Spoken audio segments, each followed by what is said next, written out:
and gentlemen, to week 9 of the European League of Legends Championship Series, coming to you live from our studio in Cologne, Germany. I'm Joe Miller here with Trevor Quickshot Henry, and we're on the road to the playoffs with Worlds already on the horizon. Yeah, that is definitely right. Each squad has only 7 matches left to play this split, so it'll be the last time these teams are going to be facing off against one another.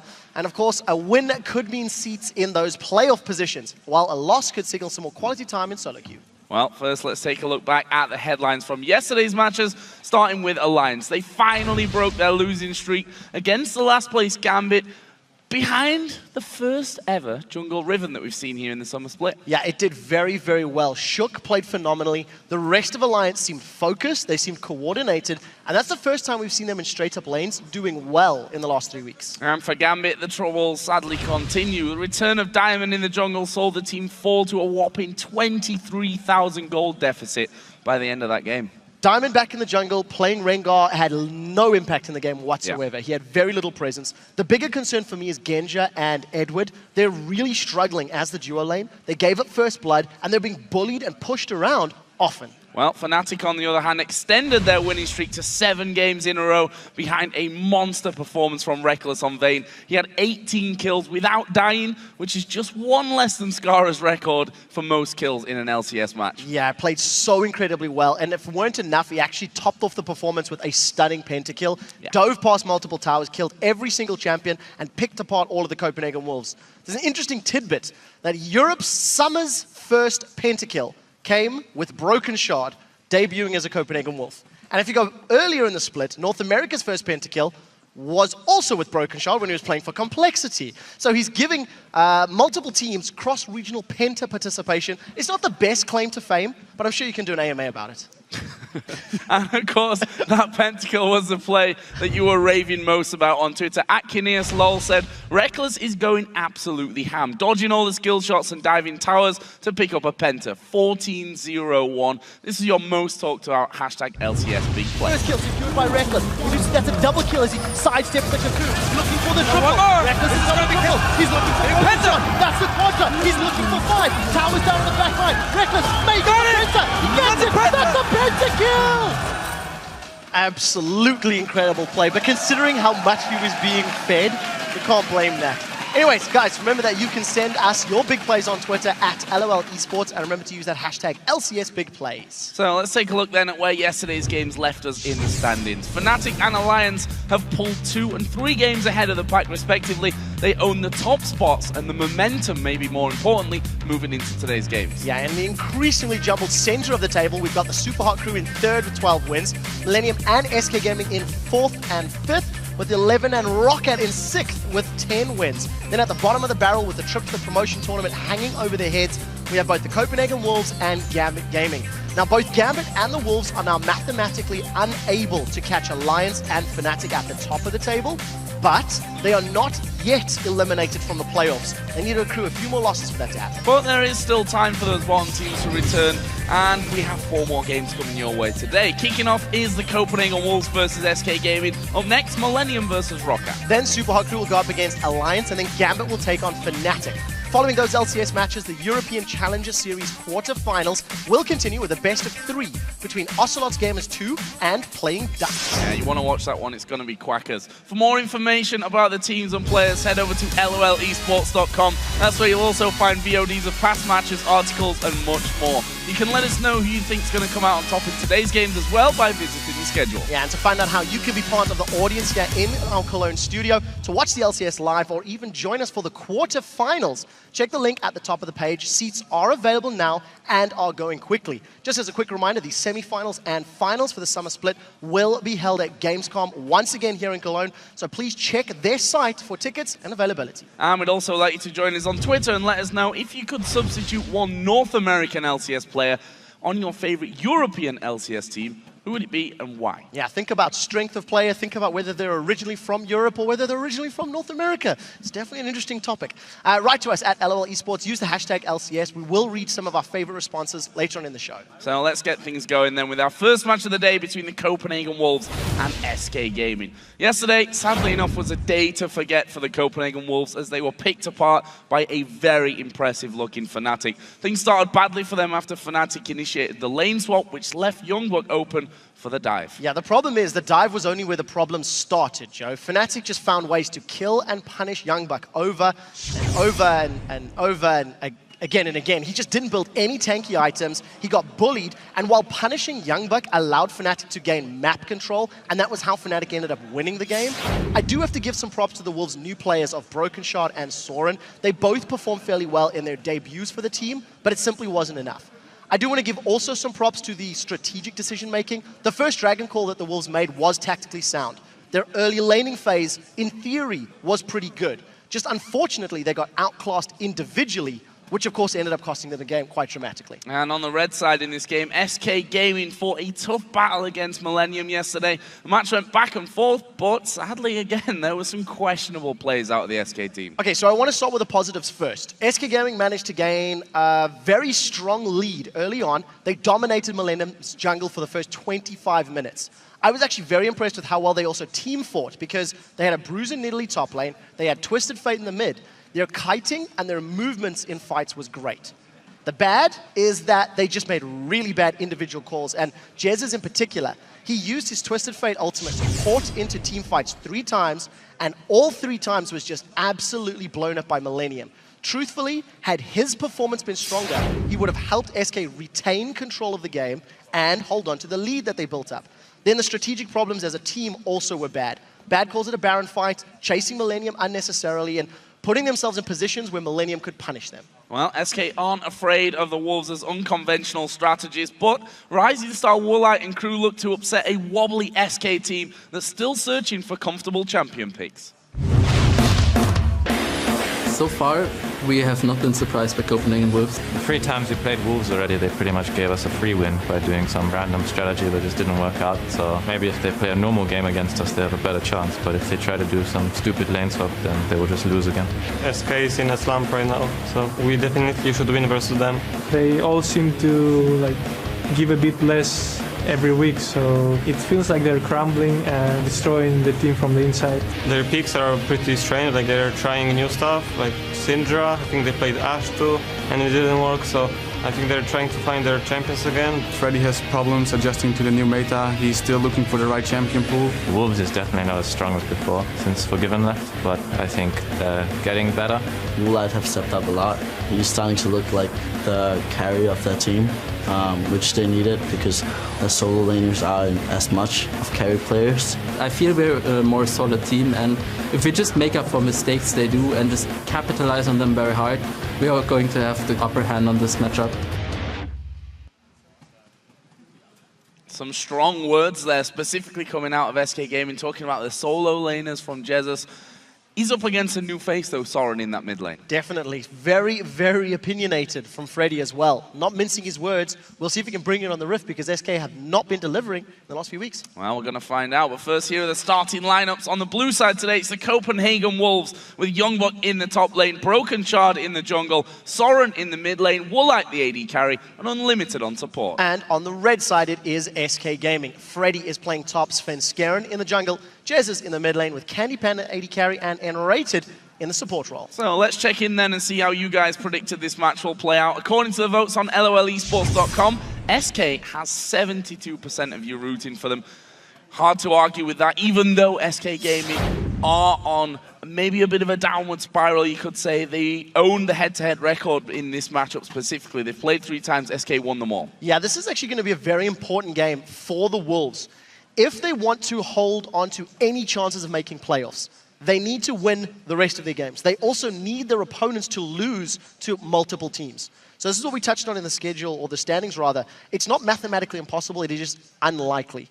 Also, it needs to be a big confidence boost for the Wolves. They've not taken a game off SK, and SK have not looked at their strongest. So if the Wolves can start with SK and then aim higher on the table, that's how they can get the momentum working in their favor. Yeah, definitely a good team to, I think, be facing in this scenario for them. One of the, well, we can say it, one of the easier opponents that they have in the league, especially with the likes of Fnatic now really stepping up there. A lot of work to be done for SK, that's for sure. Yeah, we'll have to see how they focus picks and bans. Yesterday, Svenskeren played Jarvan in the jungle because of the emphasis on jungle bans, and he had little to no impact. And Sven's a player that I keep looking at to say he needs to step up to help his team get control. So here we go then into the bans and picks between the Copenhagen Wolves and SK Gaming, and coming in pretty quickly here. No real surprises. Aatrox ban against Freddy. Redside Kassadin ban coming out there as well. Also taking Fizz away from Jesus. So Fizz is a champion that is definitely rising to popularity. I also want to highlight that yesterday we've seen a fair few Zerats being played, and it was used just earlier today in the quarterfinals over in OGN. So, you know, that mid lane is shifting, it is changing. We're seeing Syndra, we're seeing Nidalee, we're seeing some different champions being played, and there's a lot of mid lane champions taking off the table so far. Well, we're not seeing Nidalee played here today because that will be banned out. We saw Freddy, of course, running that one yesterday for SK Gaming. And on the other side, Twisted Fate also removed. So far, as you mentioned, quite a lot of emphasis on that mid lane. Copenhagen Wolves are deciding to try shut down Freddy. This means, with both Nidalee and Aatrox off the table, Youngbuck may consider playing Renekton. I take that back because SK have actually taken that off the table as well. Irelia is still up and available. You've got all of the junglers still up and available, as is Lucian. Remember, this is 4.11, so this is prior to the changes that are on live. Lucian is still very, very strong, and definitely a heavy favorite for the majority of LCS teams. And imagining that we're going to be seeing a Gragas coming out of this one. We've seen him top lane multiple times, even a couple of mid lane runs as well from numerous teams. Copenhagen Wolves, though, may have been a little thrown off by that final Renekton ban, and there is the Gragas. First pick for the Wolves. Yeah, so yesterday, Gragas was open for SK Gaming, and they did not run it.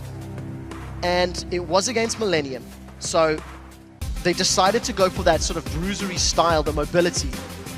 I want to see how Youngbuck's going to decide to itemize. Soaz played Gragas yesterday. He ended up going full tank. He just rushed a Sunfire Cape as his first item. We've seen Lichbane first. We've seen AP heavy builds. And it's just going to depend what the rest of the Wolves build around this Gragas, what role he needs to fill. Let's see what Freddy is going to go within this top lane. Lucian seems like a pretty obvious choice here in SK Gaming's first round of picks. Looks like they may aim for the jungle as well. Svenska are going to get back onto Evelynn, something that maybe was somewhat missing for him yesterday. In fact, SK Gaming themselves banned out Evelynn against Millennium. Yeah, they did. And Millennium took Lee Sin off the table. They locked in Elise early, which meant Svenska didn't get one of those sort of trifecta junglers that we like to talk about. The Lucian lock-in early for Candy Pan, I think, is quite smart, because it's one of his most played champions. He's got 6 games already played. He's also denying it from Ro8, so it's going to give him the option and the versatility to throw that champion in any of the lanes. It also allows SK, if they want to go for a sort of a pick or a dive heavy style of play, with the Evelynn, it's going to work in their favor. So Braum, Orianna, the choices for the Copenhagen Wolves. Safe mid lane pick here for Soren, and we've seen how Unlimited has really shone in the last couple of weeks with that Braum. If you think back to the Alliance game where they basically crushed them very quickly and very convincingly, it was Unlimited who was just roaming the entire time with Braum. Yeah, but the one concern I have from what the Wolves have put together already is a heavy AoE, somewhat press R comp. They're going to be very reliant on Soren hitting his shockwaves, very reliant on Unlimited getting good glacial fishes. Yes, there's room for error. If they make a mistake, Gragas can knock people away, but you already got the makings of a very strong team fight, dare I say wombo combo, team composition. If they want to throw something like a Rengar in the jungle or a Twitch onto a Ro8, they could also use a very strong pick composition. We've seen the Rengar-Orianna combinations from last week in NA, if I remember correctly, doing very, very well. But of course, with Lee Sin and Elise up, we're probably not going to see that. Well, we do see that SK Gaming are going to Xerath, the champion that's really shot to popularity, really. Had 4 games, this will be the 5th game played, 75% win rate up until now. They'll also take Shyvana for Freddy in that top lane. More of his older style with that Shyvana. Yeah, definitely going back to also a split push style of champion. Yesterday, the Fisher was talking about how if SK have wave clear on Candy Panda or Jesus, and they can have a split pushing champion for Freddy, that tends to be how they create opportunities. They have a one champion in a side lane, and the rest of the team grouped up as a 4-man. The nice thing about having Svenska on Evelynn with that style of play is he can help Freddy set up kills if he's split pushing, as well as working well with the 4-man team to create those flanks. SK are going to be very interested in getting side lane vision to make sure that Shyvana and Evelynn can both flank while Jesus is wave clearing in the lane. Well, the Copenhagen Wolves going to be putting Tristana into effect, taking Jarvan here as well then. So, different champion coming out for Broken Shard here today. Of course, yesterday actually ran Elise in the jungle in their loss to Fnatic. And Ro8 again showing that he really favors these late game hyper carries. Yeah, it's gonna be very interesting to see how they play around this Jarvan, because Elise was up, Lee Sin was up, and with those champions being available, Broken Shot has voluntarily opted to run Jarvan the 4th. It does continue to play into the sort of AoE heavy style. There is so much zone control. The ball from Orianna, the Cataclysm from Jarvan, the knockback from Gragas, all of that added to the fact that Tristana herself can get rid of any threats that jump onto her, means in theory, Ro8 should have all of the peel and all of the protection in the world. The trick for Copenhagen Wolves is to get to a point where Orianna's strong in the mid game and Tristana's got items in the late game that can then shred through Siobhan and Evelyn. If Ro8 doesn't make it to a strong position, he's just going to get run down by both Evelyn and Shyvana from the sides, and if Copenhagen Wolves get split up, all of the power of AoE is completely mitigated. I have to say, here in Europe, Orianna has been a very strong pick for a lot of these teams and has been allowed constantly to farm heavy. I mean, if you look at those CS records that Frog and Peke have been fighting over, they're all basically Orianna, getting a lot of time in there, able to farm up well. We'll see about it, but guys, which team do you think came out on top in Champions Select? Tweet at LOL Esports with hashtag CW win or hashtag SK win. Get that one out, and we'll see if these lineups manage to sway your votes any. Yeah, we'll have to see. I'm sitting on the hedge in terms of which team I feel has got the stronger champions, but I do think for Copenhagen Wolves, if they do get split up, that is a massive knock to their team fighting power. They are such a death ball. They want Orianna and Jarvan and Braum to be moving together as a unit, keeping Tristana between them and the enemies. On the other side of the coin, I think vision is also going to be very important, because if SK can have strong jungle wards down, it will give Svenskeren and Freddy the chance to come in from the side lanes and mitigate that strength. So it's all going to be vision, it's all going to be timing on getting past that massive amount of AoE and massive amount of CC the Wolves have got on the table. Well, let's find out. The Copenhagen Wolves versus SK game, and it is our first game of the day here, week 9 of the European LCS, and it's all getting very serious here as we move towards playoffs and even further towards Worlds. The big aim for most of these teams. The Wolves may have already had to adjust their priorities somewhat here and maybe think, okay, maybe it's not about Worlds this split, maybe it's about just surviving. They have to be. I mean, the late change to their roster, Countard feeling the weight of playing for so long, basically forced him to step down. So that's why Soren's in the Copenhagen Wolves. They also made the decision to replace Airwax with Broken Shard because Countard was one of their callers. He was one of their in-game leaders, and Broken Shard is known for being a vocal player and an in-game leader. Yesterday, he accredited that very early Dragon call that I was talking about to Unlimited, saying that was actually Unlimited saying, we can take Dragon, let's go for it. And we need to see how they handle themselves because they were outclassed individually by Fnatic yesterday. But SK are far from playing at the same level that Fnatic is right now. Totally agree with you on that one. And Youngwook will be hoping for a solid game today because yesterday was pretty much just a disaster for him overall. Obviously giving up that first blood in the top lane to Reckless, which got the Avalanche really rolling there. Svenskeren coming in, gets a ward down in the Death Brush to spot out Broken Shard. The Copenhagen Wolves have been seen now. And there's a ward from Broken Shard into the red pit as well, but not too much deeper vision. I think that might force both of these teams to have more of a standard start, although we see Evelyn moving down towards the Wolves as red. Yeah, we'll see if that's reactionary. Svenskeren may believe that the Copenhagen Wolves are going for a red buff invade, and he wants to try and sort of do the same thing, but obviously you can see there's no pressure or no assistance for Svenskeren. He is going to get spotted by this ward as he reveals himself in combat, and it doesn't look like Unlimited's moving. So, standard lanes for both of these teams. Finally, Unlimited's moving up, but got the support of Enraged and Candy Panda. Pretty good poke. Yeah, little Flay coming in there, Unlimited blasted down to about half HP. We see now that Broken Shard, with that, has decided to cross over and go for the steal on the red. So, funnily enough, if Svenskeren had just gone to do that red inside of the pit rather than bringing it out, I don't think that ward would have maybe spotted him fully, but now he's trying to try and challenge here, Broken Shard, on that red buff. It's going to be close. Broken Shard, his smite's not quite up here. Svenskun also doesn't have his smite available. There's the push in, and there is the red buff actually going over, and Broken Shard will just slide away. Manages to get out cleanly. Svenskeren didn't have the support of either Jesus or Freddy. If you were looking at the minimap, Freddy was being pushed closer towards his tower, and if maybe Jesus had responded a tiny bit quicker, may have caught Broken Shard off guard. Look at Jesus, it's flash and heal for his summoner spells. Sora on the other side, flash and heal as well. So no teleports, no exhausts, no ignites for those mid laners. Also slightly different to what we're seeing usually. Pretty defensive, and I think what we're going to see there is a big farm game between Jesus and Soren. We've already seen that Jesus likes these farm-heavy champions as well. Very safe with the range that Xerath is going to offer him.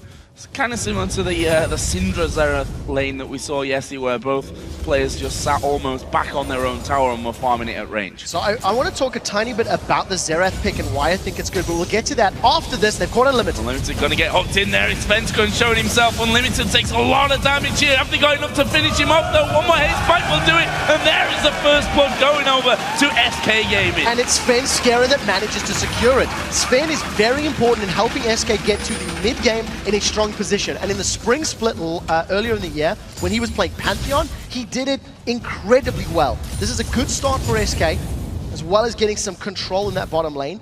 And even more importantly, if they can keep Woolite down, prevent Woolite hitting that late game power spike, I think that's going to be very important for the Wolves. So I do want to touch on the Xerath pick. With Exhaust being so much stronger against Assassins, and Assassin play basically falling out of favor. Oh, it's very brave from Unrated. Get some poke down. We're noticing Xerath coming into play, and I think one of the reasons he does very well against champions like Syndra, who is currently the flavor of the last 2 or 3 weeks. Been played very effectively. The long range, the poke, and the low cooldown on his ultimate basically means he's more of a sniper version than Ziggs in some ways. All right, Freddy's teleporting top. Svenskeren's going to come in behind Youngbuck, and he still has red buff available, so Youngbuck may be in a little bit of trouble. Only level 3 though to the level 5 here, and Youngbuck actually coming out of lane. He's just going to be recalling from that one. We'll TP back up to that as his wave was pushed up on towards Freddy's turret anyway. And here's Svenskun and Broken Shard just going to spot each other out as Svenskun looping back around trying to steal a wolf camp. Now Youngbuck's even coming in as well. This could be dangerous for Svenskun, but he's doing a lot of damage to Broken Shard. He's going to go down, but surely Svenskun will be finished off here as well. It's Soren that gets the kill back and gets the box. So very, very easy 1v1. Svenskeren just melts Broken Shard in the jungle. If Broken Shard had had Elise or Lee Sin, that duel could have gone very differently. But because he had the Jarvan, obviously Svenskeren has the advantage in the battle, and that's arguably why Sven is maybe playing as aggressive as he is, challenging Broken Shard for the first red buff, invading him in the jungle. Fortunately, it does mean he gives a kill over to Soren in the mid lane. Jesus is taking a lot of damage. Soren also has got the blue buff now, thanks to that kill, and that's obviously going to help him out in this lane quite significantly. Could be a couple of problems maybe for Jesus in that front. Soren actually did use his flash though, which means that his defensive capabilities going down somewhat. Svenskun looking like he was maybe going to have a bit of a dig at him there, but I think realizing as Orianna goes back and will be spotted out here by a pink ward, he needs to get out of there. Yeah, we'll see how Sven continues to play, because it's definite focus on counter jungling and aggression. He's going to have the support of Candy Fan and Rated, but it's late. He's caught. There's a shockwave coming in as well. Svenskun though flashes over the top of the Dragon Pit. As I said before, no flash for Soren. Broken Shard uses flash to get that little fight started, and close to taking down Svenskun. It's at least going to hinder his progress in terms of farming, as he has to go back again. Window of opportunity now for SK Gaming. Without flash on both Soren and Broken Shard, they can punish, and Unlimited, he does get caught by the death sentence, but a strong Unbreakable means he gets away cleanly. Notice Woolite has got himself a pickaxe. The only reason I highlight that, we've seen Tristana's, actually in OGN, as well as China, starting with a Static Shiv, first item, trying to farm themselves and trying to get Static Shiv Infinity Edge. What it ends up doing is it delays your first major item, being the Infinity Edge, but it does mean you get to a 2-item Static Shiv Eye Edge slightly sooner. So it may also signal Woolite wants to farm as long as possible if he goes that route. So I want to take a look. The alternative is, of course, that he just rushes an Infinity Edge, but we'll just see. Decent choice for him right now as well. Obviously, we did see Candy Panda go back, picked up the Vamp Scepter, so we'll see how much damage it how much of a trade-off Ro8 will make in this bottom lane. Meanwhile, Broken Shard getting his own blue buff here after the first spawning of it was stolen away by Svenskeren. Svenskeren doing exactly the same over on his side of the map, and we see that SK in this bottom lane are starting to be pushed back a little. Yeah, they are, playing it a little safer, and they're happy to just keep farming up, because one of the things that plays into SK's favor is if Candy Panda goes for the Blade of the Ruined King Ghostblade build, he should have a stronger mid-game than Tristana's, because Tristana's going to need 3 or 4 items really before her range and her levels and her damage will be on the same level as that very strong duelist evolution.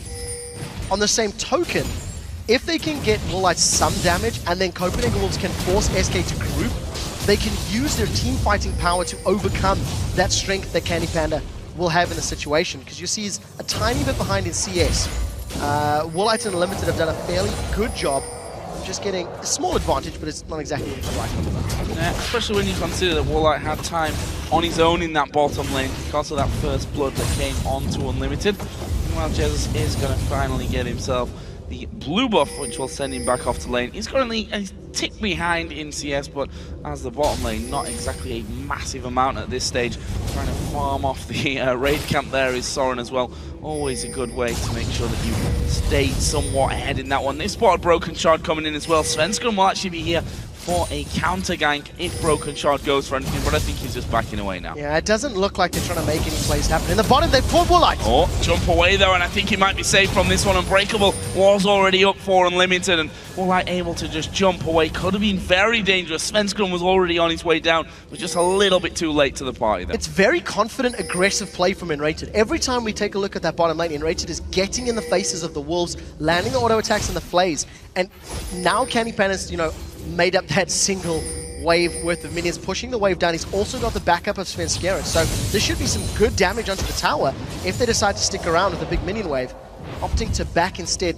He's got 1,700 gold as well, so Candy Panda going to be spending some of that money and going to pick up the Cutlass as well as 2 attack speed daggers. So definitely going for the Blade of the Ruined King itemization, and that means that once they get that, SK should be looking to duel, SK should be looking to fight. For the time being, it's all of the engages have really been around Svenskeren counter jungling and getting in the face of Broken Shard.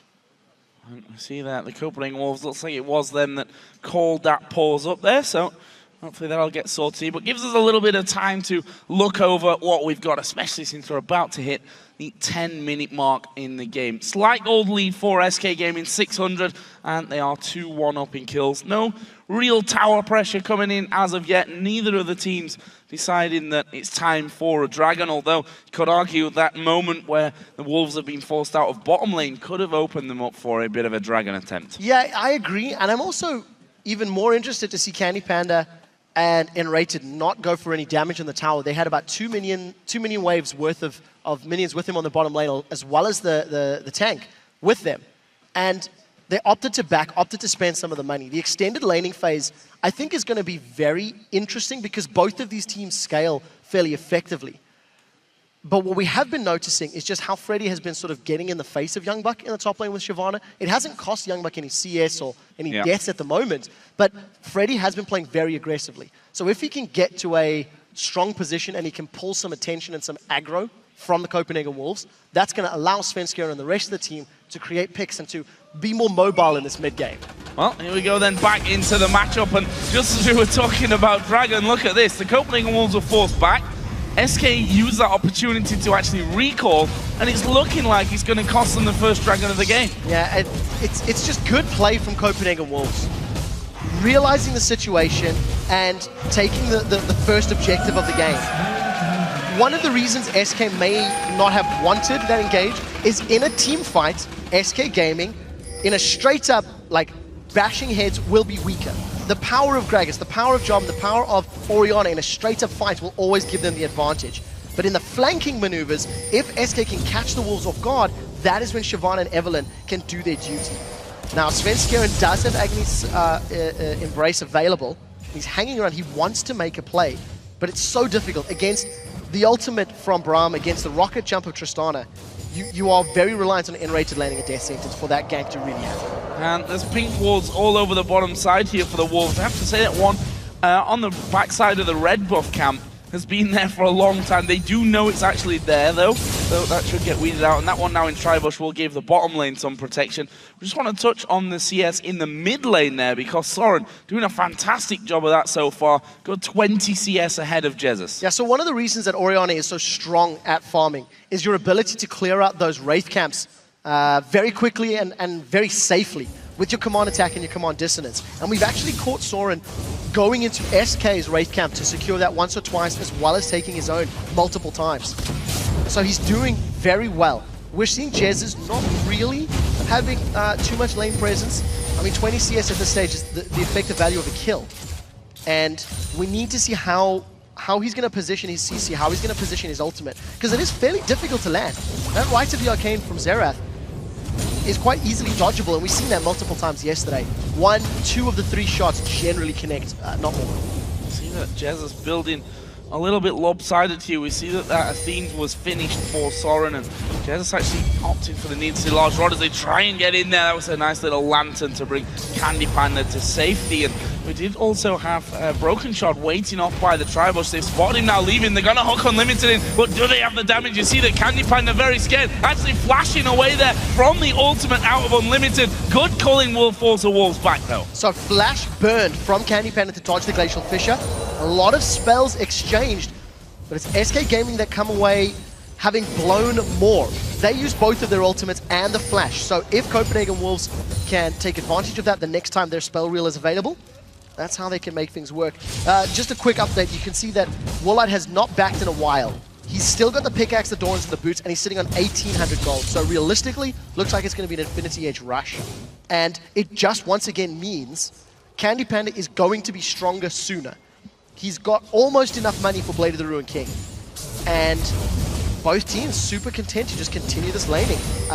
We may be waiting for the next dragon before we see teams going toe-to-toe, unless somebody gets out of position. Well, that pickaxe up until now has done decently for Ro8 on this bottom side of the map, although he is still slightly behind in CS. However, as you mentioned, that Blade of the Ruined King now is done for Candy Panda, so he's going to come back into the lane, and they'll have to be a little more careful about what they go for. Meanwhile, Svenskeren trying to steal a blue buff. And not going to try, he's going to get it. Yeah, there's no pressure here from either Broken Shot or Youngbuck. And with Youngbuck just using his teleport and Freddy having his available, that window of opportunity is available to punish. Svenskeren with another aggressive move. And that was actually blind. If you look at this, there's no vision in Copenhagen Wolves jungle. Sven is just playing this one on gut feeling, and he doesn't get punished for it this time around. Copenhagen Wolves thinking, damn it, we missed that one. That is not good news. It's going to mean that there's a blue buff there for Evelyn, blue buff for Xerath, for Jesus here in just a second as well.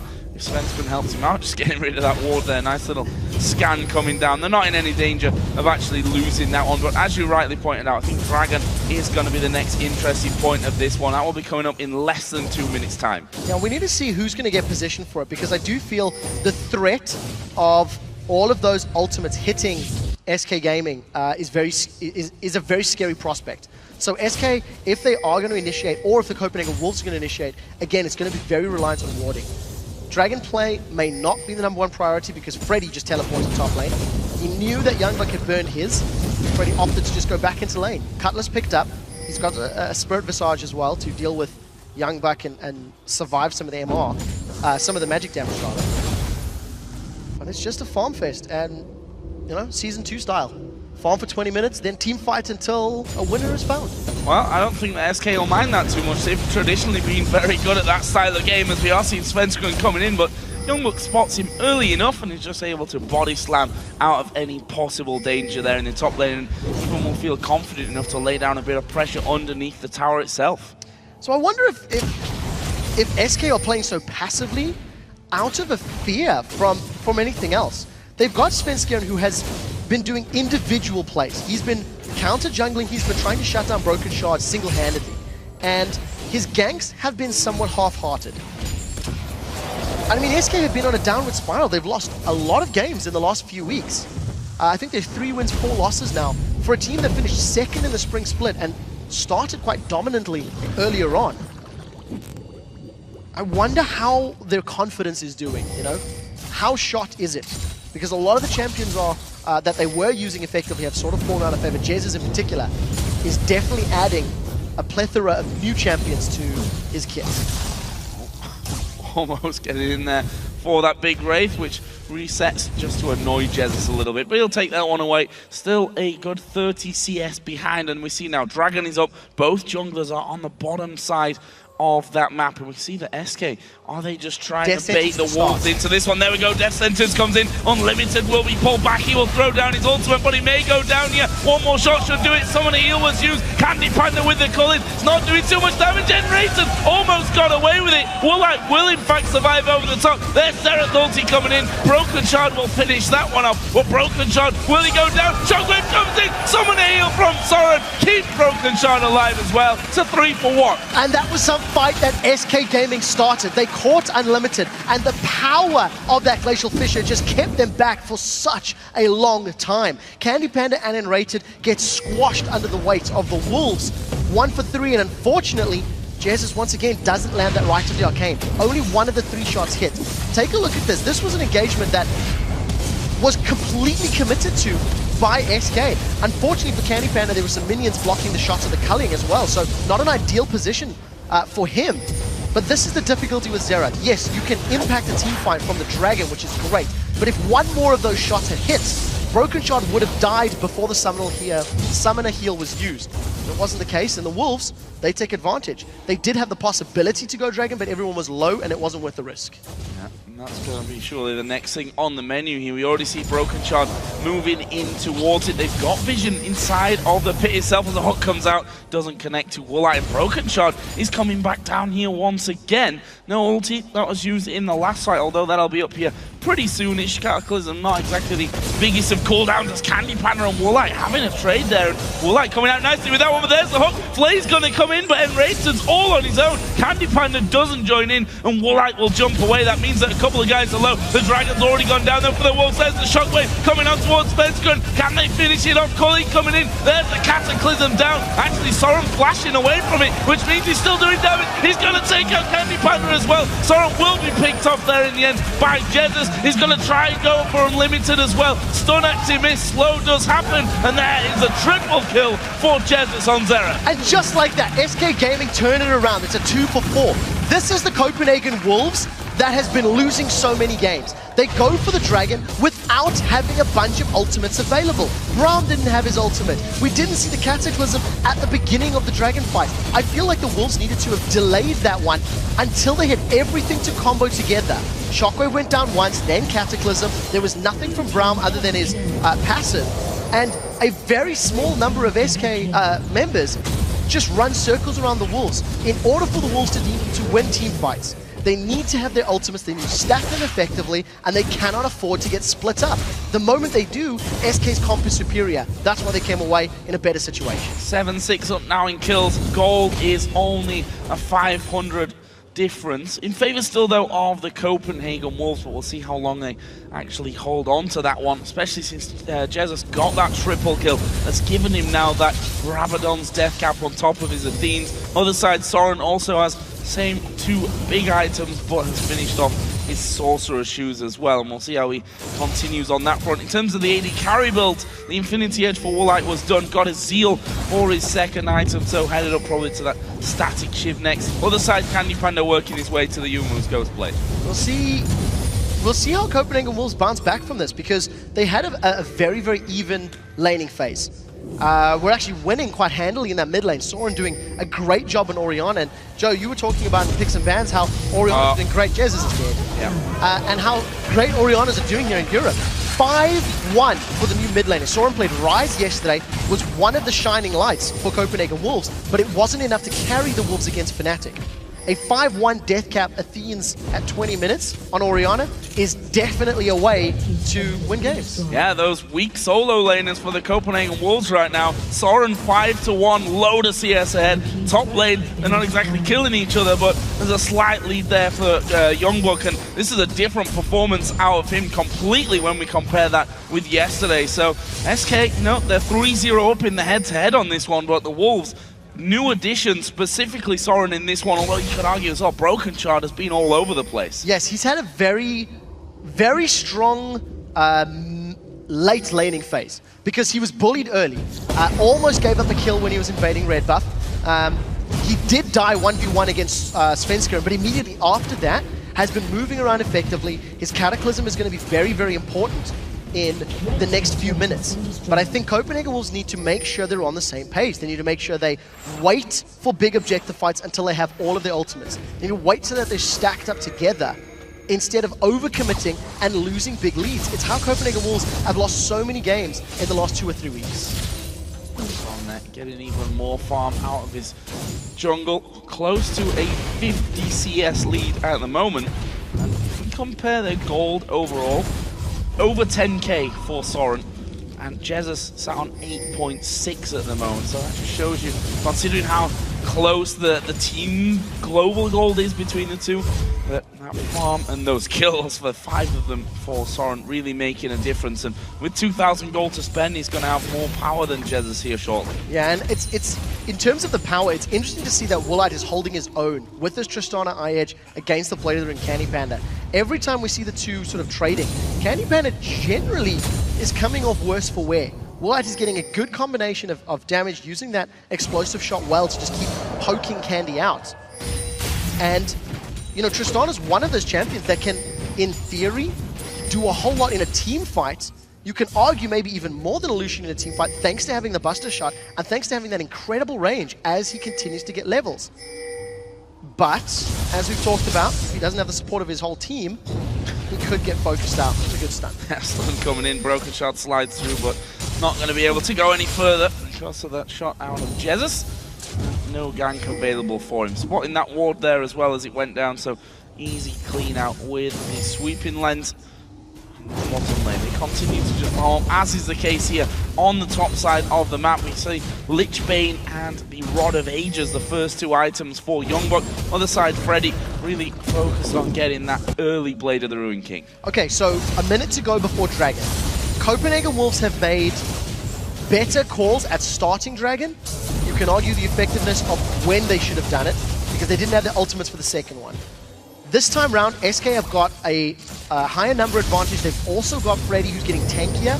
He's got his Ninja Tabba completed and the Blade of the Ruin King, so there's a damage threat. And I think they may be the ones wanting to jump in the Dragon Pit. You can see how quickly Jesus is forced to flash away because he's scared of the team fight power of the Wolves. You see as well the weak point of Xerath and why a lot of people were scared of picking him before, despite the fact that he can do a lot over massive range if you get caught out. Meanwhile, Freddy here is in no man's land, and Ro8 going to come in, and that is an easy kill, and you don't want to be giving this Tristana kills. It's going to get away, she needs to be a lot faster.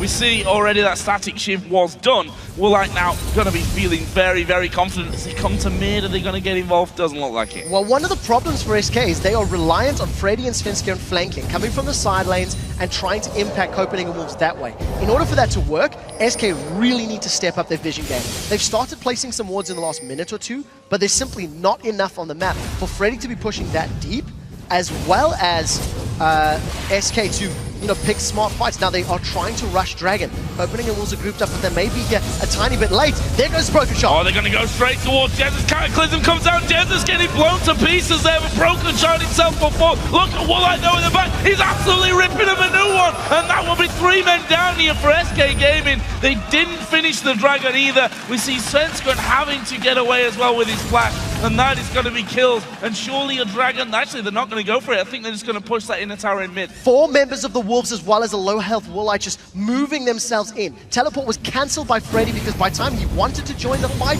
it was over. SK got decimated 1-for-3 at the end of the day. And Copenhagen Wolves get the inner turret, decide to back away from Dragon. They were low on HP. Tower is more important than that Dragon. Take a look at this replay again. Copenhagen will stack themselves up very well. Look at the Cataclysm as well as the Glacial Fissure. There is so much area of effect CC that SK simply cannot fight because there's a slow and a wall blocking their way. That was a perfect example of the strengths of the Copenhagen Wolves composition. I would dare say, leaving the Dragon up and waiting for the ultimates to come off cooldown before challenging again is actually very smart because it may force SK to re-challenge, and Copenhagen Wolves, they can just do that same team fight over again. Wait for your ultis to be up and then go back to the same area because you are very strong in those spaces. And Ro8 we saw pretty much unchecked at the back. Candy Panda actually did try to get onto Ro8, but that meant that he was just in the middle of the entire team. And when you got the, Soren's AoE damage, I think specifically in that kind of area, you just can't avoid it. They could lock him down. And the Wolves now moving with 4 men towards Dragon. Top laners TPs are both on cooldown, not going to be able to get involved. That Dragon is going down before SK can get anywhere near it. There's Broken Shot diving in once again. Where's he going to go? It looks like they're going to try and pick off Jesus. Ro8, that's not a hard task for him. He'll get that kill easily. Meanwhile, down in the middle here, they're going to focus on towards Svenskeren. He gets finished off. It's a double for Ro8. May even be a triple here. It will be a triple. He gets the jump now to mid lane. Can they catch up with Candy Panda? Do they even need to? They can push up the mid. Yeah, they can push up the mid. We talked about how Copenhagen Wolves could just do the exact same scenario, and they did it perfectly. Not only did they use their team fight comp to team fight perfectly, they had it in the exact same area. All of the kills secured in their previous fight landed on Ro8. He's got a BF sword. Copenhagen Wolves got the Dragon, 2 back-to-back team fights, a bunch of kills, and the Baron. They are in absolute control of this game. And if SK want to stand a chance, they have to play the map. Because right now, they cannot stand toe-to-toe with the Wolves. What a turnaround here for the Copenhagen Wolves. Look at that, there's 3,300 gold for Youngbuck to actually spend when he decides he fancies going home. He's ahead by about 10 EUCS in that top lane. If you look down some other items as well, Void Staff was picked up before that fight by Soren. He's now got another needlessly large rod in. There's a Bloodthirster on Ro8, so it's going to be life-stealing back. Got that shield to offer him the extra protection as well. It's just such great play from the Wolves. They made smart decisions yesterday, and what cost them was individual mistakes. Youngbuck gave up far too many kills far too early in the game, and that allowed the hypercarrier Fnatic to just carry them to victory. Now, Youngbuck has yet to die this matchup. He's farming very, very well, averaging 10 CS per minute in that top lane where he's been living on the island along with Freddy is a strong performance. And you've seen how effective his teleports have been in contrast to how terrible Freddy's have been. Wow, that's not good news. Youngbuck going down there, gets the kill, and the Copenhagen Wolves with 4, I can't count, pushing this top lane out, and I don't think that Freddy and Jesus can really hang around. Jesus getting caught out, Shockwave will blow Svenskeren here. Jesus is doing some good damage from the back, but Ro8's on him, and you're not getting away from that one. He's going to go under the tower here. Freddy is going to go down. It's a double for Broken Shard. They can just win here. I think they can if they want to tank up the Nexus turrets at 28 minutes. Copenhagen Wolves just pull SK Gaming apart. They're on the Nexus turrets. Unlimited has got so much hit points. They're going for the finish. No problem. They'll tank this one up. N-Rated as a Thresh is not going to be able to stop this game falling away from them. Candy Panda going to come up too late. And the Copenhagen Wolves take down SK Gaming in under half an hour. Fantastic performance from the Wolves. And while it's great that the Wolves have picked this win up, the first victory of the summer split, it's the first time we're going to be hearing the howls from Soren Broken Shard. I think that SK are absolutely distraught. They looked out of it. They had a good laning phase, but there was very little interaction between the respective lanes. Svenskeren was not on the same page multiple times when he was trying to gank. In team fights, they just got completely controlled. They should never have been going toe-to-toe with that very heavy team fight comp of the Wolves. There are things that I just don't understand about it as well, because we saw in that pre-game video, their solo laners are weaker than us. Why wasn't there then more focus put on getting those solo laners on their side ahead and hindering the progress of Soren, who finished 7-1-6, of Youngbuck, who finished 2-0-3 with almost 300 CS? You know, we heard them say that the last 3 games, the Copenhagen Wolves have come out with crazy strats against us and we've beat them. If they come and play a standard game, which is what they did here, they'd have more of a chance. SK knew that this was going to happen, that this could happen, so then they did nothing. It doesn't get more standard than this matchup. We had a full 15 minutes of laning straight toe-to-toe. Very, very little happened. And I think SK Gaming didn't do anything. Sven was trying to counter jungle. He was the most aggressive on his squad, and Rated also trying to set plays up. But the first fight that they pick in that bottom lane goes horribly wrong. They end up losing 3 members for 1. They overcommitted to an engage, and it was a bad call. I think individually, SK have moments of brilliance, but they are definitely lacking, and I think there's a mindset shift that needs to happen. Fnatic in the spring split lost 8 games back-to-back-to-back. And you could accredit that to them winning so many games early, and then their mindset, practice and training, and it wasn't in the right place. It feels like SK is doing the same because they used to be so tactically smart. They used to be able to make the right decisions, and right now, those dragon fights, back-to-back dragon fights, were terrible. And you have to say it as well, while Fnatic, we always give them praise, peaking at the right time. Yeah. SK Gaming are falling by the wayside at exactly the wrong time coming towards the end. Something needs to change, that's for sure. But for now, we're going to send it over to Shox to hear from Copenhagen Wolves. This Youngbuck. Thank you very much, Joe. I'm EUCS supporter, joined here by Youngbuck after that victory versus SK Gaming. Joey, what a difference in the game yesterday versus Fnatic. Talk me through how you guys tackled this, because you guys are superior in the team fights. Yeah, I think starting from Champions Select, we got everything we wanted. We didn't expect to get such a good Champions Select, so we were very happy with that. And especially them not lane swapping was very good for us, because we definitely lacked communication yesterday when it came to that. Yeah, I don't want to go too far into that loss yesterday. So let's talk about the status of the team, because two new people coming in here. Maybe some question marks as to where Arak specifically was replaced, because he wasn't doing all that bad. Talk me through why these changes came. Well, Airbox is a very good player and a very good friend, and he's still close with the team. We just talked with each other and said, okay, we have 8 weeks until relegations, and it's very likely that we'll end in 7th place. So if we want to try something now, then we have to do it right now and try to build a team in the next 8 weeks or so. And Broken Shard communicates a lot, and with Coutard falling away from the lineup, we needed someone that communicates a lot. So that's why we're trying out Broken Shard right now. All right, so you say it's only a tryout. So what is the report card for the two new guys in these first 2 games? Well, I'm very happy with both of them. They have played very well, and especially Broken Shard has done exactly what we expected of him. Good to hear. Congratulations. Thank you very much. All right, we got to round up some more minions, but we'll be back in 3.5 to break down this game. And then the LCS action continues with Millennium versus Ro8. Stay put.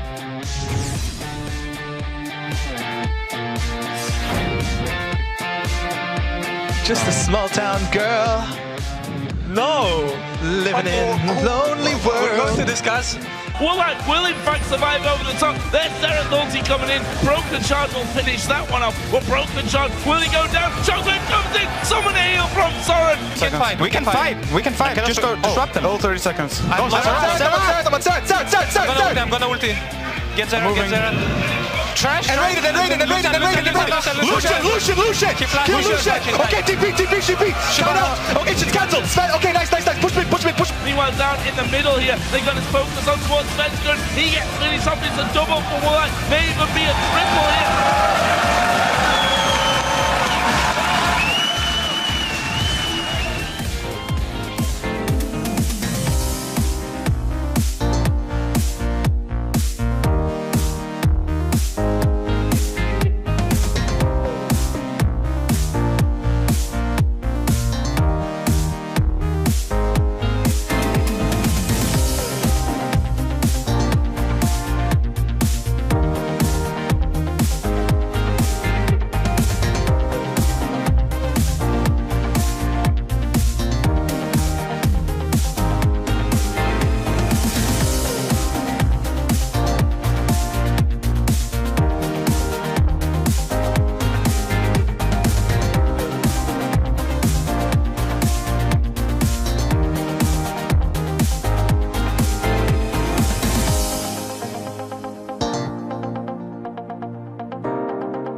Welcome back to the European LCS. I've been joined by Martin the Fisher Lunge, and we're going to take a closer look at our last match where the Copenhagen Wolves beat SK Gaming. And, well, Youngbuck said, we got everything we wanted out of picks and bans. What were the most distinct things of those picks, you think? So first of all, SK Gaming on the very last ban, they banned Renekton, a champion which Youngbuck likes to play, but it's not really considered a very strong pick anymore in the top lane. Gragas was left open. We see it constantly being picked in every single region here.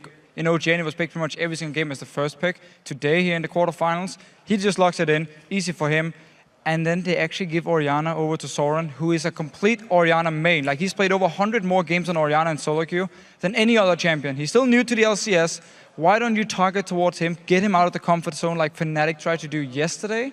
Instead of giving him his main pick, and he carried the game as well for Copenhagen Wolves. Yeah, also seeing the score that Youngbuck had yesterday on Renekton as well. It could have been a better ban. But then talking about the game, Svenskeren actually got off to a pretty good start, build up a lead, but then SK fell into this passive routine as the game went on. So it's what we've been seeing from SK Gaming lately. They don't make any plays anymore. They used to be a team where they would rotate around the map and try and outplay you by simply moving faster to different lanes, take objectives.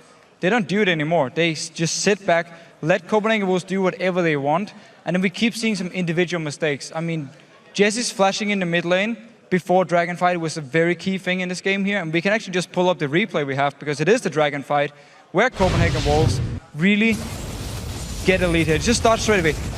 Jesse is completely out of position. He has no flash. He just used it in the mid lane for no reason before here, because he thought there was a chance Broken Shark could catch him, but he wasn't even close to him. Copenhagen Wolves jump him instantly, kill him very, very fast, and then the rest of the team just joins in. Both Soren and Youngbuck wasn't even there from the start. It was 4 members from SK, and they couldn't do anything because Jesse was standing by himself in the top side of the river. The rest of the team were doing Dragon, completely out of position, and when you build full squishy Seraph and you have no flash, you're gonna die. Yeah, he did get a triple kill, which was hopeful for SK, but then it kind of made me reminisce of yesterday's game where he would always jump in with the TF. And do you think that it's the individual mistakes in SK that is making it so hard for them right now? So, individual mistakes, and honestly, I feel like the rest of the teams in the league have caught up in terms of playing the map, in terms of strategy, rotations, which was what SK Gaming won games on in the last split. And then start on this split here. We never talked about SK Gaming being a team with one star player who would just outplay everyone or very strong individual players. It was always a team game. Now the rest of the teams have been practicing a lot. They've caught up to SK Gaming in terms of playing the map. So now the lack of individual skill, I think we can say without calling any of the members from SK Gaming bad, but the lack of individual superstars, individual skill, simply means the rest of the teams have a very easy time playing against them, and they don't lose the laning phase to SK Gaming, they don't lose the team fights either, which means SK Gaming now don't really have anything they're exceptionally good at and anything they can beat other teams with. Well, on the other side, a ray of hope for the Copenhagen Wolves. Broken Shard coming in here, the second game, Soren coming in here, and honestly, quite good performances for those two. A very strong performance by both. I mean, Jarvan was picked in simply for synergy with Orianna and to shut down Jessis, who was very immobile. And it worked really well for both of them. We saw Broken Shard use a lot of time in the mid lane, pick up some kills, force some flashes, and Soren, of course, give him his main champion. He will perform, and he did here. He was, I believe, at 22 minutes, he had Void Staff, Deathcap, and a Fiends. Ouch. Which means the mid-game point of Orianna, you just skip it. You just go straight to late game and say, here you go, you now have a late game mage who can carry the game. Woolite had a few issues himself on Tristana early, but then once he picked up the Infinity Edge and SK Gaming didn't do anything, he just quickly got into his late game point as well, and Copenhagen Wolves were just stronger in the team fights. Yeah, very well played there by the Copenhagen Wolves. We're going to send it back to Joe and Quickshot at the desk, but first, Rakats Jankos has seen enough of Millennium this split to know which version he's hoping to see on the Rift today. I think Millennium is a strange team because, you know, sometimes they are very good and sometimes they are playing very bad. I don't know what will happen this week, and I really hope that, you know, they are not in their best shape, because when they are playing in their best shape, they are pretty much unbeatable. We're going to see which version of Millennium comes up today, because it is time for Millennium to face off against Ro8. As these teams continue to fight it out for a 5th place spot in the standings, the line between playoffs and relegation is pretty shockingly thin, to be honest. Yesterday, Millennium took on SK Gaming in our final match of the day, and after a hard-fought battle, they managed to steal a Baron and capitalize on a dodgy decision or two from SK. Yeah, that's saying it lightly, Joe. I think Millennium, they fell behind early on.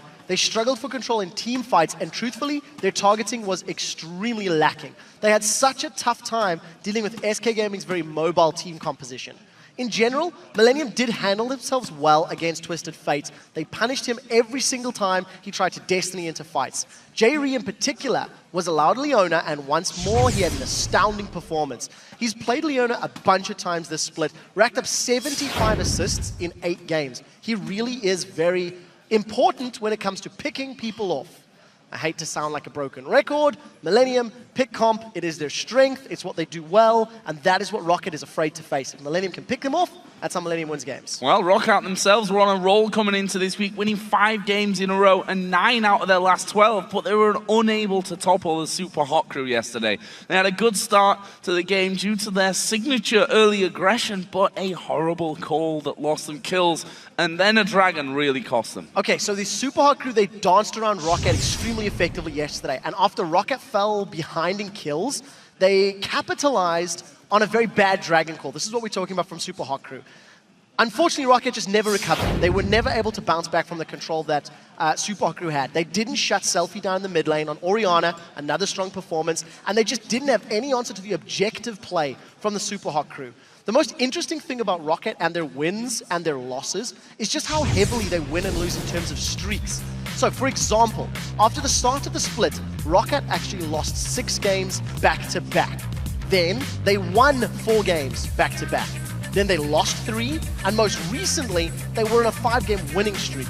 This shifting mindset and shifting level of performance is a testament to their mental state, because we've seen how distraught they are after even some of their wins. Veggie is helping them find confidence. We need to see them break that streak here today. Yeah, streaky performances all around, I think, from Ro8. Pretty much the epitome and the real definition of that word is how they're playing it right now. Let's check out the starting lineups for this game. On the blue side today, it's Millennium, with Kevin in the top lane, Cottonex in the jungle, Kerp in the mid lane, Creaton the AD carry, J-Ree on support. On the red side, it is Ro8 with Zazas up top, Jankos in the jungle, Overpower in the mid lane, Salava AD carry, and Vanda playing the support role. So before the teams then get to Champion Select, let's see how you guys called this game. According to LOLesports.com, 55% of you voted for Millennium. Real close vote, this one. Definitely, and I do think yesterday's performance is probably what is shifting the mindset here, because Ro8, while they had some good plays against the Super Hot crew, they really did get very controlled. One of the most impressive things that Super Hot crew did against Ro8 was just moving between towers very safely and very efficiently. Ro8 didn't have the wards or the vision to counterbalance that play. So for today's game, I think they need to put some focus on that. I do think they need to be more proactive and not make the same mistake that SK Gaming just did, allowing your opponents to hit a power spike and then punish you for their compositional weaknesses. So what about bans and picks then for this one? It's always hard to figure out what Overpower himself is going to end up playing. We've seen some strange picks and always showing that he seems to have another champion, despite if you put all 3 bans to him. Overpower on Xerath is very strong. He's one of the first players that did pull it out, did it in the spring split as well, and has done fairly well with that champion. But I also think the jungle is going to be very important. Cottonex is another jungler that has had good and bad games. I remember him pulling out Kha'Zix in a panic mode fairly recently, and that cost his team. So we need to see what Cottonex gets his hands on, considering one of those junglers is taken off the table. Yeah, Gragas, Evelyn, both taken away by Millennium. Lucian actually banned out for Ro8 here, and that's going to be interesting, forcing Creaton maybe onto a different pick. Ro8 obviously putting some real emphasis on that, despite the fact that Selva himself really does like that Lucian pick, and Lucian the most played champion as well from Creaton. Yeah, it really is, and yesterday Creaton did play Corki, so he's expanding his champion pool. Once again, 4.11, so this is pre-live changes to Lucian. For Creaton and Millennium in particular, they generally only win games when Creaton's playing Lucian. He is very, very, very focused on that. 12 games this split. We'll need to see what they're going to run this time around. Corki is available. Syndra taken off the table means that Xerath is still up. Kevin may get his hands on Aatrox, the champion he's been trending towards as well. Kassadin, Twisted Fate here against Kerp. This might be a gamble, because Kerp and Millennium traditionally have banned Kassadin on the blue side. Now, we did see them moving away from that, as you can see in the current picks and bans, so Kerp may have eventually learned this champion, but as you've rightly pointed out, TF is up. Kerp is a master TF player, and unfortunately has actually put more emphasis on the Lee Sin. So now Ro8 need to decide what do they value more. And let's not forget Xerath, because yesterday Kerr played that as well against SK Gaming, was incredibly good with it. However, they do decide first pick will be Lee Sin, with Evelyn taken out by themselves. So strong pick here. I think Cornex has performed his best with Lee Sin as well. Yeah, but I find it very weird when you've got Lee Sin and you have Elise available. Only one of them is going to go over to your opponent so you can get the other. And Cornex is also a strong Elise player. He hasn't played it much in LCS, but it is one of those champions that he does perform very well on. And I'm not quite sure how they're going to counter the potential pick power that Overpower can lock down. Aatrox, not only will it be denying it from Kevin if it gets locked in, but if they go for the Twisted Fate in this last second, you're also then going to give Ro8 the ability to roam around the map and punish Millennium for poor positioning. So they're not going to do it. Yeah, switching out here, going for the support as they pick up Morgana for Vander. And we've already seen how strong that's going to be. One thing I'm interested in now is, since there's no AD carries being picked, and we've got Morgana already locked in for Vander, will he go for the Leona that's done so well here, Jerry? Even though you can argue when Morgana's in there, that black shield's going to cause you some problems, but you can only protect one person. So either Leona, you could also see a Braum coming out. Jerry has been playing that. You could also see potentially Thresh on the table. The Leona-Morgana matchup is actually one that a lot of supports will argue about. Crepo in particular prefers Leona into Morgana because even though the Black Shield will block the stun, you can still get pulled to the target. But notice that Millennium have got a split push power in the form of Shyvana.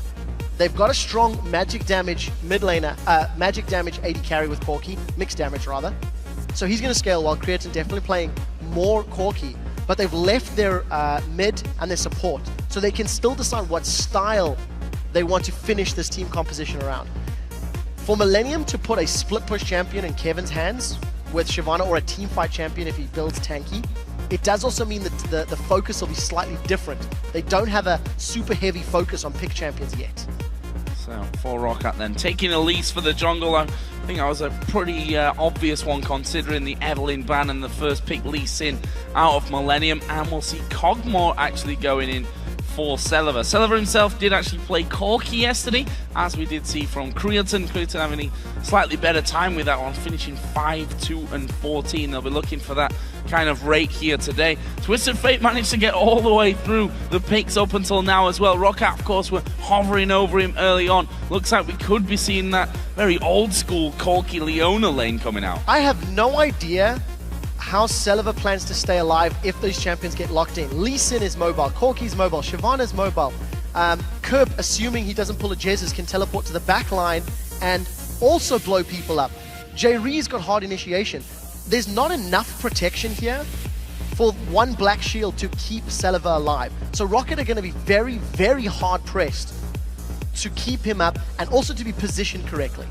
For Millennium's comp, with Twisted Fate and Leona now locked in, I think they've got a little bit of everything. They've got safe wave clear, they have pick power, they have team fight power, they've got counter engage, they've got, engage, etc. And I think they've got the tools to punish a very immobile Kog'Maw. But they need to get ahead in order to do that, because if Ro8 get ahead with an Elise, Kog'Maw, and Aatrox, they can simply stand toe-to-toe and actually win some of those fights. Even if you throw everything at Kog'Maw, if he's fed or farmed well, he may even be able to melt through you unless you have multiple threats. So we'll see what their final lock-in is going to be. Oh, mid lane Morgana. Okay. So I actually watched Froggen playing mid lane Morgana the other day, and to be honest, it is still pretty scary. So, okay, this is now different. This is now very different, because all of the protection for Kog'Maw will now be in this mid lane Morgana. Yes, you can flash forward at Soul Shackles, but when you're going to be building a lot of ability power, your Black Shield is now infinitely more useful because it will be scaling with all of the ability power you're building up. So that's going to be extra protection from Celiver. You combo that with the Glacial Fissure. If Millennium go for team fights with Leona, Lee, Shyvana jumping onto a target, they'll be slowed in place by Vander's ultimate and then potentially stunned in place by Overpower's ultimate. That is a very, very smart change in the last few seconds, and I'm much more positive about Ro8's team comp. I'm also much more positive about the players, because when Overpower's playing a non-traditional mid laner, he plays better. The team performs when they're comfortable, and they're comfortable when they're being odd, so to speak. And I'm very excited to see mid lane Morgana. Well, going to be fun, that's for sure. But with those champions, do you still think that Millennium are going to win this one? Tweet to us and let us know at LOL Esports with hashtag MILWin or hashtag RockWin. And we'll see if the lineups actually managed to sway your vote somewhat. It was already a close one, 55-45 in favor of Millennium. But I think that mid lane Morgana might change. Well, it swayed my vote. Down to the very last pick, I felt that Millennium had a much better team composition. And I still think there is a slight lead to Millennium in terms of having the tools to team fight, to split push with Shyvana, with Twisted Fate, with Leona. But, again, same story. If Ro8 can have a strong laning phase, this mid lane Morgana may just work out for them. All going to be about timing on their soul shackles. Well, let's have a look. We're going to get into games. Millennium versus Ro8. Our second game of the day. A thorough mid-table clash up this one. Going to be important for both teams to start pulling away here as we get into those final couple of weeks of the season. And there's one thing I also want to highlight. Now, support Morgana, of course, one of the reasons she's so successful and so favored is the 3-second root on her Dark Binding, on her Q. That becomes a very deadly missile on a mid lane AP because it is a lot of damage that can come down. And if you manage to lock up, Creatine or Kerp or Cottonex in the mid game when you're roaming around, or you land that Dark Binding on a telegraphed Destiny where Kerp will be coming in, you can instantly focus him down and blow him up. This is the reason SK Gaming lost the game yesterday, because Jesus had little impact, had no impact in team fights. But Ro8 need to make sure they're in the right position to do that and also blow Kerp up, because the root will not prevent Kerp popping his Zhonya's Hourglass, which he's going to have a tiny bit of breathing room to do. We'll find out here as both teams set up for level 1, and Millennium looking like they could be fancying a push towards the red buff, which actually would be dangerous here for Ro8. Their duo is already down bottom. Millennium looking to instigate a lane swap here by the looks of things as well. Corki headed up that lane already. See that Xaxus and Jankos hanging around by red, so if there's an invade here by Millennium, Ro8's jungler is a little bit behind right from the start. Yeah, I completely agree. Luckily, Ro8 do have vision though, so they should be able to react correctly if Millennium invade, and they are. And we'll see how Overpower reacts. Has he left mid lane yet? No, because it looks like Kerp is still pushing. So it's just going to be denying the buff from Jankos. Because of the lane swap, it should mean that Jankos actually won't come away too harmed, because he can pull the support of Celiva and Vander to Millennium's red buff. And this is just going to be Millennium taking control of the top half of the map, while Ro8 have been given control of the bottom half of the map. All initiated by Millennium. Nice little start there by Millennium. We shall see though. We're also seeing double teleport being run here, so Overpower is going to be able to, in theory, follow Twisted Fate around the map here as well. And we see that red buff started off by Ro8 over in the Millennium side of the jungle. So it looks like it will be a trade for now, with obviously a slightly ahead Millennium there coming out, with Cottonex actually stealing away the Wraith camp on his way out towards his own blue. Yeah, so double teleports are definitely becoming more popular. Even with the changes to teleport, making the teleport to towers slightly longer cooldown. We've seen it in 2 or 3 of the games yesterday, obviously seeing it in this matchup, and I think you rightly surmised Overpower's intention. I do not think Overpower is looking to do anything other than keep Celiva alive. And Celiva as an AD carry has definitely been improving in recent weeks. Xaxus is caught out. Yeah, well, Giants away. Celiva's really been improving in recent weeks. He was struggling to have an impact at the beginning of the split. And it kind of feels like with the changes to AD carry items in 4.10, it seems to have favored him. It seems to have stepped up, put some champions back in his pool that is working for him. And as long as Overpower and Vander are positioning correctly and stacking their ultimates, now they have enough sort of protection for this Cogmore in the mid to late game. Where are Millennium going? Actually, they're going to be either crossing over. They're going to be spotted by a ward if they do decide to cross over. And there is the spot. So actually, an early Dragon attempt. We see Morgana just holding this middle of the lane area. In fact, Xaxus has walked down as well. So Ro8 going to 5-man Dragon here after just 3 minutes 50 seconds, but will they be able to finish it off before Millennium come in? There's Cornex going over, he's going to get in, and he manages a steal as well. He's going to pay for it here with his life, but they get that first pickup of the Dragon, and I don't think they can chase in for any more. Definitely worthwhile. Dragon secure. Well, 4-minute Dragon's not going to be worth quite as much, but nevertheless, smart play, Cottonex landing the steal and grabbing the objective. I do also want to say Ro8 were juggling the aggro of Dragon and dodging the damage very, very, very well. I don't think they took a single auto attack from Dragon until Millennium moved in for the challenge. And all props to Cottonex with the start. The problem is, Zaz has secured first blood, so in this lane swap scenario, he's slightly further ahead from Kevin, and he's got double buffs. That's very aggressive. I'm not sure what he's doing there, to be honest with you. He's going to get stunned up here. He's going to get that Bloodwell pop right underneath the turret, though. And it looks like the TP going to come around. Have they got enough to finish it? Phosphorus Bomb misses. The TP actually got cancelled there in the end. Not sure if Kerp actually stopped Overpower from coming through there with a gold card, but so close. And I think that was purely a mistake from Zazas. The way that he flashed straight out there tells me so. Yeah, I feel like that was a misclick. I double-checked the my PC on the side. Overpower cancelled the teleport. Okay. It wasn't interrupted from Kerp. Overpower himself decided to not go in there. I feel like it was the smart decision. It's going to be a lower cooldown, and also he wasn't really going to be able to punish Creatine or J-Reed. They had very little intention of actually diving. They got Zazas' passive, they got his flash, and he's in a lot of trouble. Millennium putting a lot of damage on this top tower. Zazas still has double buff, so there is some kill threat if he and Jankos can get on the right target. He's looking for some levels. See that, that would have been a bit of a disaster for them as well. Double buffs going over to Corki at this stage of things as Kevin coming up pretty far here, and Vander's like, no, I'm just going to have a couple of shots off onto you. May even get a stunt. No, Kevin deciding to walk back away, play that one a little safer. Jankos has come up to aid that top lane as well. We're also going to have Lee Sin coming through, so could turn into a 3-on-2 if Ro8 decides to start anything. Yeah, we need to see if J-Reed can land the CC. That's what it's about. Double buff should be wearing off in the not too distant future, so that might also actually be the focus. There's only a few seconds left. Try to get that back in your hands, but there's a decent minion wave to work with.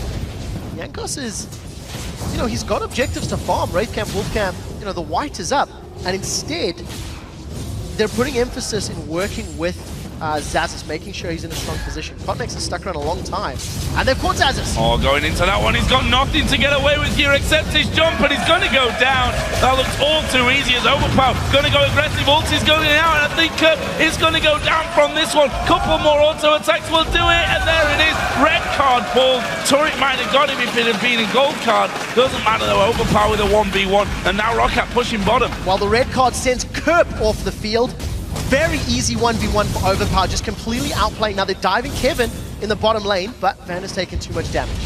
Turret's going down either way here for Millennium. First one of the game. Question is whether Kevin can hold this one on the bottom side, and whether Ro8 feel confident enough and strong enough at this stage to actually go in there. There's actually the stun possibility coming down. 2 more shots would have done it, but I don't think they're feeling strong enough to go under the turret here. No, not yet, and they just did it a few seconds ago, so they don't have the hit points really to go for it again. One of the things I also want to highlight, Leona gets so much tanky stats from her abilities. Shyvana gets a bunch of tanky stats from her abilities, and I'm expecting them, Shyvana eventually to go very tanky. Cogmore is phenomenal against tanks because of the percentage damage on his W, because of the fact that you tend to build Blade of the Ruined King on him. And he gets to shred the armor and MR with his Caustic Spittle, the Q. So once Millennium get tankier and tankier, you've got the best AD carry against those tanks because you can shred them, because you can remove their armor and MR and just deal even more damage. So even more, I think, props to Ro8 for their pick and ban phase and for how, I think, intelligently they've read Millennium in the situation. Zazas is in a lot of trouble here. There's the ward going down, giving them the vision. Can they finish him off? He actually will jump towards Kevin. Here comes Overpower with the TP as well. Zazas is going to go down, but it's going to take a while. Where's he going to go? Auto attack from Kerp, finish it off, and Overpower not feeling able to push through there and get another kill. They'll trade 1-for-1 with both top laners going down. Soul Shackles has just become available for Overpower. If he gets a binding on Kerp, he may just, well, yeah. Take it back. Was thinking about it. Teleport worked out very effectively, and it was the exact counter to the Destiny. So yes, they end up trading 1 for 1, but Overpower, very importantly, is the one that secures the kill there for Ro8. So he can accelerate his Rod of Ages, work closer and closer to getting to that Zhonya's Hourglass as well. So smart play from Overpower. This is what we talked about. Overpower on a non-standard mid lane is having a very large impact in this matchup. He's 1v1 Kerp, which is not something a lot of European mid laners are able to do in the laning phase. Certainly not, and pulling a little bit ahead in CS up until now as well. So he's going for Rod of Ages first by the looks of it with that Catalyst, the Protector, as his first item. We are finally going to see blue buffs being donated over to the mid laners as well. Kerp going to be taking his, and I'm assuming the same going to happen, or already happened even, for Overpower here as well. And of course giving that out. So into a bit more of a farming phase here. 3-2 up in kills. However, that farming phase probably not going to last too long because Dragon is coming up in 15 seconds time. Yeah, now Ro8 were the ones that started Dragon. They juggled the damage very effectively, but CottonX stole it away previously. I think Millennium will be more hesitant to look for steals if they can get themselves in a fight. Teleport almost up for Kevin. Destiny almost up for Kerp. So a strong engage between Leona and Twisted Fate might be the way to try jump on Saliver before any more items are built up or any more power is gained on their side. We see Saliver and Vanda in the 2v2, they've been like this for a minute or two. And the previous trade, Saliver and Vanda actually came out quite effectively against Cretin. Cretin's going for the burst build with Sheen first. Sheen first, Fate first on the other side with Saliver and Overpower here. Again, continuing to rack up that CS curve, despite his death earlier on, actually doing really, really well of keeping himself level. That could have been dangerous. And again, we see these like double easy stun chain CCs that you can put together with Morgana and with Elise. Makes it easier once one lands to put the next one right on top of it. Actually, Curve did just recall, picked himself up Morellonomicon first item. Yeah, so going to be going for that cooldown reduction. Interesting to see it's Morellonomicon first as opposed to an Athene, because there is a fair amount of magic damage on Ro8's squad, but on the same token, if you can get Morgana low with her built-in spell vamp, maybe that's part of the reasoning. Regardless, Kerp's got the movement speed with his back, with teleport available for Kevin.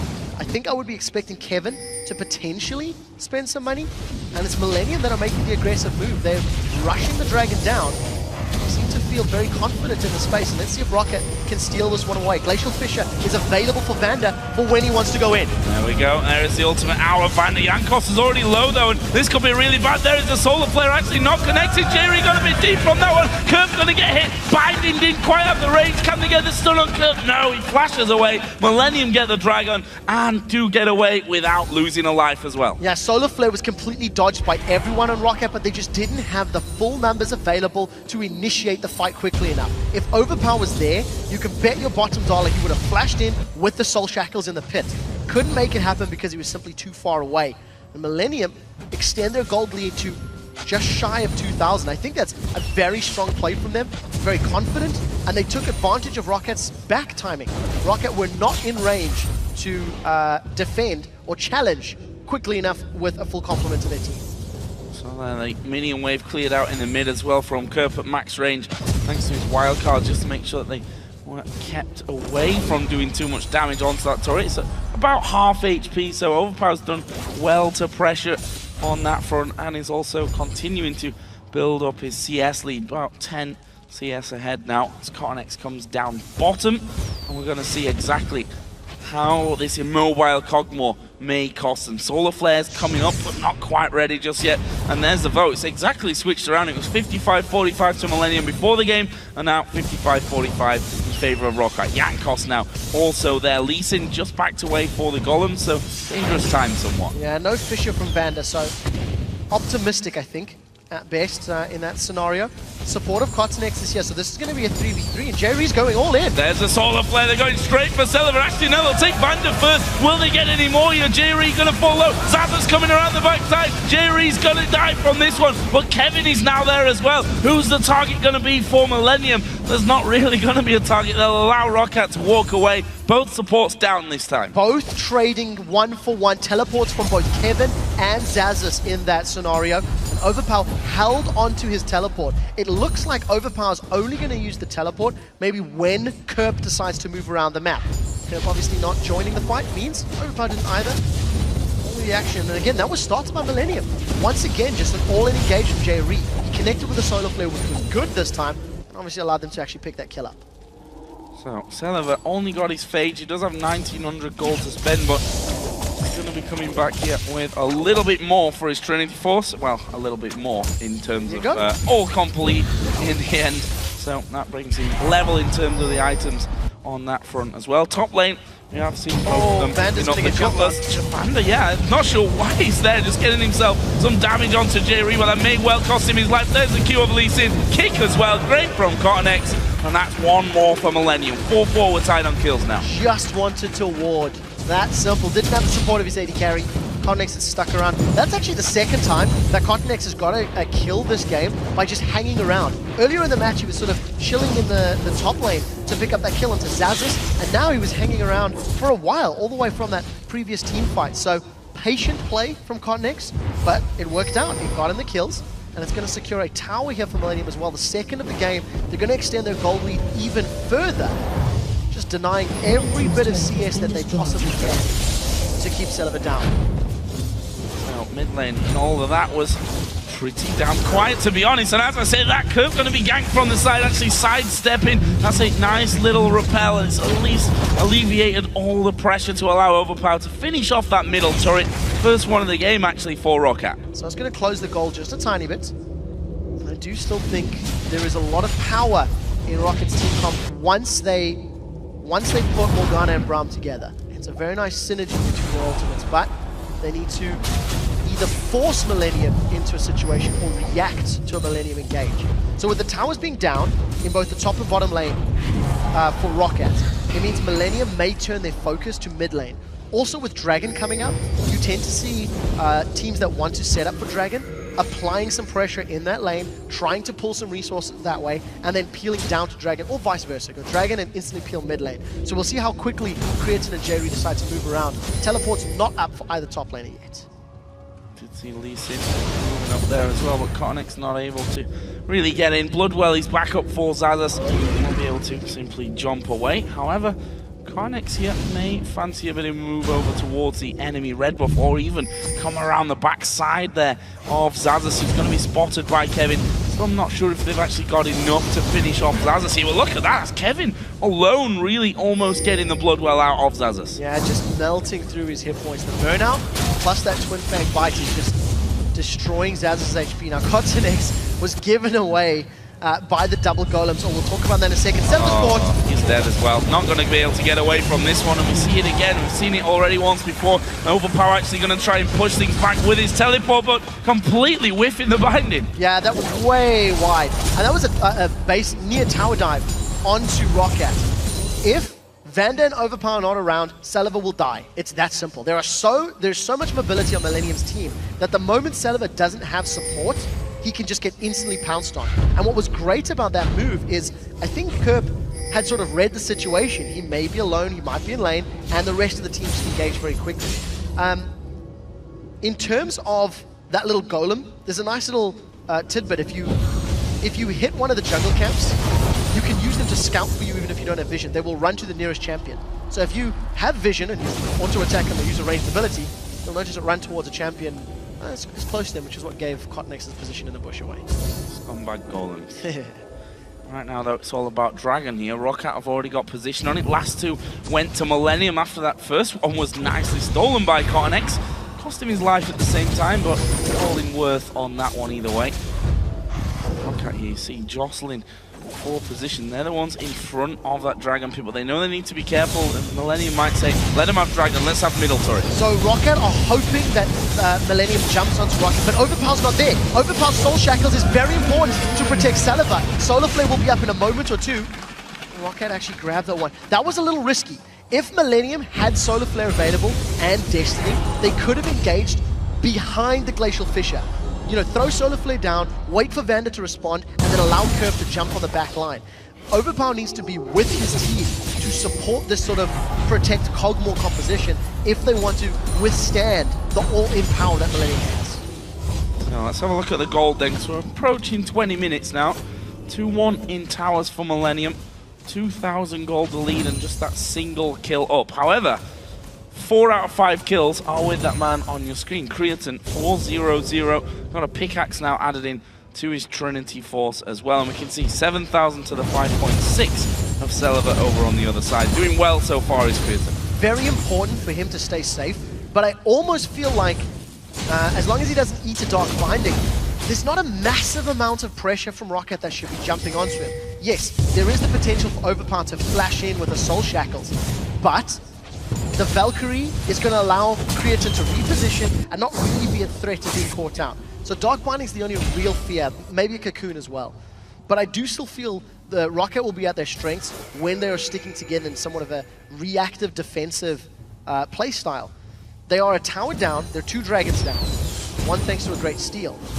But they are now making movements around the map. We've seen Jankos being a lot more, I think, involved in this laning phase now in this last five or so minutes to try set up plays.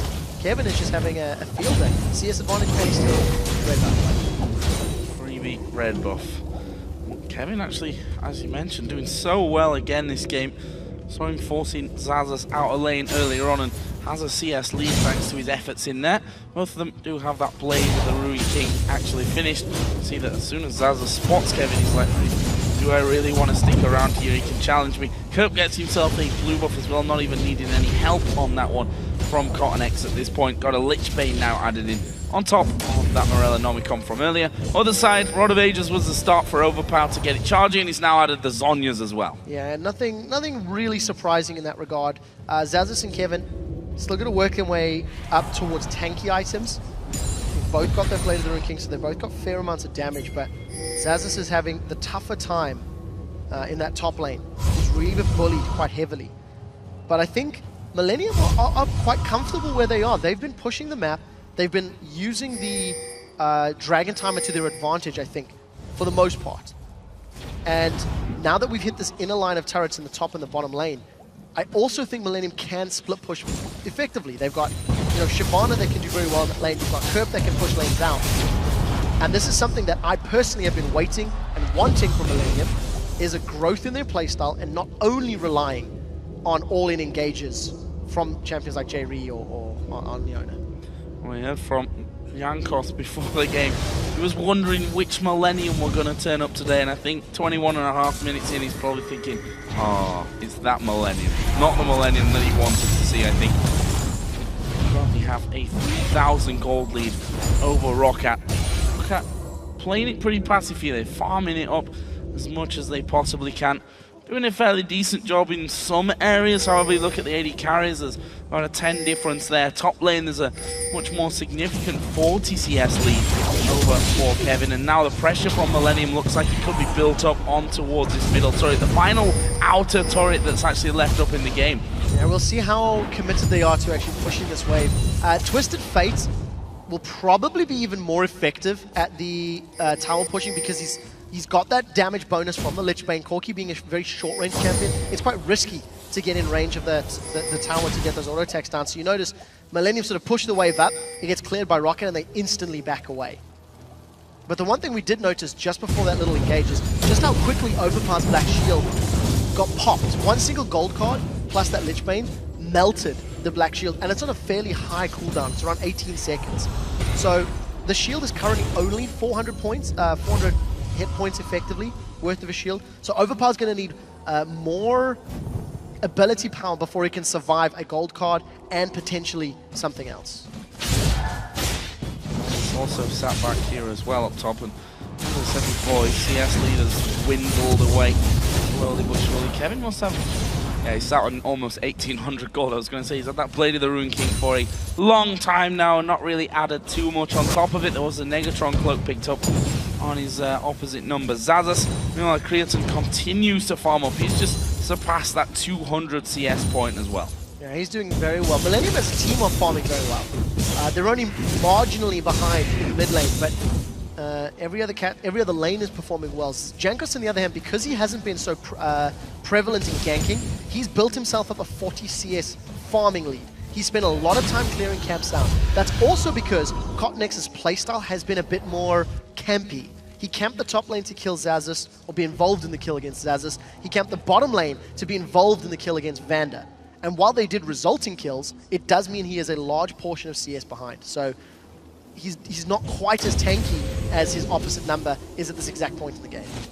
Yeah, Giant's belt for Kevin added in there on his last trip home. Mentioned that he's sat on about 1,800 gold, but it's all about Dragon now. That Dragon just spawning in. Millennium already there, but Ro8 have 4 main coming down. TP is available for both top laners as well. Yeah, Ro8 might be a little too late to this party. Glacial Fish is available, and Jankos, he's trying to get it closer. Yeah, Cornex actually just used the kick there to kick him back out of the pit. Twisted Fate going to come in from around the side, but not sure that they can actually get in range of this one. There is a cocoon coming down, and that will stop Millennium from chasing. So Ro8 say no to the fight. They lose the Dragon as well. Jankos is going to be a little more careful on that cocoon, because if he had thrown it and Kerp had followed through with the Destiny, there would have been one less of those very hard CCs to lock him down. But nevertheless, Ro8 get away cleanly. They were just too late to respond. And the decisiveness from Millennium gives them that Dragon uncontested. They had to burn a few summoners and ultimates. Well, one Ghost and one Destiny. But it was just all too easy for them. And again, confident play. Millennium are definitely once again dictating the tempo of the match against Ro8.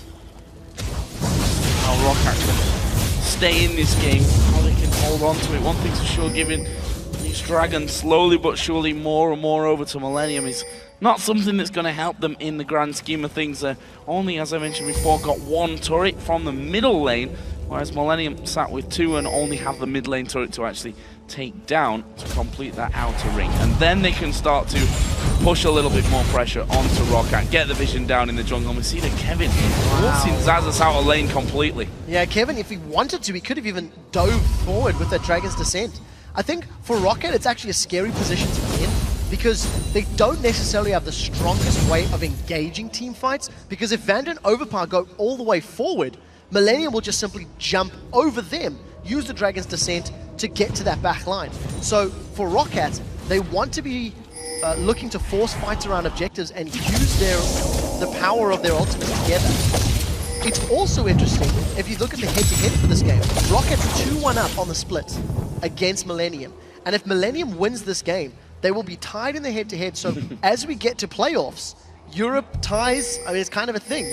Whereas if Ro8 were to pick this one up, they guarantee that head-to-head lead, meaning they could have preferential positioning in terms of getting a higher seed. Overpower, yeah, going for it on this one. There is the Solar Flare coming down, and Vander going low from that one. Is he going to go down? It was a wild card from Kurt that got it in the end. Can they follow through for any more? Carnex is right on top of him. He gets bounded up as well, and now Overpower going to be separated on one side. There's 2 of them on the top, and it's Creatine that's hammering away and picks up the kill. He's unstoppable at 5-0-1. Blue Wolf's going to go to Millennium as well. They're surely going to go mid-queue and get rid of that tower finally. Creatine absolutely obliterated the health bars of Ro8. He just sat on the side and punched them down. J-Re, with his Face of the Mountain as well as that Eclipse, just gets so much bonus armor, and the shield from Face of the Mountain is made all that much more effective by the bonus armor and MR that Jerry was able to secure. If you don't have Saliva there to burn through those resistances, Overpower simply doesn't have the damage right now. He doesn't have a huge amount of ability power, and he hasn't even finished his Void Staff yet either. So poor engage from Ro8, maybe feeling the pressure of being under Millennium's finger this entire game. Squashing them like a bug. I was trying to work my head around that. I got you. I know what you meant. A little bit, maybe not. I kind of had to. Let's just move on, shall we? Let's move on from that one. That was a dumb line. We're approaching 30 minutes. Self-realization is a first step in curing yourself, by the way. You've got to admit you have a problem. Indeed. You know? Right. Right, half an hour, almost, on the clock. Couple of new items coming in here as well. Mostly for Millennium. Zonya's Hourglass for Twisted Fate. There's a Banshees now on Lee Sin. Also saw Blade of the Rune King now completed for Cogmore, and Locket of the Iron Solari for Elise. Meanwhile, Kevin literally just now finishing off as Saliva here up on that bottom side. Is actually going to get away from it finally, but had to use the Summoner Heal to actually give him that boost. Insta-heal to get away, and Millennium looking once again to try punish Saliva. Without support, it's very easy to jump on him. Millennium have got the numbers advantage in that bottom lane. The minions are being dealt with relatively quickly by Saliva, so they haven't got presence on the tower. Kevin has not left that top lane. He's teleported a few times for fights, but he's just been bullying Xaxus and continually pushing Xaxus to his inner tower. The rest of Millennium have done a very good job of dealing pressure in middle and bottom. So again, it's just all Millennium dictating the tempo of the game, and you have to feel the moment they catch someone, Celeba's dead. Celeba is dead, and Kerp actually going to take one too many turret hits. Zhonya's away from Kog'Maw, and that will leave them free and open to have a good go, if not even take down, finish off that inner turret. There it is, finished by Kerp in the end. There's too many mid trying to deal with Creatine. They might be forced to actually leave him alone. Actually, they decide to go aggressive on him to force him off. Valkyrie used by Creatine. Got a minute here until that dragon comes up, but slowly but surely, Millennium here strangling Ro8 out of the map. Yeah, denying every resource they can. Millennium have just got exquisite vision control in Ro8's jungle. A plethora of wards, both top and bottom of the map. And Millennium have just been much more proactive in this game. You know, Ro8, we talked about how they win and lose games in streaks. If they lose this game again, that's the second match, you know, this week, 0-2, after winning 5 in a row. And they just don't seem to be able to make positive plays. Their composition is a reactive one, yes, but they simply haven't made real pushes outside of trying dragons, and even those were questionable at best. Therefore, lying quite the chunk of gold behind here as Dragon is coming up. Ro8 have actually sent a full party on down there. Creatine's not going to be around, and 5-0 180 carry needs to be part of the team if you're going to fight it. There's J-Re stepping forward. Watch out for that solar flare coming in. Cotnex waiting off to the side. Are they going to actually push through here? Dragon goes low. Safeguard comes in. They do manage to get it here, though. Smite was a little misjudged by Cotnex. Are they going to try and go through? J-Re not got the range on the Zenith Blade. Good, solid Dragon pickup there for Ro8. They needed that. Yes, I completely agree. It's going to help close that gold gap. And very importantly, because Creatine was not there, they punished his positional call. It wasn't a mistake. He backed to Spencer Lane. So Ro8 with a very quick, decisive play, but it's not enough. They need more of those, and ideally, they need to get some kills, because look at Millennium. They're just going to default back to this split push style. They've still got Kevin in the top lane. They've still got Kerp pushing out that bottom wave. And they are doing this very, very effectively. Every time there's an objective available, they go for it. And every time Celeber is just farming, Millennium have gone aggressive on him, under the tower and in that lane. Nice little line in there actually coming onto Creatine, but he actually uses Quicksilver Sash, which he picked up a little earlier on, to get away from that one. So just showing that Creatine going a little bit defensive here, knowing that he's going to be a target when he's 5-0-1. Look at this Millennium say, you know what, they're defending their base. Let's go Baron. Vision control, map awareness, damage, they've got it all. Ro8 will be arriving probably too late here. Smite is up for Cotnex. Too little, too late. They've decided to half-heal, though. They're back in. Now here comes Jankos. Oh, there is the Baron, though, going down. Overpower gets in the middle of them. His ulti only going to hit Kevin, though, and that's not what they want. Brilliant solar flare gets 3. This could be a whitewash for Millennium. Xaxus going to get his blood well popped here any second. They've killed off Overpower. Celeber is going to go down. He's right in the middle, and Kerp now going to step forward. Hasn't got the pace to get in. There's the gold card, and that is going to be 4 men down for Ro8, and a triple kill for Creatine. 8-0-2 now. Creatine's still chasing, gets caught out, manages to get the Quadra at the end of the fight. And an aggressive initiation from Overpower does not manage to lock anyone down. You've seen how quickly Millennium were able to dash away from the Soul Shackles. Baron was secured, the massive team fight victory, and this is going to be an inhibitor as well. Inhibitor's going to be going down. J-Re going to stick his shield on, tank up the first couple of hits. Turret will fall here quickly. There's 3 seconds for Jankos, the rest of them a significant amount of time behind that, and the inhibitor is going to go down with the Baron, with the ace. Millennium have got gold coming out of their ears. Yeah, that's what I was going to say. 3.5k for Kerp. The others are sat 3,000 on the 80 carries, 1,600, 1,700 here and there. I think Overpower just panicked. I think that was a brash initiation, and because Ro8 was so split up, look, there's no one keeping Celeber alive. Everybody from Ro8 joined the fight in drips and drabs very, very late. Cotnex manages to flash away from the Acathian surprise. I mean, if you contrast team fights for Millennium today in comparison to yesterday, Millennium's focus and targeting is on a completely different level. They are making the right calls, they are focusing the right targets. And against SK, they were not doing that. Now that is also fair because SK's comp was very mobile, it was a lot more difficult to do. But nevertheless, this has just all been about Millennium for the last 10 minutes, and they are playing very, very well.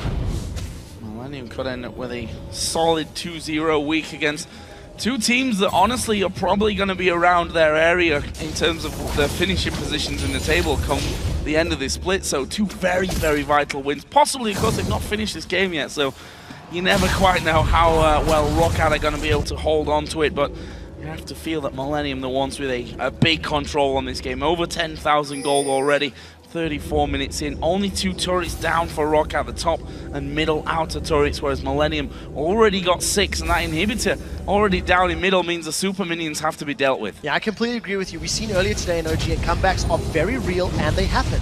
Banshee's Bell needs to be popped by Cotnex before he can be initiated upon, but look at Curb. Chilling on the sidelines. I think Millennium are aware that something is up. Ro8 are not in position to defend this tower, and it's going to get taken down. They don't even really want to team fight at this point in time. And Millennium, this is a very important win for Millennium because of the fact that they want the tiebreaker against Ro8. And Cotnex, not even going to walk away. Oh, Kevin's going deep here, and actually they've gone on to Celebu, who has to flash away. Jankos being focused now as well, and Millennium really going heavy for this one. Curb's in the middle of the base, at the backside of them. Overpower gonna fall low here, probably get finished up as well. It will in fact be Corky who gets another one here. It's a double kill again for Creaton. Curb in the meantime destinied in to the back line, trying to get in onto Jankos. There's a gold card actually coming down. Repel was the saving grace for a while, but Curb gets the kill, goes unstoppable, and this is going to be the game for Millennium. They've already taken down the Nexus turret. They'll finish off the win 35 minutes in. Vital victory for Millennium. 2-0 for the week. They tie up the head-to-head 2-2 with Ro8. And the theory behind the Morgana mid and Braum to protect Cogmore was not enough. Millennium danced around it and got onto Celebar so many times. Found the right time to port in. And Curb again showing just how strong of a mid laner he is in Europe. And while I totally agree with you there, we're also seeing that Creaton as well, the comfortable Creaton who's enjoying playing the game. 11-0-2 he actually ended in this one. 315 CS to his name. He was close to being a fully built Corki, and we saw that fight around Baron where he got the quadra, got a double there at the end of this one as well. Really great performance overall by Millennium. Again, gonna go back to our old broken record story and wonder if they can do the same next week though. Yes, I completely agree. I must admit, this game though, for me, was the first time all split that Millennium have demonstrated an ability to play the map as effectively as they play team fights. If you go look at that mid-game phase, Millennium were not over-aggressive. They made relatively few mistakes. They didn't really get punished by Ro8 at all, and they were pushing top lane. Kevin, he didn't leave top lane. I mean, he saw 20% of the map that whole game. The few times he got involved were great, yes, but he just completely controlled Xaxus, kept Xaxus dealing with him the whole time. So I think that's a very good thing for Millennium to take away, because it's definitely a point that I've been harping on about all split long, and they did very well at controlling it. Feel a little bit for Ro8 as well, because they were the ones that, you know, because of the lane swap, initiated that first Dragon attempt. It got stolen away from them, which can put a team down, you know, can really throw you on tilt. And you have to say, from that point on, Ro8 didn't do too much though. I think there was one Dragon where I'd say they wisely capitalized on the fact that they'd seen Creaton already leave, so they knew it was going to be a 5v4 either way. Good moves, but Millennium the better team. So it's one of those situations where you look at the team comp, and in theory on paper, with the Morgana, with the Braum, you put the ultimates together, you have Aatrox running amok in the team, Elise trying to land cocoons. In theory, it could have worked. The only problem that Ro8 had is they needed to be completely together at multiple times. And they also needed Millennium to come at them at a fairly linear fashion. But because of the way Curb was sort of teleporting in from the sidelines, and Overpower was often not with his team. A couple of Dragon fights, he was late to the party. Baron fight, he initiated Baron. So Soul Shackles was down, Dark Binding was used, and Millennium just went, oh, well, thank you very much. Now we'll start the fight because the big threats are no longer there. So I do like the theory. I do think execution was a big problem here for Ro8 in terms of their positioning, in terms of how they handled their team composition. against Millenniums. Yeah, a bit of work to do as well over the next week for Ro8. I mean, we said it at the start of the game, 5-game winning streak coming into this week, won 9 out of their last 12 games, and then they end up losing 2 games to I'm not going to say like Alliance and Fnatic, who are a little bit further out there at the top, but they've lost to the Super Hot Crew and they've lost to Millennium, 2 teams who are right in there in the middle of the table. Fighting them for seeding, which is very, very important. And 3rd place 6th, 4th place 5th. So you want to ideally work closer to 3rd to get the weaker of that middle of the table teams. Well, we'll see if Ro8 can bring it back next week, but now we're going to flash over to Shox and Officio, who are standing by with Millennium's Creatine.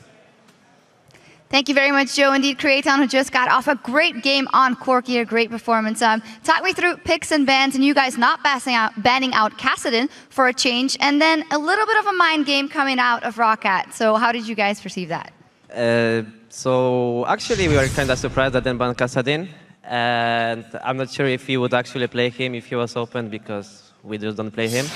And the mind game, I was kind of surprised because I'm playing Morgana a lot. Like, I'm not look like a Morgana player or something, but I do. And I know that she really lacks damage late game if you don't go like full glass cannon build. And if you go, you're just getting destroyed and you have to go kind of melee range. So I was kind of surprised that they're going for Morgana, and I don't think it was like a really good pick for them. So what was actually the game plan for you guys? I mean, we often see these pick comms again. Was it just say, okay, they have Morgana, don't really care about her late game, just get Celavar every single team fight, or what was the game plan?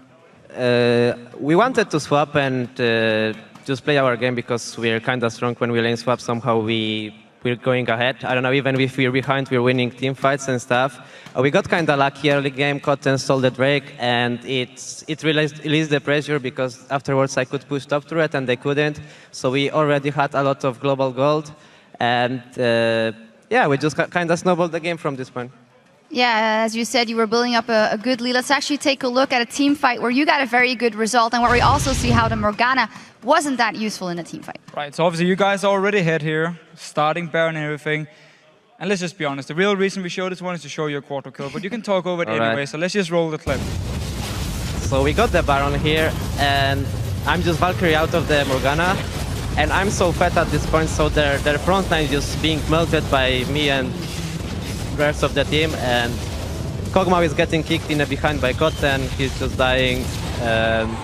Yeah, like I was just so fat at this point. So and it was really the weird thing for me with the Rocket comp, because if Overpower ever wanted to play aggressive and run forward towards you guys to actually kill you, for instance, he wouldn't be able to protect Celavar and then open up for Kerp and Cotnex or Kevin to just jump and kill him. I guess they just wanted to counter TF somehow with the Black Shield and TPs, but we got too many objectives early game, I think. Maybe if she was ahead like a little bit more, then maybe she could pull out something, but their front line was just dying so fast. Well, we saw you on Corki here, a fantastic game. Last week on Ezreal, fantastic game. It seems that you are trying to mix it up a little bit and bring those old picks back for you. Is that because you think the role is changing, or you feel like you need to put more pressure down? I don't know. I don't like Lucian anymore that much. I'm just losing the games with Lucian. I don't know. On solo queue, I feel like the king, and here, I don't know. I don't know, but the new Lucian is going to be cooler, though. It's actually a good question, though. Now, you mix up the AD carries, but the rest of the team seem to play the same picks and the same style. Like, we always want to go for some pick comms here. You always want Jerry to be able to engage. Are you afraid you guys are going to be too predictable going into playoffs, or do you have something else prepared? We play the same. Like, we played the same since 2 splits. Last split, we played the same. Now we're playing the same, and we still managed to win somehow. So I'm not worried at all. All right, because of course we know that you've had splits, also an alternate, where you guys started off so strong and then you could never keep it going. Tell me what is different for you in this split that hasn't been there before. I don't know what's different. I guess the people really wanted to go to World Finals and just practicing harder, I guess, taking game more serious, and yeah. Pretty good idea. That is very important. That is very important, actually. Thank you very much. Congratulations. Thank you. All right, we need to take a quick break, but we'll be right back as the Super Hot Crew gear up to take on Alliance in our next match. Don't go anywhere.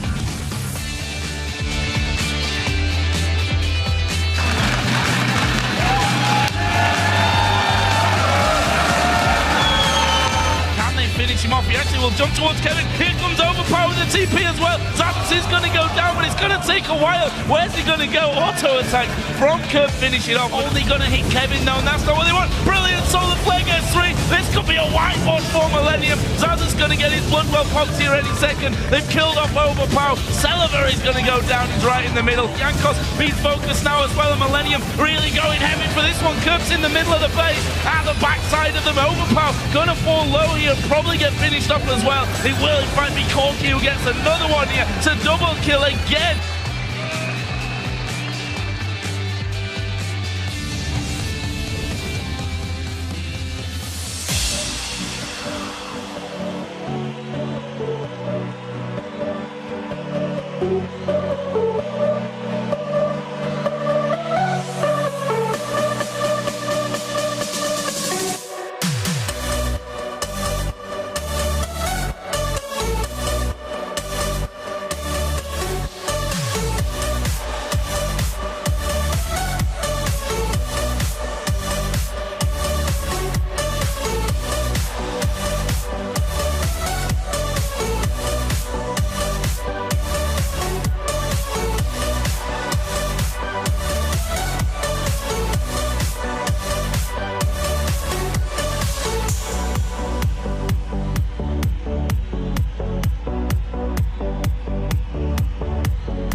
Welcome back, everyone, to Week 9 of the European League Championship Series. I'm Joe Miller, now joined by Martin DeFicio Lunga as we head into the last two games of Week 9. Next up is a matchup where both teams were victorious yesterday as the Super Hot Crew takes on Alliance. The Super Hot Crew were able to beat a pretty lackluster Ro8 yesterday. Their key lanes got going early, and there was no real response from Ro8, which led to a fairly one-sided win for the crew. Yeah, everything started when Super Crew punished Ro8 for going Dragon in the early game. Not only did they pick up the Dragon, they killed multiple Ro8 members and just got very far ahead.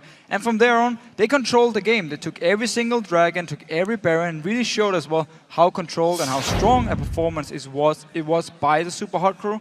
And Selfie and Oriana, talking about strong performance, he looked very, very good. I mean, he had some great shockwaves, and we talked about how important he is for the team to do well. If he has a good game, the rest of Super Hot Crew will often do really well, and he had a very good game yesterday.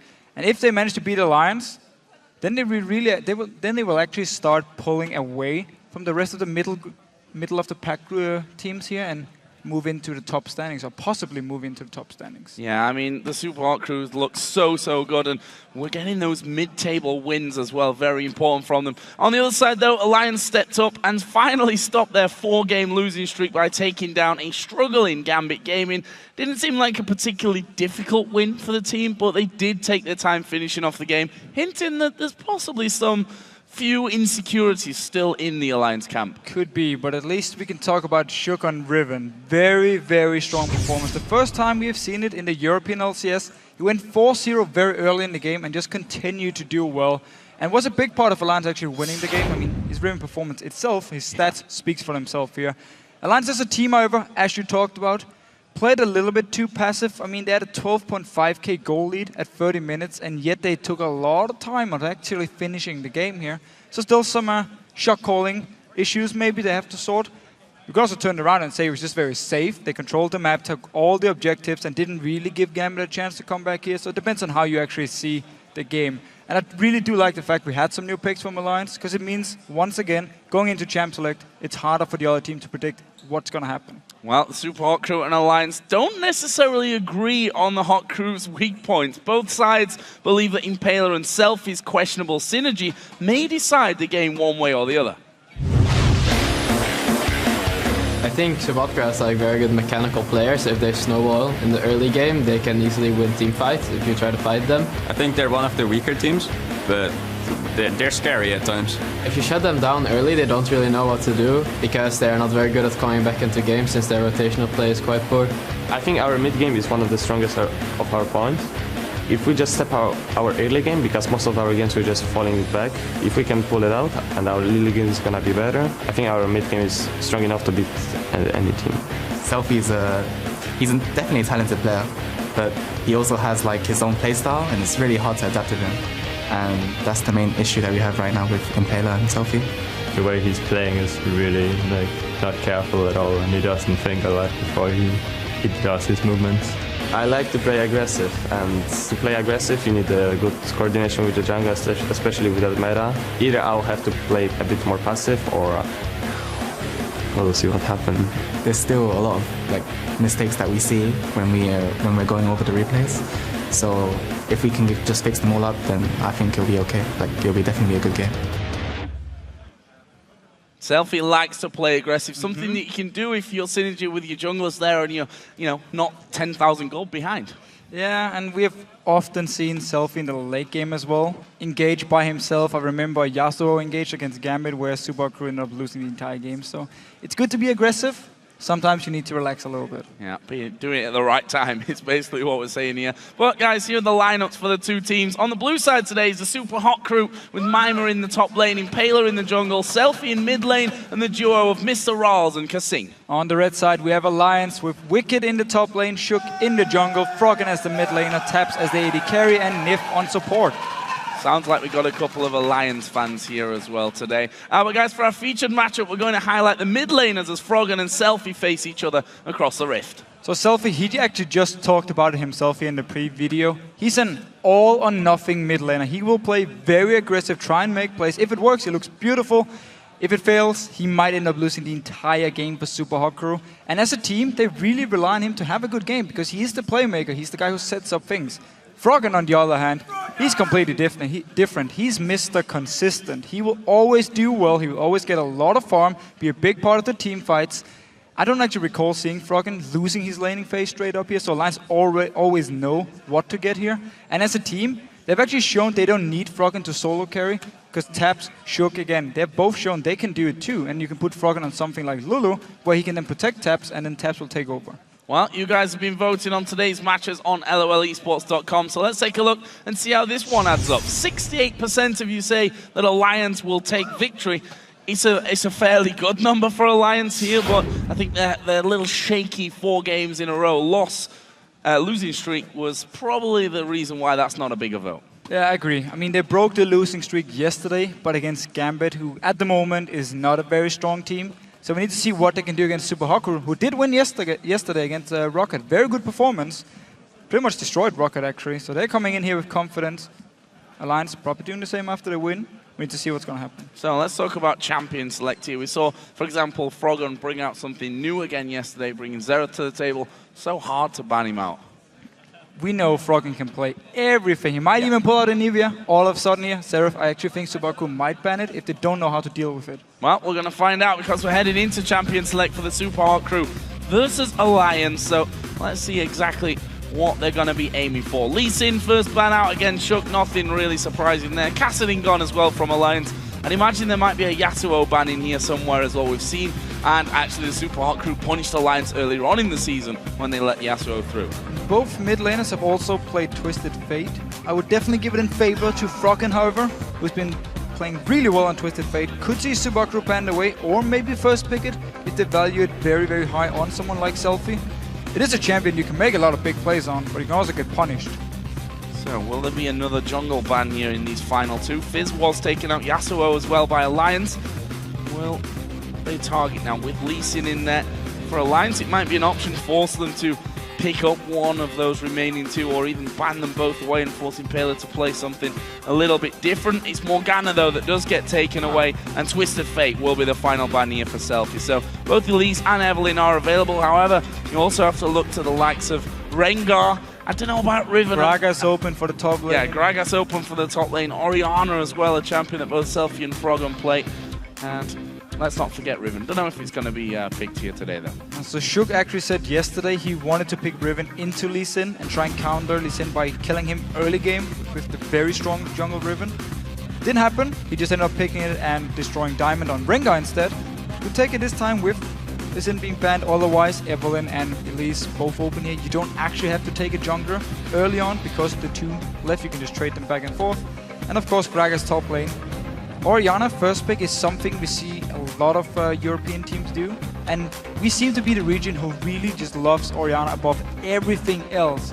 I don't recall seeing her being first picked in any other region lately. Now, teams putting more weight onto the likes of Gragas, exactly, first picked in here for Alliance, and maybe onto the likes of Lucian as well, although we'll see going forward now with the changes in there how Lucian's going to be stacking up. But Alliance take the Gragas as mentioned here. What will they pick as their second choice? Actually, it will be an AD carry, but it's going to be Corki for Tabs. So it could be just a Lucian pick now for Mr. Rales, and we have a very standard AD carry setup, which we have seen a few times already this week. And Seraph, of course, being open, but with the Orianna, don't expect it to be locked in. I think Selfie will take the Orianna. It's been a long time since I've seen the top lane Orianna, at least. And it actually fits Subaku's playstyle, because they talk about how they're weak early game, and Orianna is a very strong laner, so therefore it could explain the first pick. And generally, we see Orianna's always get a lot of farm in Europe. So, hovering over a couple of different supports here. They took Morgana away themselves, which I thought may have meant, okay, maybe they're going to go in for Leona now to be picked up, although that's still an option here for Alliance. Thresh is still open, which both Kasing and Nif have put some great performances in on the past. Braum, of course, the champion which Kasing has also been favouring. Nif played Braum as well yesterday. Looks like it is going to be the, I think we can safely say, one of the strongest lanes right now with Lucian and Braum. Yeah, very standard lane as well. All about getting a double tap with Lucian onto Braum when he applies the passive, and then you get a very early stun. And just trying to apply some burst damage here. And also Subaku, when they pick Lucian, they actually sometimes want to lane swap themselves, because Lucian is very strong in one-on-one, he's very safe. So we could see them try and lane swap in this game as well. Maybe to shut down Wicked a little bit. Try and force him away from his tower and deny him a lot of farm, so he won't become this lane bully, which Gragas really is. So, Super Hot Crew then. Final couple of choices, looking for top lane and jungle. Rengar, a champion which Impaler's gone to, although yesterday in that win over Ro8, he brought Elise to the table, was very convincing with Elise as well, ended up 3-1-6. Zillion is just Kasing. He's fallen into that Troll the Catholic mode where he just hovers all over the supports. pretty much anything. And that'll obviously be switched out. Rengar, though, is a very real possibility for the Super Hot Crew. They switch over, though. Going to be Elise. Mundo as well. He's a champion that's really fallen out of favor, especially here in Europe. Mimer's the only one that's played him recently. So he's a champion who's actually very strong against double AP because you become so tanky they can't burst you down and you just run around them and you keep doing damage and just regain all your HP and they cannot take you down. You need an AD carry with Blade as Ruin King is the best to take down a Dr. Mundo and of course an Ignite here. And normally on a mid laner like Xerath, you don't actually take Ignite because you're never really going to be in range to use it. So it could mean we only see Ignite on Nif, and it would make it very hard to take down Mimer in the late game if he becomes this monster in the late game. Well, yesterday when we had Impaler on the analyst desk to talk through the games, and we were walking downstairs after that Alliance match, I said to him, so you're playing Alliance? And he's like, yeah, I'm not sure if we need to ban Riven. I don't know if we need to ban it. They obviously decided, no, we don't need to ban Riven. Shook, he's going to take it for a second game in a row, though. And yesterday, he got off to such a good start, had like 3 kills 10 minutes in, and he just ran rampage. 7-0-3 ended that game. It was very, very strong pick in the early game. You have a lot of damage early on here, and if you find someone like Elise, you might be able to take it down one-on-one. It was the whole idea behind the Riven pick, according to Shook. Find the enemy jungle and just fight him straight up. And we did see him build a lot of damage. Only build a Randuin's Omen like 35 minutes into the game. So the rest of Alliance here might need to adjust to his build and say, do we need a tank here or not? Otherwise, we just got full damage. I mean, Wicked built full AP on Gragas. The only tank that was Nif as a support without any armor or any MR in the game yesterday. And there was some issues for them to actually close out the game. Could be the same here, unless someone like Wicked actually want to build a bit tanky. Well, you guys have seen the champions. Now tell us which mid laner you think will lead their team to a victory. Tweet at LOL Esports with hashtag SHCselfie or hashtag AllFroggen, and we'll check your predictions in game. Xerath again, a second game in a row for Froggen. Actually finished 0-1-9 with it yesterday, so kind of typical. I suppose no kills is one thing, but the fact that he got so many assists just shows that he was playing Xerath the way that you should be playing Xerath, safe in the back of the team and just hammering away. Or that Shook was kill stealing throughout the entire game. Or that. Could have been the same here. I mean, could have got a few kills at least. But I like the Mundo pick here. If Mimer gets to the late game, he's going to be very, very hard to kill for Alliance. And we need to see if he can actually get to late game point. Well, let's find out. We're going to get into game. It's the Super Hot Crew versus Alliance. Victory here for the Super Hot Crew would really help them out in that mid-table area after they took down Ro8, after we've just seen Millennium actually picking up victory over SK Gaming. However, they are taking on the top team in the league right now. Alliance back to winning ways after their match against Gambit. However, you also have to say that Gambit right now are a shadow of former Gambit's self. 100%. And this is the game where we really see if Alliance have fixed what problems they had. And the same picks pretty much, if you look at least solo laners and jungle for Alliance as they had yesterday, where Gragas as well were from Wicked just instant lock, really putting a lot of priority on getting this Gragas top lane, and it was a little bit surprising with Super Hot Crew first picking Orianna and actually give Gragas over to Wicked, but it was simply because they wanted to pick Mundo into this double AP. It worked even better for them with the fact that they are against a Corki, so could see Taps go Blade at the Ruin King after his 24s here, a second item if he wants to try and deal with Mimer. Otherwise, again, we need to see what's going to happen late game if Mimer becomes this super tank, which Mundo can become. Well, early game, up until now, is pretty passive. We see that almost every single area has 2 wards down. One from Alliance, one from Super Hot Crew in every important position there. Also, we're going to be seeing as well, just to touch on the summoners there that we see in the mid lane, Selfie and Froggen, both running the heal and flash combo. So no teleports this time, and again, we just talked about how Xerath, you have long range. If you have Ignite, you're playing him, well, at least you're getting in a very aggressive situation where you move close to people and you can actually get in range to use the Ignite, so heal makes a lot more sense. And we've seen teleport a few times, but normally you pick it against something like Twisted Fate, where you know he's gonna roam around and you want to follow him, so heal makes a lot of sense for both the mid laners. And we might just be looking at a farm war in the mid lane. So Oh, Nif, you're all alone. Yeah, Nif really is all alone there. That's a good play coming out. We'll actually just interrupt Impaler a little bit, but not really doing too much. But we're actually going to take a listen in after some interesting picks here in Champ Select. Because they only have magic damage. There's like some kind of similarity between the comp we have now and we have yesterday. Yes, Tabs. I agree. Captain Obvious to the rescue. Good comment by Tabs here, really showing he's paying a lot of attention to what his team is playing. So, we'll see if they can play it as well as they did yesterday. We already talked about the possible weaknesses that they had, struggling to finish off things, but as you rightly pointed out, Shook got Randuin's really late, and that was one of the problems that they had. They couldn't tank those initial couple of hits to really get the towers started off, so we'll see if he builds differently. We'll probably build differently if he doesn't get 3 kills in the next 8 minutes like he did yesterday as well. He definitely got a very good start. A start you can't really expect to always get, which meant he got very, very fed, very fast in the game, and could actually kill anyone one-on-one if he wanted to. But again, just to touch on this Lucian from Super Crew, yesterday they did the same thing where they lane swap with it, and it's simply because he is so good by himself. He's very safe with his dash, and he has a lot of damage, and if he builds something like a blade as first item, it's going to be hard for someone like Wicked to actually stand against him if they keep this lane swap going on here. And also they avoid Wicked being so strong in the laning phase as Gragas is, where Dr. Mundo often is fairly weak, and simply dodge around it and just try and pick up as much farm on the top lane as they can. Saw that ward there, possibly a bit of a lifesaver. The hook coming in on towards Mima. Have they got the damage? Ignite is down already by Nif, but no follow-up. Mima's able to just walk off. He had flash as well, so should have been safe either way. Had the flash here, simply an Ignite to try and force the flash away to make Mima panic. Didn't happen, however. He can now teleport back to the lane and just pick up some farm if the wave should be pushed down to his tower.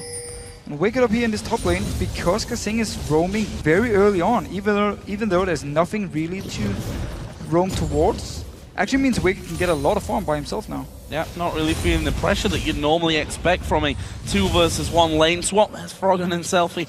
Again, max range out of Orianna and out of Xerath. And look at this. This is where that roaming, though, could pay off. If they're able to get around the back of Froggen, as they are going to be going in for the gank here. Summon heal already used by Selfie is going to go north. That's the rest of his team starting to collapse in. And now Shook finding himself a little far away. There's the Q coming in from Bram. 2 more auto attacks needed if they're to get this done. I don't think they will here. I think Shook's going to be able to walk away from it. Impaler does come around. There's a Lantern anyway. Nicely escaped from by Alliance. So only the heal was actually used by Selfie here. As soon as Alliance saw him move up towards their own jungle, they knew someone was coming here. Let's just back away. And Shook saved his jumps to dodge around the cocoon and escape. Still in the jungle of Super Hawk Crew. Now he needs to be really careful because Kasing and Impaler might find him. They don't know. Not even there, looking for him. They don't know he's there. That's the problem. No vision on that side, or on that side of the map, on their own side of the map here inside the jungle. And we see that Shook just going to wait. He's going to spot Impaler and Kasing coming around. And there's the Spiderling actually just spotting him out there. As you mentioned, Nif did come up to give him a bit of help. Doesn't need to stick around too much to Corki in that bottom lane since he's up against the Mundo anyway, and that's not a really scary 1v1 for him. Kasing actually trying to get a bit of XP here going through the jungle with Impaler. And both these top laners now had some time to be one-on-one with the enemy AD carry and managed to get a lot of farm, even though it is a lane swap. Now Kasing and Impaler joining in. There's a ward though from Alliance, so they will easily spot them out and should be able to just back away. Yeah, if they die here, then something's really wrong after spotting Impaler already coming through. See that Nif not really scared, just dodging off to that side of that briefcase. Just to touch quickly on early CS totals here. Slight lead for Mr. Rawls when you look at AD carries, but only very slight. Bit of a bigger lead in the mid lane for Selfie. Top lane also is approaching 10 CS lead for Wicked, as we said, in this more 1v1 lane as it's become. He's doing really well to farm up there. However, the Super Hawk Crew, Elise early on, are they going to go think about Dragon? Well, the moving here would be very, very risky to go Dragon when the dual lane from Alliance is in the bottom side and your own AD carry without a teleport is stuck in the top lane. True. So Dragon would have been a ballsy play. Decided not to do it anyway and actually got the teleport out of Wicked here, so we could see Mr. Riley's run from the top lane straight to Dragon and abuse the fact there's no teleport on Wicked and he's stuck in his top lane now. They're going to have to keep Mima around then if they want to go for that one. And they are pinging Dragon, so Super Hawk Crew are going to look to get that one started off. Duo of Alliance is still on that bottom side. Here we go. Mime are going to kick that one off. Nif already moving in. Will spot 4 of the Super Hot crew. Mr. R's not quite there just yet, but this Dragon between them going down pretty quickly. Might be up to Froggen to actually look for a bit of a steal on this one, but I think this is the Super Hot Crews. Nif just going to be there to watch it go down. Yeah. The first Dragon of the game goes the Super Hot Crews way. Simply just wanted the timer. Maybe going to do something to Kasing here. Missed the hook, but they might force a flash. Never mind, jumping out here. But good timing by Super Hot Crew. They saw the teleport from Wicked in the top lane. Instantly, they just went for Dragon. Perfect timing as well in the case that Taps had already recalled to base. So a bit of mistiming for Alliance with the recalls here, giving Super Hot Crew a very easy Dragon, where they could only get the timer due to Nif staying around, but couldn't really do anything to actually stop it. That's interesting. Yeshuk actually going pretty low from it. Did use his smite to kill off, or to get it low in anyway, and that will be Froggen getting himself the blue buff. We'll see if Alliance want to challenge for the Super Hot Crew blue buff. They've actually put a ward down on it as well, so they'll see that one coming up. We'll see if they can actually pull anything off on that front, whether they even want to try for that one. Currently, Froggen has managed to claw a little bit back in the CS war in that mid lane. Going to be about 60 to 67 by the time this wave comes through. And both AD carries actually build BF Sword as the very first item. Normally in Corki we always see Trinity Force as the first item because it gives him kind of a smooth power spike and it makes him pretty strong in the laning phase. But getting an early BF Sword is definitely not bad either for the laning phase. So simply because they were both in the lane swap and just farming by themselves, they got enough gold to go back, get an early BF and push. Both looking to rush for Infinity Edge. And I wonder if Tapton will build Trinity Force as the second item. Or something else here. And ooh, Wicked almost stealing the blue. Almost. Very, very close. Selfie had just got it away. Did also see the vote from our featured matchup as well. 69% thinking that Froggen is going to be the one that wins this little encounter in the mid lane. Currently, he's behind still in CS, but it's a pretty small margin. Both of them going up towards Athene's first item, and now they look to put some pressure possibly on Wicked. He's already got Catalyst though, so he's got a lot of health. Yeah, and Mimer does have some early magic resist and his ulti, so it's going to be hard for Wicked to actually kill him.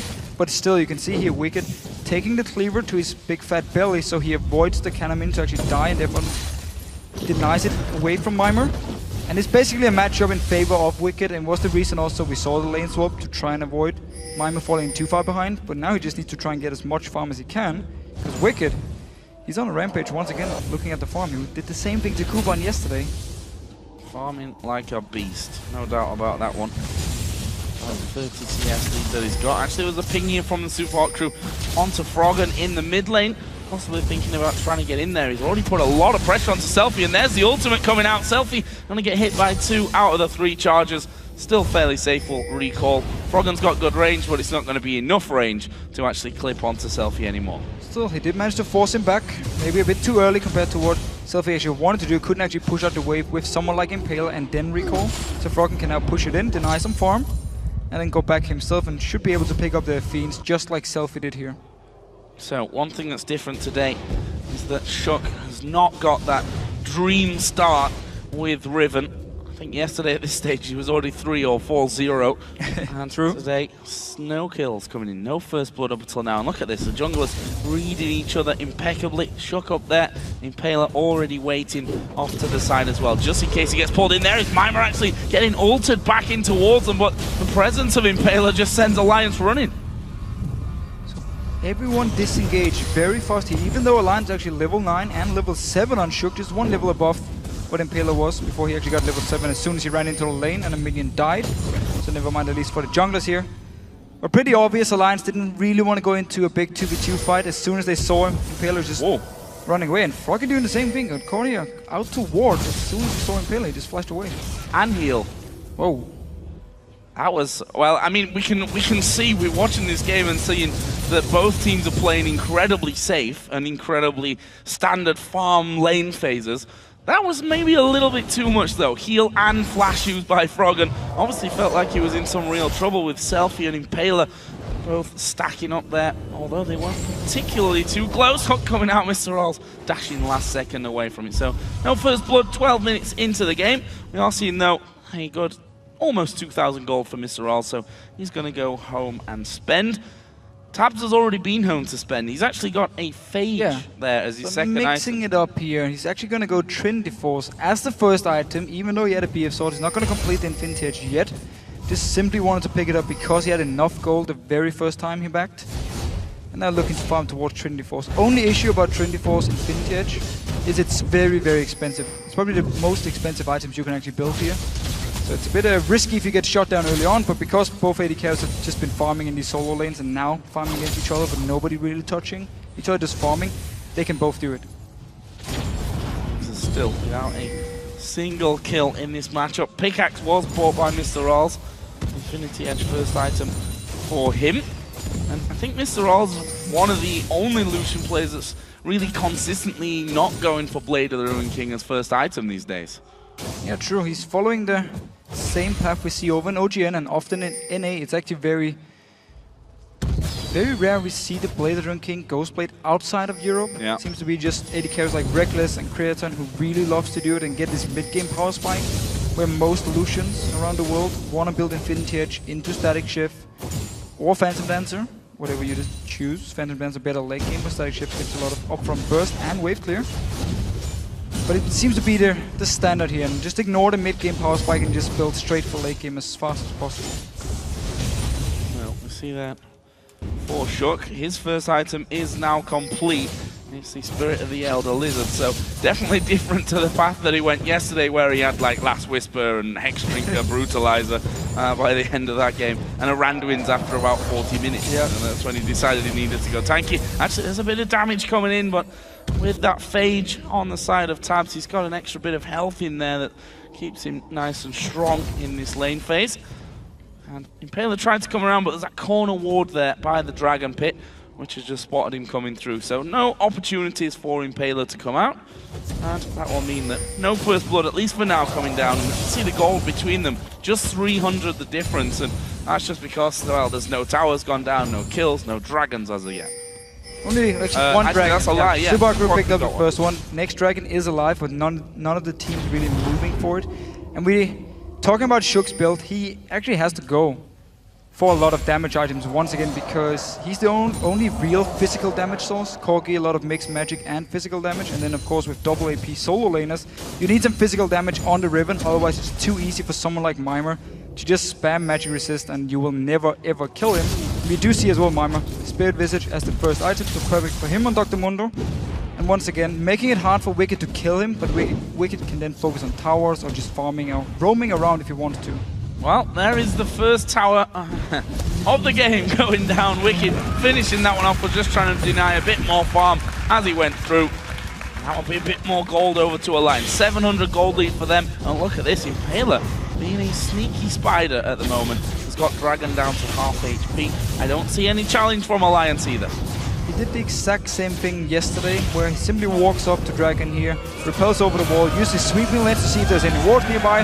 Nope, okay, and then he just takes the Dragon. No timer for Alliance, not even a single ward to actually spot him running out, which means they have no idea the Dragon has just gone down.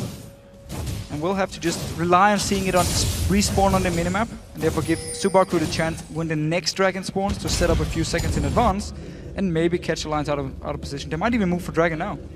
Well, they are, but it's not there.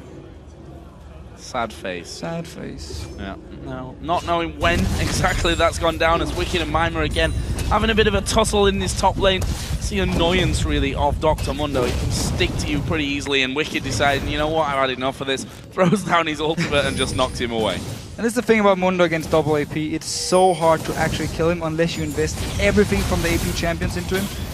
Impaler was looking for a gank, but a bit like Shook's ganks in this game here, nothing really comes from it. And that's the thing about Mundo as well. Spirit Visage first item. Not only is it great against double AP with the magic resist in there, it also gives you that extra health regen, which just fits Mundo so incredibly well. And may, with the resurgence of Gragas in this top lane, may just see a bit more of a heavy return of Dr. Mundo in the future. So now that Wicked and Mimer just going to butt heads once again. Mimer in fact did pop his ultimate there, and he's going to be regenning his way all the way back up to almost full HP. And look at this, Shook actually coming in behind. He's got vision of Selfie. There's the ultimate coming out. Frog and stun comes down, but not enough damage there. Wanted to just surprise him and flash stun him while all the burst from Froggen's ult was landing down onto Selfie. Didn't happen though, flashed away and used the heal. So trade at least flash from Shook here for both summoners on Selfie. Could look to try and gank him here within the next few minutes and abuse the fact both summoners are gone. But as you just pointed out with Dr. Mundo, it's perfect for him with Spirit Visage. We're gonna see him more and more with Gragas in the top lane.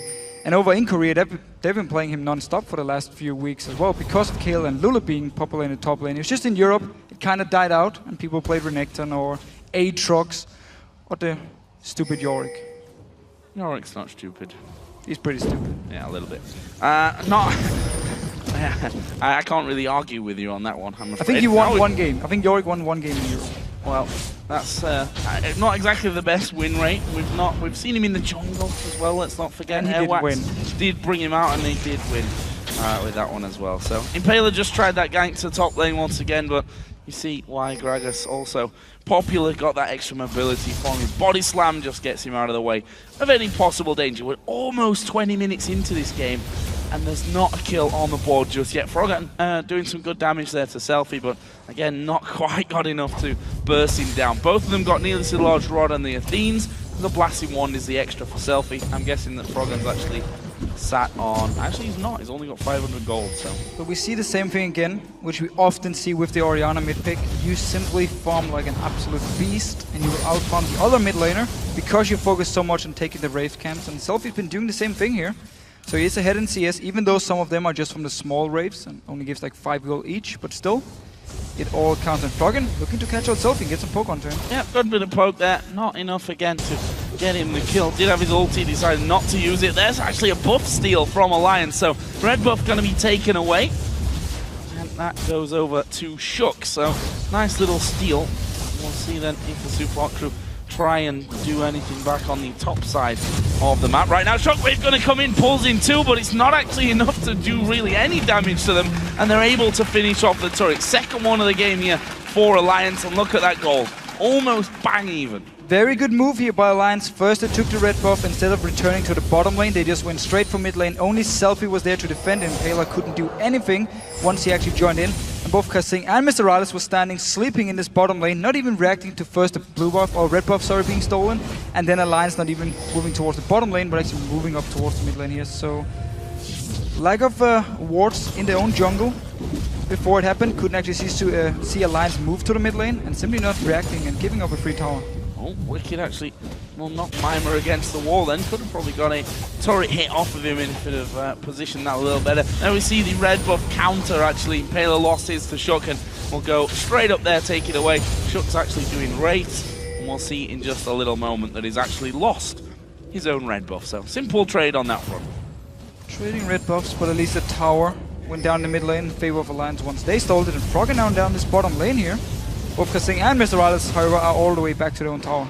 Gotta land the CC. Nif might be the man to do it. That's a good slowdown onto Nif. Either way, Alliance forced the turret. That's all the outer ring now down. So slowly but surely, we're still to see a kill in this game, but Alliance are managing to pick up those towers. The Super Hot Crew, though, got the Dragon advantage. Alliance did the same thing yesterday against Gambit with pretty much the same comp. You had Gragas, you had Zerif and Corki, so you had a lot of focus on poking, and getting down the outer turret simply means you can now group up and move into the next round and just start poking away.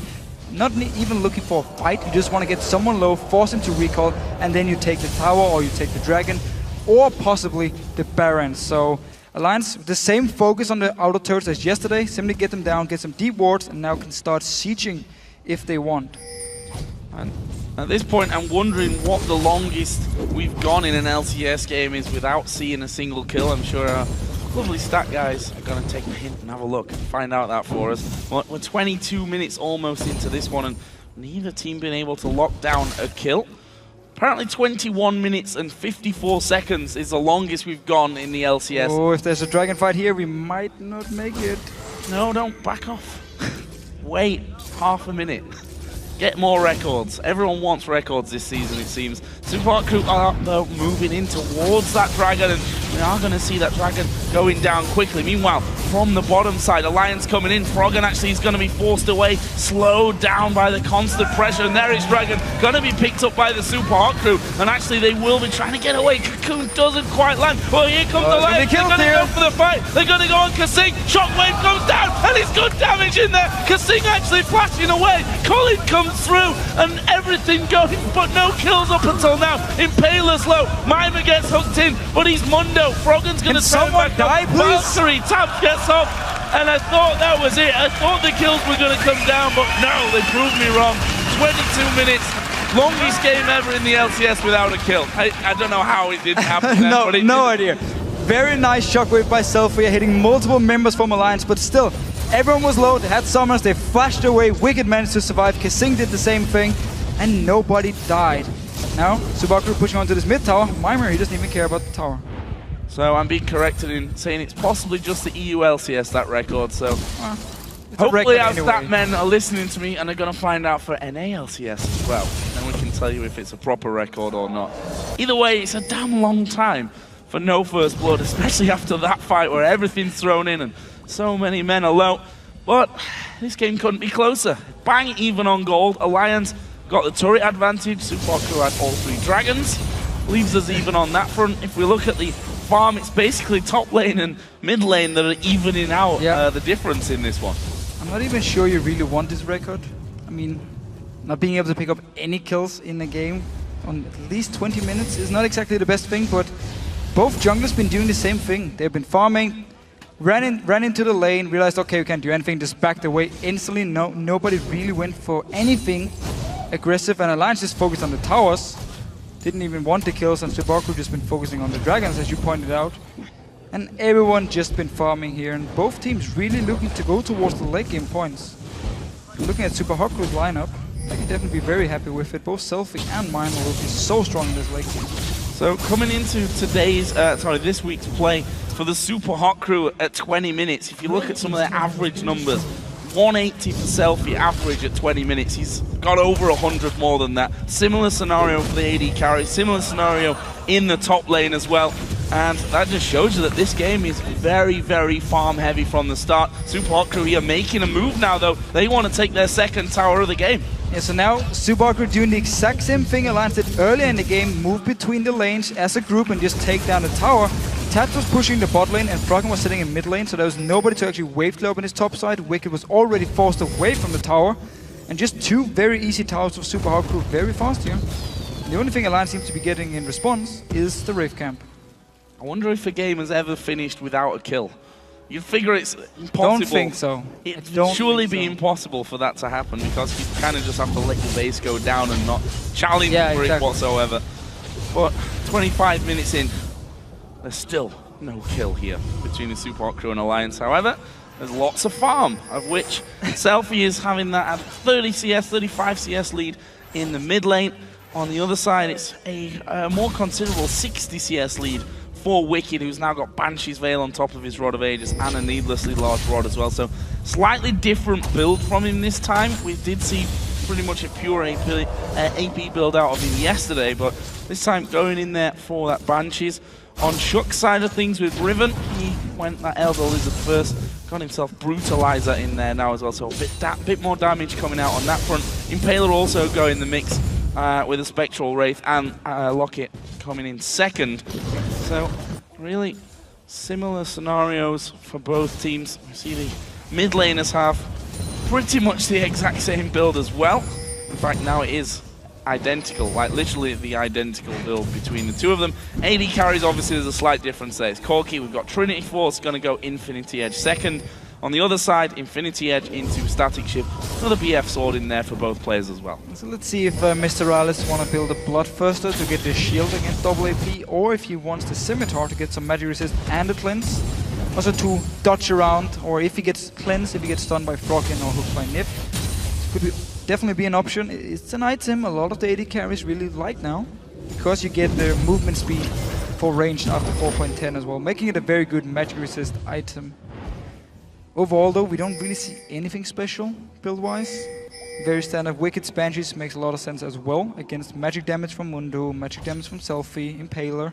Only Mr. Rorales really doing physical damage here, so getting some early magic resist makes him a bit beefy in these team fights, if we ever get a second team fight. We don't know yet. Might just be farming for the next 50 minutes. Well, I have now got confirmation that this is in fact the longest game without a kill Go in EU LCS. LCS history. So records, ladies and gentlemen, are being made in this game right here. It's definitely not the record for the most kills in 20 minutes, that's for sure.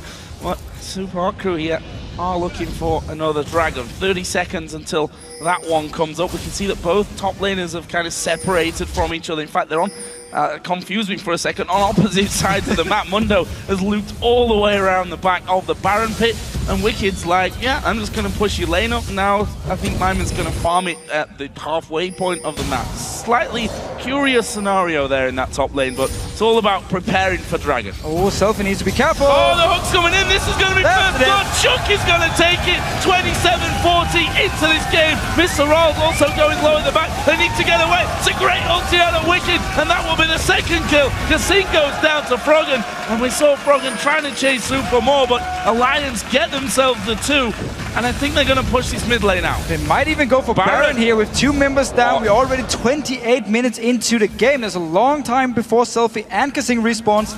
And this is all Selfie here. He's staying all by himself in the front. There was no vision of Nif. He came in with the hook.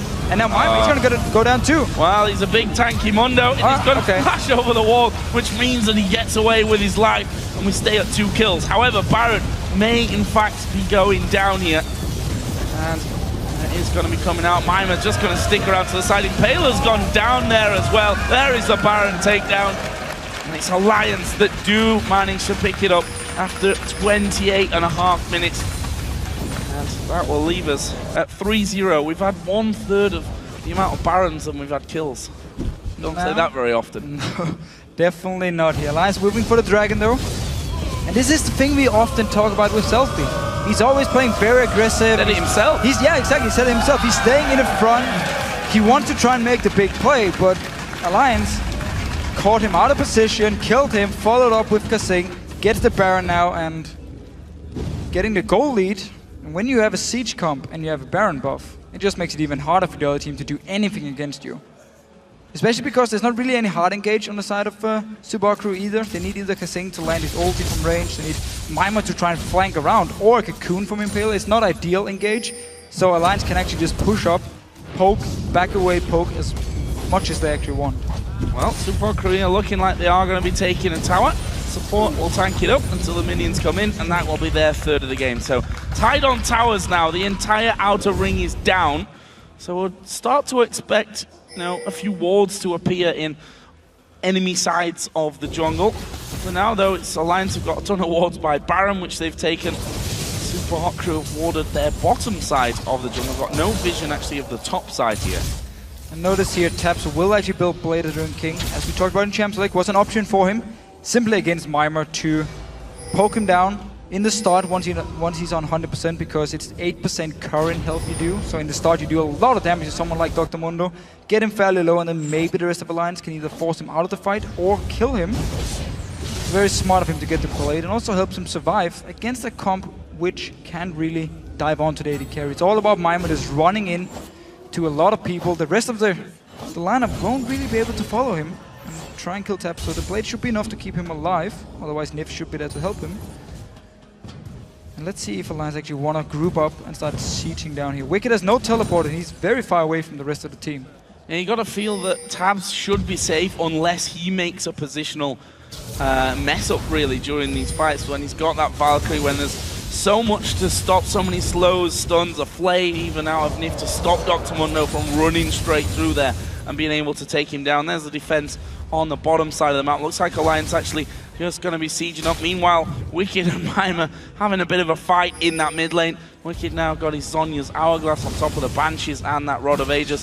See them just trying to poke down, get rid of those minions as fast as they possibly can, and have a poke on towards that turret. We'll see here if the Super Hot Crew can actually hold on to it. There's a hook on towards Kasing, but quickly they back away from it, and taking a good chunk of damage. That might be enough to get the Super Hot Crew away from the tower. Again, it is the scary thing with Alliance and the Siege comp here. Give them the Baron buff, give them the regen, and they will just stand at your tower and poke away and land a hook from Nif. We just saw the damage they can actually do onto someone like Kasing. He has a lot of HP, but he doesn't really have any defensive stats to back it up. Now Alliance just keep poking, Wicked joining as well, doing the exact same thing they did against Gambit yesterday. 5 versus 5 in the bottom lane. Kasing will be charged with blocking as much of that damage as he can. We'll see though. That's a lot of poke that goes very deep behind the turret from the likes of Froggen. As the hook comes out, Mima wouldn't have been the ideal target to land on anyway. Selfie got himself home guards. Gonna feel that he's gonna need them to be getting back into these fights as quickly as possible after taking the poke. I mean, Xerath super range, you got Corki blowing ultis in there. It's Wicked using his ulti actually to try and force them away. Cully coming out, Mr. Roll being hit by Froggen's ulti from the backside. There's the shockwave. Shook's gonna go down here possibly. Oh, he's got away. He's got alive somehow out of that one. And now Impaler turned around on. There is Shook from the side to throw his ulti in. And there's one man down, but you gotta feel it's gonna be more here. Mine the next target. This is gonna be 3 men dead for the Super. Oh, he got the kill. Stubbs somehow survived through all that damage, and that is the inner turret going the way of Alliance, and maybe more. Super Crudy used everything on trying to kill Shook. He just dances away. They did manage to kill him. He came back in the fight, picked up a kill in the very end as well. And Alliance just showing here they are ahead, and the AP combo from them once again in these team fights is very, very strong. Gambit didn't have a chance against it yesterday, and Super Hot Crew doesn't seem to be able to do anything either at this point. All about still losing the Baron. Ooh. Froggen almost blasting Mr. Rawls down to nothing there. His ulti's come up. He's going to fire his ultimate in to the base. And Mr. Rawls is already healing up. Did actually connect with one, possibly a second one as well. Either way, Wicked is pushing the top lane, and I think he's actually going to take the tower all before. Let's have a look at that fight again. All right, so let's notice how much damage they actually put onto Shook and how many abilities they invest into him. Ulti from Kasing, Impaler jumps him, ulti from Selfie as well, and yet the damn guy jumps away, refuses to die. Mima is the only guy in the front line trying to actually kill him. No way for him to really chase once he gets hit by the box from Nif. And Shook up in his top side here. He's not done yet. He will join in. Looks for Mima after Selfie goes down. Nothing he could do. Then Shook comes back in. Now he's gonna die. Never mind. Yeah. Never mind, and actually gets the killing blow as well. And he actually flashed to get the stun onto Mima underneath that tower as well, so really nicely done. Alliance keep up their no-death record so far this game. 35 minutes in, and things have moved a little quicker since that Baron takedown, or actually, really since the Dragon takedown in the first fight of this actual match where kills happened. They went straight to Baron, and since then it's all been about Alliance. And if you look down the scoreboard here, it's an 8,000 gold lead for Alliance, 6-3 in kills. Wicked did take that inner turret on the top row as well, so only really the base and an inner turret in the middle lane left standing for the Super Hot Crew. Baron respawning in 40 seconds. There's no teleport from Mima, and the bottom lane inhibitor is the one being killed by Alliance, so the Super Minis will push in, and someone from Super Hot Crew needs to stay in this bottom lane and actually defend. Open up for Alliance to make some plays. They're going towards Mima. He's all alone here. Ah, he's Mondo. Walk away, pop your ultimate, no worries. They're going to go back here though to Dragon. Actually, there may be a bit of a challenge from the Super Hot Crew. Or maybe not. Oriana Ball's in there, but it's going to be taken. Smited down in the end by Shook. And we got 10 seconds to Baron as well. You can just go straight to Baron now, warded up. They even have the pink ward from before. Mima's in his bottom lane. We just talked about how there's no teleport, so he won't be able to join in for a fight. And Alliance is already moving. Mr. Rallis bottom lane as well, showing himself here. So they want to push up for the tower and maybe try and trade it for the Baron here. Let's see what Alliance wants to do. Well, Wicked can pretty much... Can you just take the Baron? No. They can't. Okay, well then go back and defend, please. They're actually going to push in for kills to yourself. He gets blasted there, but actually missing a couple of it. There's a big shield going out for him. And half of his health basically shielded up, but the Super Hot Crew are actually pushing here. Are they going to be able to push through? Are they going to take a fight? Alliance are starting to circle in behind them. Behind them down here. Backing away though. What are they going to do? They're looking for a recall. It's literally the least sneaky recall of all time, but oh no, they get blasted, they're gonna get stopped. There is Wicked getting hit, Ultimate gonna come out off Kasing, that'll knock a couple of people up, but Kasing, Mima, both of them going low. There's the shockwave coming in, not enough damage to pick up kills just yet here for the Super Hot crew. Mr. Raz will be picked up as well. It was the hook of Nip that finished it, and one by one here, Alliance are taking down the Super Hot crew. Great hook through the wall, and that is Froggen now on a rampage. They leave Mundo because, well, he's Mundo and he's probably going to live through this one anyway, but also maybe not a big threat to them as they just push through. Mima trying to buy some time, however. We did see Alliance here, didn't actually want to go Baron because they didn't feel like they needed it, and just went to this bottom lane, looked for the team fight, they got it, and can now go towards the inhibitor. We're just going to see once again Wicked tanking up the damage here in the start, and actually with his hourglass as well, he's not even close to go down, and they instant blow up Kasing here. Selfie, he looks pretty good, Tap's trying to jump over it, gets pulled back, but there's not enough damage on the side of Super Hot crew, and Alliance can simply clean it up here. Nobody really low enough to even be close to die. And Impaler in the very end, thinks he's gonna escape. Nope. Great hook from Nif. And while that was all going on, Baron was taken by Alliance, and the inner turret in that middle lane. Inhibitor did respawn on the bottom lane though, so bit of a brief respite there for the Super Hot crew. And have to feel for him, you know, that push on the bottom lane was kind of, let's try something here, because they wanted to trade for Baron, yeah. They wanted to trade 1 or 2 towers in the bottom lane for the Baron because they didn't feel like they could even fight Alliance. But because Alliance didn't actually start it and went all the way down to this bottom lane, Subaku got caught a little bit off guard, tried to recall in the bush around the tower, which was pretty obvious for Alliance to go in and stop. So actually a very good move by Alliance to not go Baron here. Credit to them. I was questioning at first, what are you actually going to do here? Are you going to go Baron? You have 2 members bot lane, or they're going to try it again. What are you going to do? Well, Super Hot crew are now moving towards that bottom lane once again. They're still looking for their first kill this match. 10-0. Did get some towers, so it's not a perfect game, sadly. Now, they may be looking for someone like Taps to run down with the wave here, but there's no real reason for Alliance to even split up as a team. They can just run as a group, push down into the base. Super Crew is actually pinging up to the base of Alliance, but they're going to base race. They're going to base race. They're going to try and see if they can hold on. Oh, now they're recalling. Boring. Why did they not go for it? I mean, Alliance here are going to probably have this inhibitor before they can actually get in there and do anything about it. Inhib turret goes down. There's an open inhib down bottom which respawned in here, so there's going to be 2 inhibs from Alliance's side at least taken down off the map, and the Super Hot crew now, well, you know, statistics show that if you lose 2 inhibs, the chances of being able to hold on are pretty slim. Pretty slim indeed, but quickly realized Alliance were a bit too fast for Super Hot crew to even have a chance to win their base race, and now back to just lose both inhibitors. We do actually see Mimir, he picked up Spirit of the Ancient Golem, the jungle item, simply because it gives 25% bonus HP. So it's very good on Mundo in the late game.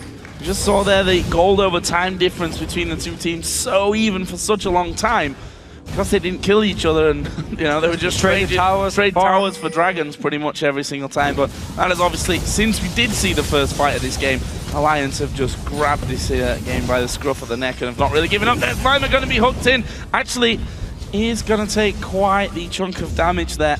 I mean, it looks like it wasn't a lot, but that's about 2,000 health that they just took away from Mimir. He's so ridiculously tanky. And again, the teams, they were so even in items. They were both looking towards the late game. It seemed like until Selfie got caught out of position, instant Baron for Alliance, a lot of towers, a lot of gold. And now we just compare the AD carries, all of a sudden Taps as is a whole item ahead of Mr. Rallis, even though they were so even in the early mid game.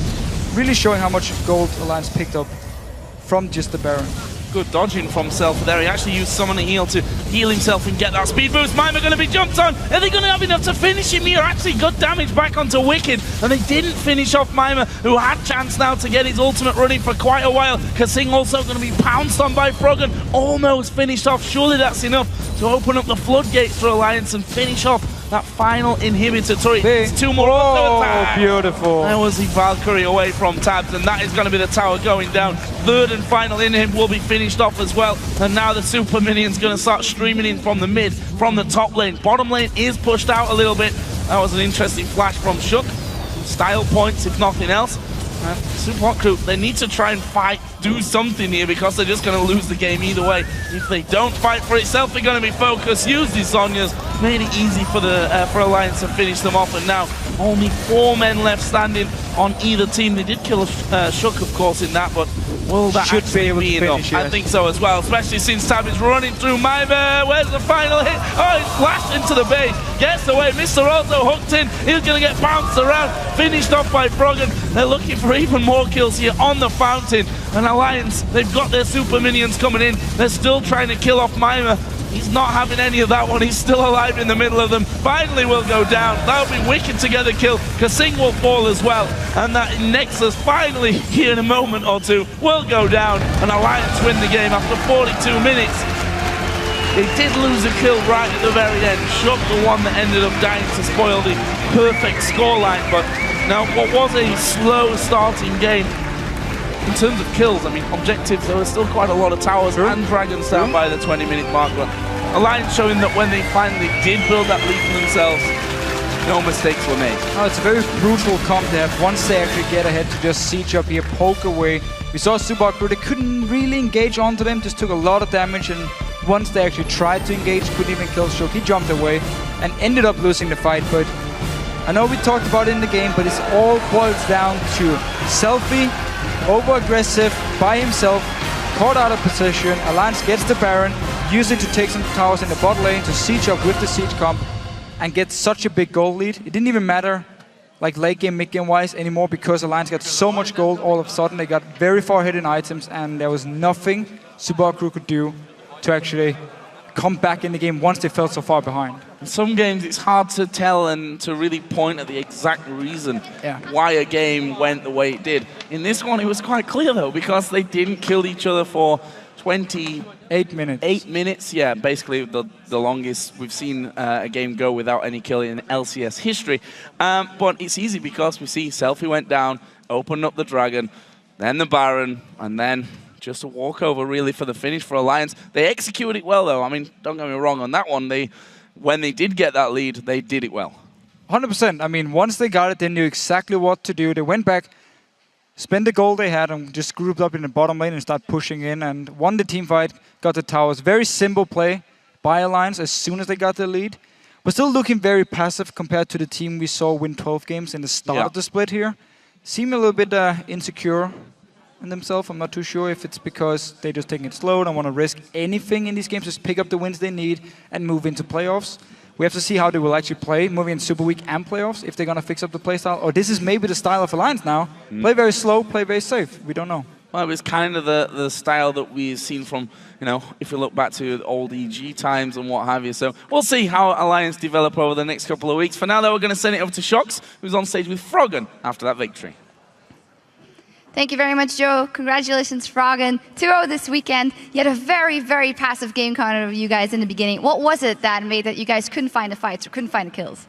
We played the lane swap very wrong, and we lost a lot of control of the game because of that. But we just kept farming up because we knew we had a lot of CC and we had played this comp a lot. So we knew what we had to do in the game, and we just took it slow. And Seraph is kind of OP compared to anyone else when it comes to poking team fights. Yeah, explain a little bit more why Xerath seems to be, for you and a lot of other mid laners, a preferred champion right now. Why does it work? It's basically just because he has a lot of poke and very low cooldowns. He's a pretty safe champion. If he gets through laning phase without getting behind, then it's actually a really strong champion. And one of the strongest teamfight and late game champions, as long as you hit your abilities. And it's really good. If you get ahead, it's almost impossible to lose the game with Seraph because you can just run them down with his ultimates and it's impossible to dodge at that point. So that's basically why he's really strong. So that worked for you 2 games in a row. The same for the Riven. Tell me how it was different playing with the Riven this time, because yesterday, obviously, you got ahead so quickly with it. How did you kind of have to adjust your strategy now that the kills didn't roll in? It was actually fine, because Seraph is pretty bad at farming jungle camps alone, and Riven likes to get some farm, so he can just farm everything. Meanwhile, I just focus on getting all the CS in mid. And on their team, they tried to build a squishy Elise with absolutely no farm, because Orianna took all the jungle creeps. And that doesn't work out for them, because they have absolutely no tank except for Mundo, and we just ignite him and they can all die. All right, that's simple enough. Now, I talked to you for the pre-show, and you and Wicket were together. We're not thinking about Worlds yet because that's further up. But I got to ask you, how big is the hunger? Because you've been there, third in Season 2 and then not there in Season 3. And, I mean, explain to me how important that would be. Well, it's basically why this team exists, is to go to World Championship and try to win it. So it's the most important thing in the world for us. All right, well, thank you very much and good luck in that race. Thank you. All right, we're going to take a quick break, but when we come back in our last LCS game, Gambit takes on Fnatic. We'll be back in 3.5. You have the same chair at home. How can you not know? No, it's not the same. It's much closer than us. Agree. We have quality IKEA chairs from Sweden. Oh, Sophie needs to be careful. Oh, the hook's coming in. This is going to be first blood. Shook is going to take it. 27-40 into this game. Mr. Ro8 also going low in the back. They need to get away. It's a great ulti out of Wicked, and that will be the second kill. Kassin goes down to Froggen, and now Impaler turned around. There is Shook from the side to throw his ulti in, and there's one man down, but you got to feel it's going to be more here. There's the shockwave coming in. Not enough damage to pick up kills just yet here for the Super Hot crew. Mr. Ro8 will be picked up as well. It was the hook of Nip that finished it, and one by one here, Alliance are taking down the Super Hot crew. Great hook through the wall.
Welcome back, everyone. Quickshot and I are here to take a closer look at that last match where Alliance took down the Super Hot crew. And, well, Trevor, a very similar composition coming out of Alliance as we saw yesterday. Yeah, very, very similar. The Gragas top, Riven in the jungle again over some of the other junglers, which is quite surprising.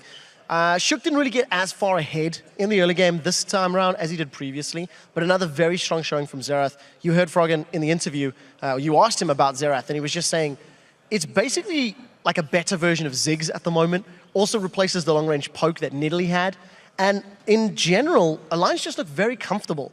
They were not comfortable last week. They were this week, and it's a big change in their performance. Yeah, and it actually reminded me, their passive game reminded me of the game before that. SK had a very passive game, but yet it was a very different kind of passiveness. Yeah, it was very weird because even though there wasn't action, there was a lot of objectives being traded. There was a lot of strategic moves happening. The reason action wasn't happening is because teams are prioritizing towers. And I actually feel that Super Hot Crew and Alliance have got a very intelligent way that they play the map and that they get towers and dragons. And that's why we didn't see the combat. They don't prioritize kills. Unlike Millennium, unlike Ro8, getting kills on the scoreboard is not how either of these teams truly wants to win games. Yeah, and in the video beforehand, Alliance also said, we know sometimes Selfie is reckless and he gets caught out of position, and it was that actually that gave us the first blood, finally after 20-something minutes. Yes. Yeah, and we're actually going to take a look at that first blood, as it was one of the most eventful things that happened all game. It was. It was also the deciding factor that gave Alliance complete control of the game. 27 minutes on the clock. The previous record was held by North America. It was around 25 minutes. If you look at gold, completely even. Alliance have got 3 towers to Super Hot Crew's 2. If you look at CS numbers down the board, Wicked is out-farming Mimer by a massive amount. And on the other side of the coin, Selfie is currently out-farming Froggen. Anyways, let's roll this clip out. And the most impressive thing for me is just how well coordinated Alliance are. Shook manages to land the stun while the death sentence is channeling, so Selfie never gets a chance to flash or do anything. And the long-range poke from Froggen forces Mr. Rolls out of the fight before he can even commit. So they get the first blood, Wicked teleports in, lands a perfect explosive cast, and Alliance are just this rolling death ball. They get 2 kills, they roll up to Baron, they get Baron, and then they started sieging. Exquisite teamfight control from Alliance. Absolutely, and I don't want to criticize Mimer too much, but again, picking that Mundo after the Gragas was locked in, but we got to give it to Wicked. It seems like he has found a champion that he can do a lot more of than the others he's played. I agree, and Wicked is a player that we don't necessarily associate with new champions and dominating with a multitude of champions. But his Gragas yesterday was great, his Gragas today was great, he farms well, and very importantly, he times his ultimates very effectively. So I do think Wicked performing in a solo lane, all of a sudden the Lions start winning. It's what didn't happen last week. So definitely playing into their favor. Absolutely. Good job by Alliance. And now we've checked in with you guys because you've been tweeting to us at LL Esports, because earlier we asked you if you could substitute one North American LCS player on your favorite European LCS team, who would it be and why? And here are some of the answers. The first one is from @DaddyShelton. I'd love to see Afromu on Millennium. His playmaking with Millennium's bloodthirstiness would lead to some monster LCS big plays. I actually agree with this. And I think Afromu on Thresh is so great at finding single targets, and probably my favorite North American Thresh player. He just does so much work on that champion. I must admit, Jay Reza, pretty bloodthirsty support himself, but good call. A little bit of rush hour over here in Europe. The second one is from @DrunkBelgian.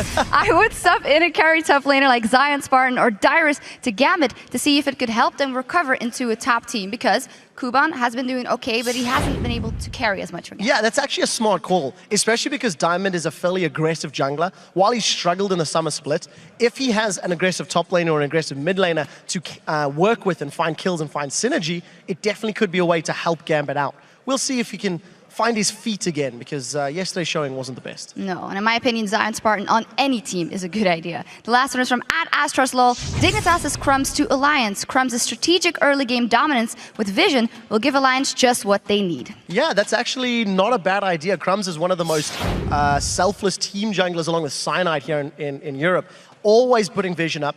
The one thing that's interesting, though, is he's not necessarily as much of a carry as Shook is. And now that Shook has found his confidence on a champion like Riven, it's also, you know, playmaking, he's helping Alliance as well. True, true. Very impressive. Riven, once again, thank you for sending those to us. And remember, you can always find the LCS on Twitter @LOL Esports, and we'd love to have you join in. It's time to head back over to Joe and the Fee Show at the desk. But first, let's take a look at Fnatic support Yellowstar and hear about his journey so far in the LCS, along with his quest for a World Championship. My parents were born in Cambodia, which is in Southeast Asia, and I was born in France. When I grew up, I was going to French school, so I had to learn basically French. I had to adapt. For 2 or 3 years, I was, should I focus on studies or should I focus on gaming? Because it was a hard choice for me, for my future. And at some point, I've told my parents, okay, I've decided to go into the gaming career. They were like, are you sure you can really succeed in this part? Because it's a tough competition. It doesn't only depend on you since it's a team game. And I was like, this is a real opportunity for me to try. And they trust me, they let me do my choice. And this is where I am now. I've seen myself putting on weight over time because I was spending a lot of hours playing video games. I didn't really care, I would say. I was concentrating on competition, so playing tournaments, winning tournaments, and graduating at the same time. Now, when I look back at those videos, I see myself, I look really young, really chubby, you know. I made an interview and it was a joke for me because at some point I wanted to retweet myself. But when I launched the video, I was like, I cannot do this because I don't like seeing myself on the screen. And something happened and has to change now. Since he watched this interview of himself, he just went to the gym every day. But since we are seeing him every day, we didn't really notice. You see a picture of him 4 months ago and you see him now and you're like, wow, he changed so much. And right now he's like pretty much every day going to the gym and every day like eating super healthy. He's probably the player who changed the most in League of Legends.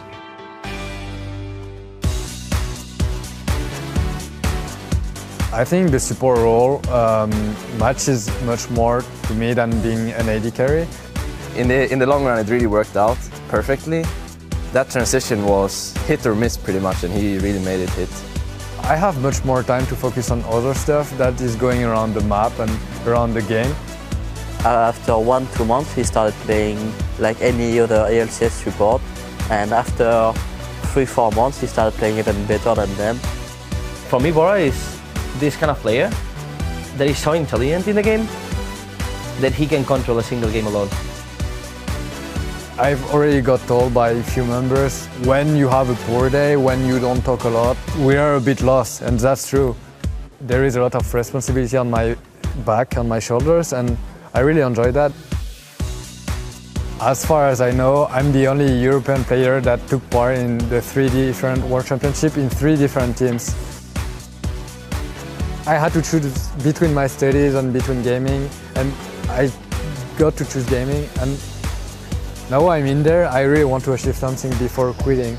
And this is why I'm really motivated and I'm trying to set the mindset of the same thing, which is this year, Korea.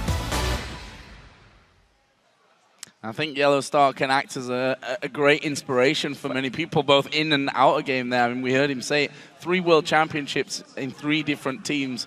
Brilliant player, legendary status already for me in League of Legends. And keeping the performance up, I mean, he's probably the best support in Europe at the moment, battling with Afromove for the title of best support in the West here. So very impressive after so many years. He can still keep it at the top level. Well, we are going to be moving now, guys, into our final match of the day as Gambit Gaming takes on Fnatic. Things have gone from bad to even worse to possibly the terrible is that they could possibly be for Gambit after they benched Darian and Diamond in week 8. Now, this week saw the return of Diamond in the jungle, but it didn't really have any effect on Gambit's performance, sadly for them. No, they still have the same issues. There's no coordination or synergy on Gambit at the moment, and I don't even think it matters which players they use because it just doesn't work for them as a team. We also start to see a lot of individual mistakes. I mean, look at the game yesterday. We had delayed flashes, which ended up people just gave up free kills, actually. And we also had wrong engages, which simply meant Gambit would lose the team fight, fall behind, and couldn't do anything. And a crazy little stat. Since the roster change, Gambit has been down an average of 5.4k gold by the 20-minute mark in every single game. So not a single game after they changed Darren and Diamond, and now Diamond being back here, have they actually been ahead in gold by the 20-minute mark, which is very scary to think of. Now they face Fnatic, so it's either going to be full old-school EULCS style where top will beat the bottom, or Gambit can just use it to practice and look towards relegation and get as good as possible before they have to play against whatever challenger team. Yeah, and Fnatic's form is a very different story, almost the opposite. They're now on a 7-win streak, and yesterday saw them absolutely demolish the Copenhagen Wolves. The lane swap in the top lane got Reckless the first blood, and he rewarded all his fans out there by picking up a pentakill before the end of the match. He was just uncontrollable. A fantastic performance yesterday, got the perfect start and just used it to keep snowballing. I mean, 18 kills picked up on his Vayne, a pentakill. He got everything he wanted. And Fnatic couldn't do anything wrong in the game yesterday. Now Reckless, once he actually plays Vayne, he played it 5 times in the spring and summer split combined. He has picked up 42 kills, 5 games of Vayne, 3 deaths, 23 assists here. This is so impressive. It's only 5 games and he's so good on this champion. And it's weird because teams don't actually ban it because he normally picks something like Lucian above it. So if you take Lucian away, he's going to pick Vayne and just destroy you anyway. So very, very scary. Credit has to go to Yellowstar as well, however. Yesterday's performance, he set up so many kills for Reckless. He was always there with the Lantern as well, so Reckless could get out once he picked up some kills. Full credit to Yellowstar's support here. And we can just say with Fnatic, I mean, they just need to keep up this performance and, of course, make sure they don't get too predictable. Like we saw Alliance get a bit too predictable early in the season, start losing some games. If Fnatic can keep mixing things up and keep playing like they do now, definitely looking like the favorites going to Worlds. Yeah, they've already won 3 LCS splits in a row, and this kind of form could make it 4. We'll have to see. Let's check out the 2 starting lineups for both teams. On the blue side today, it's Gambit Gaming, with Kubon in the top lane, Diamond back in the jungle, Nick in the mid lane, Genja on AD carry, and Edward on support. And on the red side, we have Fnatic with Source in the top lane, Cyanide in the jungle, Xpeke in the mid lane, Reckless as the AD carry, and of course, Yellowstar on support. So then let's move over to the vote and see who you guys picked as your favorites in this matchup. With 89% of the vote at lolesports.com, you think that Fnatic will win this one, avoiding that 90% curse by 1, although was broken yesterday. Yeah, they did break it yesterday. They did, and good to see some people still believe in Gambit here, but it's going to be a very, very tough game. However, everything can happen. I mean, you can go into this game and Gambit completely on fire, gets a few early kills and just snowball out of control, and they might be able to take the win here. We never know exactly what's going to happen. And Fnatic is a team we've shown in the past. Once they're number 1 or one of the top teams, they can end up losing to some of the bottom teams because they didn't really prepare for it, or maybe underestimated the team. Something about underestimated them. Thanks for that nugget of information, Deficio. Brilliant stuff. We're going to get into Champion Select here then and see if that Vayne that Reckless did so amazingly well with yesterday will get through Champion Select. Up until now, it's all mid lane focus. Fizz taken out, Kassadin taken out, and we'll see if that trend continues. The likes of Peke in there, you'd possibly expect Twisted Fate to go at some point in this one. Nick will, I'd imagine, be getting some bans his way, and it is Twisted Fate, the second choice out here for Gambit. So the same 2 bans from Gambit as they did yesterday against Alliance. Then they actually banned Lee Sin as the last one. Could target towards Cyanide, but he wasn't actually too impressive on Lee Sin yesterday, so might leave it open. Let's have a look then. Fnatic taking their time here for ban number 2. If we look what was banned yesterday, Alliance banned out Kassadin, Eve, and Elise. And that's looking like it could be the case here again today. Maybe trying to get Diamond off his game somewhat. Final ban will actually be Morgana, so not wanting that to go into the hands of Yellowstar or possibly even Xpeke. We've seen Overpower run mid lane Morgana here once a day. Final ban actually though out is going to be Ziggs. I'm not sure why teams keep banning Morgana against Yellowstar. He has shown he can play so many different supports, and yet you use a ban on his Morgana here, which has not even been his most impressive support, so a bit weird. Did mean, however, Gragas was left open now first pick by Gambit, not doing the same mistake we saw Subaku do in the last game, and let Gambit go over to the red side team. Source, however, is a guy who's played Yorick. He's the only guy who actually won on top lane Yorick, and we could potentially see it. Matchup-wise, it's okay against Gragas. Didn't work for Kuban yesterday, but normally, once we've seen it in the past, it actually worked pretty well against Gragas. So it's not going to be Vayne here today then, but it will be Lucian and Thresh taken. And as you rightly mentioned, he's banning Morgana, and he just says, right, Morgana ban, fair enough, I'll pick Thresh. We've seen the last 2, 3, 4 weeks, Yellow Star has been so incredibly good with Thresh. It is so weird. Teams keep giving him Thresh here. I'm not sure if Gambit wanted to first pick it or was maybe an idea if Gragas had been banned and get it over to Edward while banning Morgana and try and put Yellowstar on something else. But with Gragas being open, of course, they wanted to first pick it in. This gives the most standard and the best bot lane possible for Fnatic, and a bot lane they have played so many times. Reckless, big fan of Ghostblade and Blazer King on Lucian, sorry. And just be really strong in the mid game, get Infinity Edge as the first item, and then start scaling into the late game as well. And it's basically a dual lane where they have won so many games already on. So for Gambit then, going to be taking Xerath here, newer champion that we're seeing played so much more often. We heard Frogon's opinion on it just a few moments ago, and Nami picked up there as well for Edward. I say repeat pick for him. Actually did play Nami yesterday in their loss against Alliance. Now Zed, a champion, we've just seen Assassins fall off completely with the power that is Exhaust these days. Yeah, Exhaust and changes to Zed as well. Early on really means he's no longer considered a very strong pick. Fizz is the new Assassin type, but he's been banned away in a lot of the games.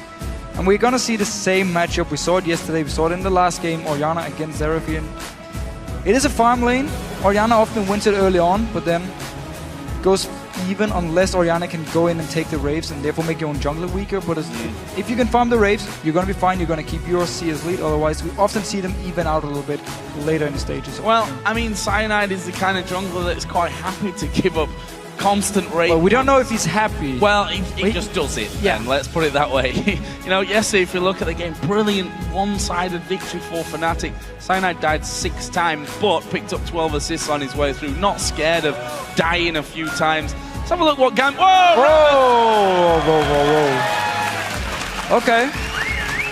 Rammus. Haven't seen this in a long time. If this Please pick Gangplank. Rammus Gangplank is old school, man. 1 year or what? We are old school style. Cyanide used to actually play a lot of Gangplank jungle, so could be an option. I don't think so. Lee Sin Elise is open, so 2 very good jungle picks for him. I don't recall seeing a Rammus in a long time. I can't remember specifically when.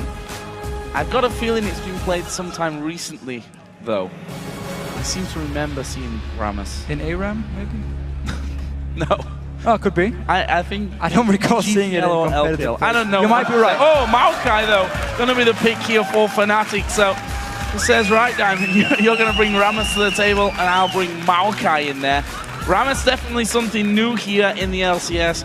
Maokai, of course, we've not seen him for a long time. However, had a few changes that may impact that decision. So 4.10, Maokai had some changes, and his ulti, the biggest change is the fact his ulti will now follow him around. So normally, or before, you would just place it on the ground and people would run out of it and you wouldn't really get anything from it. Now it actually follows you around here and you keep getting the damage reduction from it, which is very strong in these team fights. And at the same time, some other changes like your sapling toss now have 50% slow if it explodes for 1 second on you. Your and W has movement speed as well. Extra movement speed, of course. It actually scales with your own movement speed now. And your W, shorter range than before, which means it's a little bit harder to gank, but will do % magic damage, so it's better in the late game to as like an upfront instant burst. Well, Fnatic versus Gambit, and we get some interesting champions coming through. And with them locked in, do you still think that Fnatic deserve 89% of the vote for this match? Tweet at LOL Esports with hashtag GMBwin, or hashtag FNCwin, or hashtag RammusWins, and we'll check the results in-game. So really want to see what Diamond is going to do on this Rammus here. If he's just going to sit and try and camp the mid lane, you land a stun from Nick, he comes in with the taunt or the other way around, and you just chain CC someone like Xpeke and just blow him up as fast as you can.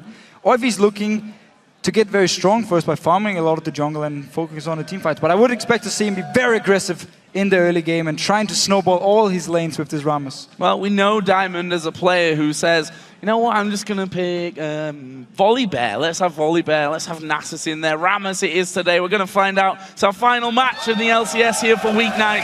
It's an old classic as well, Gambit versus Fnatic, although Gambit, not the same Gambit that we remember. Fnatic obviously have a very, very strong run right now, and just to kind of bring this story in line with previous Fnatic versus Gambit games, let's all think back to the time in the last split where Fnatic were on a 7-game winning streak. It was ended by Gambit, so they got a chance to repeat that here. Got a chance to repeat it here. We have two good early aggressive junglers when it comes to ganks, but not exactly junglers if they face each other who just blows each other up. Looking for some more long drawn out small fights, but some very good ganks, a lot of CC from both of them. And it is actually Fnatic moving in here. Already a ward from Gambit to spot them. And Fnatic quickly backs away, then maybe they stay, maybe they back away. It's been such a long time since we've seen Rammus coming out. So long, in fact, that I think people forgot that Rammus it could have been in LPL. Somewhat existed. Yeah, it could have been in LPL or GPL even. Yeah, there's some crazy picks over there, that's for sure. We had a Sejuani jungle today, I believe. Oh. Not a thing we have seen for a long time either. Diamond on this Rammus here. There's a lot of CC. Him, Nick, and Edward can really lock down a target for a long, long time, buying time then for Kubon and Genji to land all the poke. Gambit kind of with the same style as we saw Alliance play the last 2 games, with Gragas top lane, Xerath in the mid lane for poke, Genji instead of Corki you have the Caitlyn now. Work in that case in the same deal with a lot of long range poke here. A bit weaker in the mid game, however. With the Caitlyn you really want to get to your late game point before you can start killing people by Corki, of course. It's very, very strong in the mid game, so that's a small difference. Otherwise, a lot of siege potential from Gambit. And then Diamond just rolling around looking for kills here in this early game. I think we can talk a little bit about Rammus and tell you exactly what Diamond's doing. He went defensive ball curl first, which if you're not familiar gives you extra armor, magic resistant. Maybe more importantly, returns damage onto those creeps that are going to be attacking you. And of course, just as he hits level 2, put in a point in his Q in the Powerball. That makes him so quick, rolling around the map, and gives him that little knockback stun when he actually lands it onto, well, either a champion or minions, which happens a lot of the time as well. True, and needs his taunt the E before he can actually really start ganking. Same can be said about Cyanide up here. Want to get his level 3 point as well, so he has all his abilities ready. You have the slows, you have the W as well to snare target. And I want to see how he wants to play the ganks, because some of the junglers I've talked with here in Europe don't really like Maokai because his W was changed, so the range is now shorter, making it harder to actually set up the gank unless you have your flash ready. I want to see how he plays it. You can still flash once he goes towards you and drag him into your own tower, but he doesn't have the same startup animation anymore as he used to do. So it's a little bit faster than before once he actually clicks onto you. Well, this mid lane has become somewhat of a standard. Orianna versus Xerath. We've seen a lot of Syndra as well into that mix, but another repeat of the Orianna-Xerath match, which we actually saw in our last game as well. So, see this time how it goes. Obviously, Xpk up there with the likes of Froggen as the meanest farming machines around. We'll see them moving back, taking their Wraith camp, taking the enemy Wraith camps as well. Up until now, even lane on the farm. We used to see Maokai with these farm-heavy mid laners, and he would give up the jungle camp, the Wraith camps, maybe even the wolf camps, but this was all the way back in Season 2 when you had gold for 10 items on Maokai. You don't have it anymore, so you need to farm the jungle to get enough gold to become tanky, because once you go in with your W into a team fight, you're not getting out again. The point is you're staying in the middle with your ulti and absorb as much damage as possible. So you need farm, you need gold to get some tanky items. So if he gives every single Wraith camp over to Xpeke, you might see a very squishy Cyanide. We'll see as well if Cyanide ends up going into boots of mobility as we're maybe expecting here with that change to saplings that take your own movement speed to scale up there. Obviously makes them pretty much impossible to run away from, especially for someone like Xerath in the mid lane who's now pretty slow himself. And here is Diamond playing Rammus for the first time in the European LCS. We're going to see if he gets involved now. Actually, Cyanide has read him as well, so both junglers on the top side of the map. Cyanide will be spotted here by Diamond. Just going to wait inside of the brush. There's the Powerball rolling in, and Cyanide actually going to go in for it here. See if Diamond can actually get that taunt down onto anyone. Will be Soaz that they decide to pull him, but Kubon taking a lot of damage. Soaz going to jump onto him here. Flash use as well. Powerball still might come down. He's managed to get a blood off on. Cyanide's gone a little bit too deep here as well. Diamond going through. They're both low. Ramos here in the LCS. What a... Well, I just didn't expect that to ever be saying that here. So, Diamond, he was waiting for Silent to move in, got some damage up front at first, and actually forced Silent to back away. And so as he stayed in, he kept fighting against two members from Gambit. And Silent, he didn't know what to do. He kept walking back and forth. In the end, he actually flashed in to try and kill Kuban, but he's already gone. And just end up having to back away and leave Source by himself to die against Diamond here. Very, very tanky already. Due to his W, giving him so much armor and magic resist, which is normally the one. Actually, no, he's probably gonna max his E if he's looking for the ganks here, but W, at least get 1 or 2 ranks, or get 2 ranks in it early on, was the normal thing. It's a long time ago since we've seen Ramos, so excuse me if I'm wrong. But I do seem to recall, you got a few early levels in your W to get some tankiness, and then you maxed up the E afterwards. Well, Deficio, I'm happy to tell you that you're wrong. Oh, sad. 3 points in Powerball, curiously. Oh, really? Yeah, 3 points in Powerball. Must be for jungle clear then. 1 in his W, 1 in his E as well. So, just to keep track of how he's actually building that. That was very wrong. Just a little bit. It doesn't matter. It is, I mean, rightly so. We've not seen Ramos in such a long time. In fact, we also see here triple Doran's blade for Soaz after dying and giving up that first blood.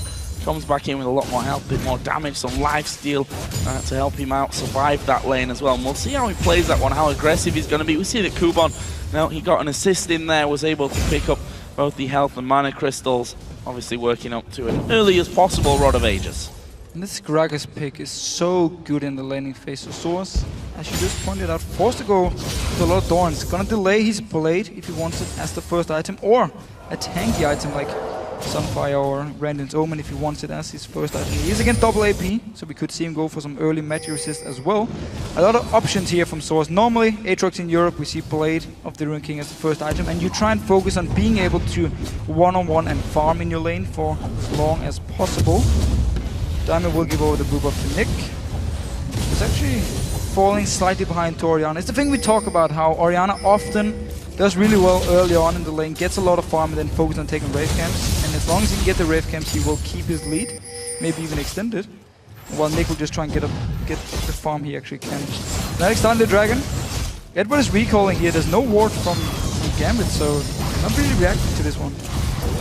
No, not at all. Xerath is level 7 though, so could try and throw down the ultimate here. Puts in a ward, actually going to spot them doing that one. Decides not to try it, and there is the dragon going over to Cyanide. First one of the game. Diamond did try and come in there, was a little bit late, and if we look at his movement speed, it's up to 677, I think there was the high point of that Powerball in with mobility boots. It is way too easy for Fnatic to take this dragon. I mean, Genji and Edward, they were still in the lane down his bottom side. Edward was starting to recall, but he cancelled it. And Nick was back in the mid lane, yet nobody moved to actually stop Fnatic from taking a dragon, with 4 members being around. So a bit too easy for Fnatic to take the first dragon, but let's see what Diamond wants to do here. If he charges up with the Powerball, he might be able to surprise them, even though there are wards. Yeah, well, 700 movement speed. Very smart. He disables the ward with his sweeping lens and going in. Oh, that's going to be a good pace. Actually, the bubble missing. That's a good playback from Yellow Star. Actually, almost landed the hook onto Edward as well. See Diamond's second big gank here with Ramos. Not quite able to get in there and get the finisher. Good work, though, disabling that ward. A very, very smart move. Forced at least a flash away from Yellow Star. Edward flashed tried to bubble, actually. Didn't work for him. Lovely Nami voice. Both Genji and Edward actually looking okay in his lane here. They've had some issues in the past. Yeah. Especially in the early game where they often look for very aggressive trades and have gone wrong for them. With Nami, with the sustain, and you have Caitlyn, the very safe AD carry, they've been able to actually get a small CC lead. And Diamond, looking for Xpeke here. Remember, Xpeke did actually get cleansed this game, in case he does get taunted or stunned by Nick. Yeah, probably going to need it there. Cyanide going to get a barrel rolled his way by Kuban. Good idea from Kuban. And yeah, 44 to 28 CS, just showing you Diamond really zipping around the map and doing a good job of that one. You can pick up Kindle Gem there, along with the ability boost and that Wilco. This bottom lane, despite that one single roll in and denial really from Yellow Star, not too much action down there. However, Genja is farming nicely, using that range that Caitlyn has. Got a double Doran's Blade. Boots for him now as well. This Diamond going to get hit by the sapling and Caesar ward as well. Pink ward clear out for him. I'll give them back a bit of vision control on that top side of the jungle and allow him to roll around. However, Cyanide using that one to get some vision of his own down on the red buff side of Gambit's jungle. And the first time Reckless actually doesn't build Blade the Ruined King as his first item on Lucian, looking to go towards his Infinity Edge. Sadly didn't have enough gold on his first pack to get a BF sword, so was forced to now pick up the pickaxe, and Genji could get his BF sword on the first one here because Diamond came down for the gank and forced him back. So slight advantage now for Gambit's bot lane, and can look to try and trade as effective as possible with someone like Reckless and try and maybe force the tower down. Oh, didn't stop him. Well, that auto attack's going all the way back to base. And now he got the BF sword, so can return and now actually be stronger. Yeah, took him 2 trips to get there, but better now than never. We see Rammus actually decided not to come in this time. Kubon actually, whoa, that was not a good barrel. Actually, they're going to wait here because Cyanide is going to be coming in. He's going to go straight up towards Kubon, who's going down. Peke will pick up that kill. They're going to keep going here. Not sure they've got what it takes to take down Nick. And there is Diamond meeting Yellow Star. Hook comes out, goes wide though, and a good bubble onto Soaz as well will stop.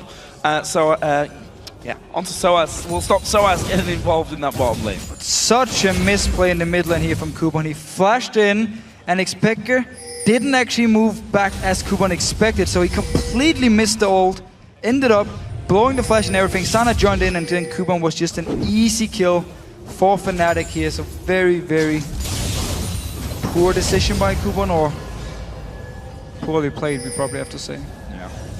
Unfortunate though for him. It actually brings us back to 1-1 in the kills.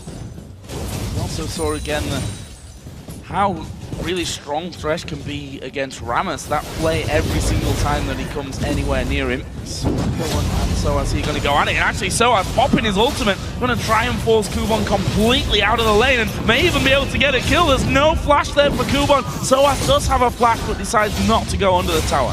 One of the strong things about Gragas top lane is even without your flash, you still have the body slam to get out of sticky situations, like here where Source jumped onto Kubon and just forced him back, leaving out the farm here. There's no teleport on Kubon either, so we'll lose this massive wave over in the top lane once Source actually push it down to the tower.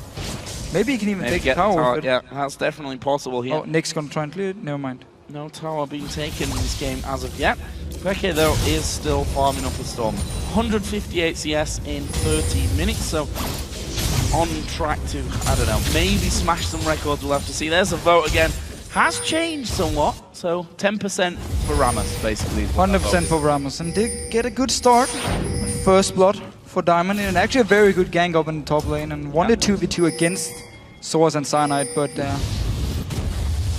Orianna is going to be an issue in this mid lane here, and the fact that now there's still no summoners on Kubon, so he could be a target for someone like Cyanide if they want to try and kill him, because Aatrox is probably the best top laner at diving due to his passive, and they could try and go towards him if they know where Diamond is. Yeah, I'm just going to sidestep the tidal wave. Almost timing out in range there, and Edward. First little roam towards that mid lane, not being as productive as I've maybe wanted it to be. Diamond is still going about his jungle way. Got a 20 CS lead over that of Cyanide, so this should give you some indication of how much time between them they've spent there in the jungle. Meanwhile, we do see Fnatic starting off the dragon. We do have a ward in the back of the pit though, so Gambit have seen it. Rammus is gonna be rolling on round here anytime now. Oh, so as Kubon again having a bit of an altercation. Kubon going back in. We'll see if he can actually get that Bloodwell popped. He's gonna take a lot of damage, and Bloodwell up. Tower's almost going down. Kubon needs to get away. There is his ultimate use. Meanwhile, Diamond going in. Peke already got one of them very low. Good flash over the back. Yellow Star tried to hook him in. In the end, Kubon survives up top. No deaths here, although very low HP around Dragon, which means Fnatic no kills, but they get the second Dragon of the game. A bit like with the very first Dragon, Gambit, they have 4 members near the Dragon to move in and stop Fnatic from starting it, but they're just way too late to react, so Fnatic could group up all 4 members and just wait for Gambit to come in. Split around, we have 2 members coming from the top side, we had 2 members coming from the bottom side, and it was easy for Fnatic to just target Diamond and Nick and force them away and now pick up the second Dragon. And once again, with both Edward and Genji being in the lane at the time it actually happens. Big one from Diamond here, but obviously will be spotted out, so does still sit at 1-0-0. He's actually bought home guards. You know, decent investment, home guards, 475 gold, if my mind serves me correctly there. Either way, it's a decent chunk of gold. Obviously wants to come literally speeding at about, I don't know, 800 movements. It's back to farming, yeah. Ridiculous. And get back in the jungle, get farming again. Still holding a 20 CS lead over that of Cyanide. As you just pointed out earlier in the game, Max is Q. That's the first thing, simply just to get as much damage as possible as well and try and clear the camps as fast as you can. Very even in gold because there was 2 dragons and now a tower as well for Fnatic, so in that case it doesn't even matter for them. The Cyanide is actually behind in farm. And it's been too easy, honestly, again. It's been too easy for Fnatic to get the 2 dragons. Yeah. No real contest fight from them. See, you know, the comparison to that number that we were talking about early on, 5,400 gold on average they've been behind at the 20-minute mark.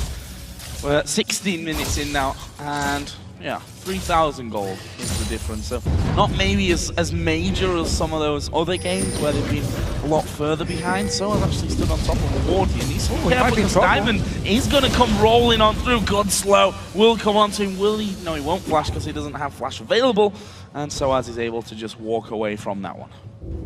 So walks away still. Diamond, every time he's close to a lane, he will force people back in. No flash was used by Soaz. He didn't have to use it. Landed a good slow, but still a lot of pressure from this Rammus. And Xpeke even getting Nick's Wraith camp here, so just keeps farming. Very far ahead in farm here. Again, remember some of it is the small Wraiths, which only gives 5 gold, but still counts in the long run. Yeah, bit of an exchange in that lane as we've come to expect from Orianna versus Xerath. Without jungle attention. Oh, there we go. Lantern actually coming in. That is a top quality bubble coming out of Edward. Will stop that gang completely in his tracks. Beautiful timing. Both him and Genja been looking solid down this bottom lane, just farming away here. Nobody was actually ever close to dying. I don't think they've been trading too much, just focusing on farm. It is in favor of Genja. I'm just going to point it out because there's always people who wants to remind you and say, oh, remember Relic Shield, blah, blah, blah. Relic Shield is, you can see the same CS. If you get it with your 80 carry, it goes on to 80 carry as well. So it's 162 CS for Reckless. You don't have to combine the Relic Shield once as well. I think it was back in 4.2 or something it was changed. So you now see them together. Yeah, makes our job easy because you don't have to count double. I still have to answer people after every game there's a Relic Shield. Remind them. Don't worry, we know.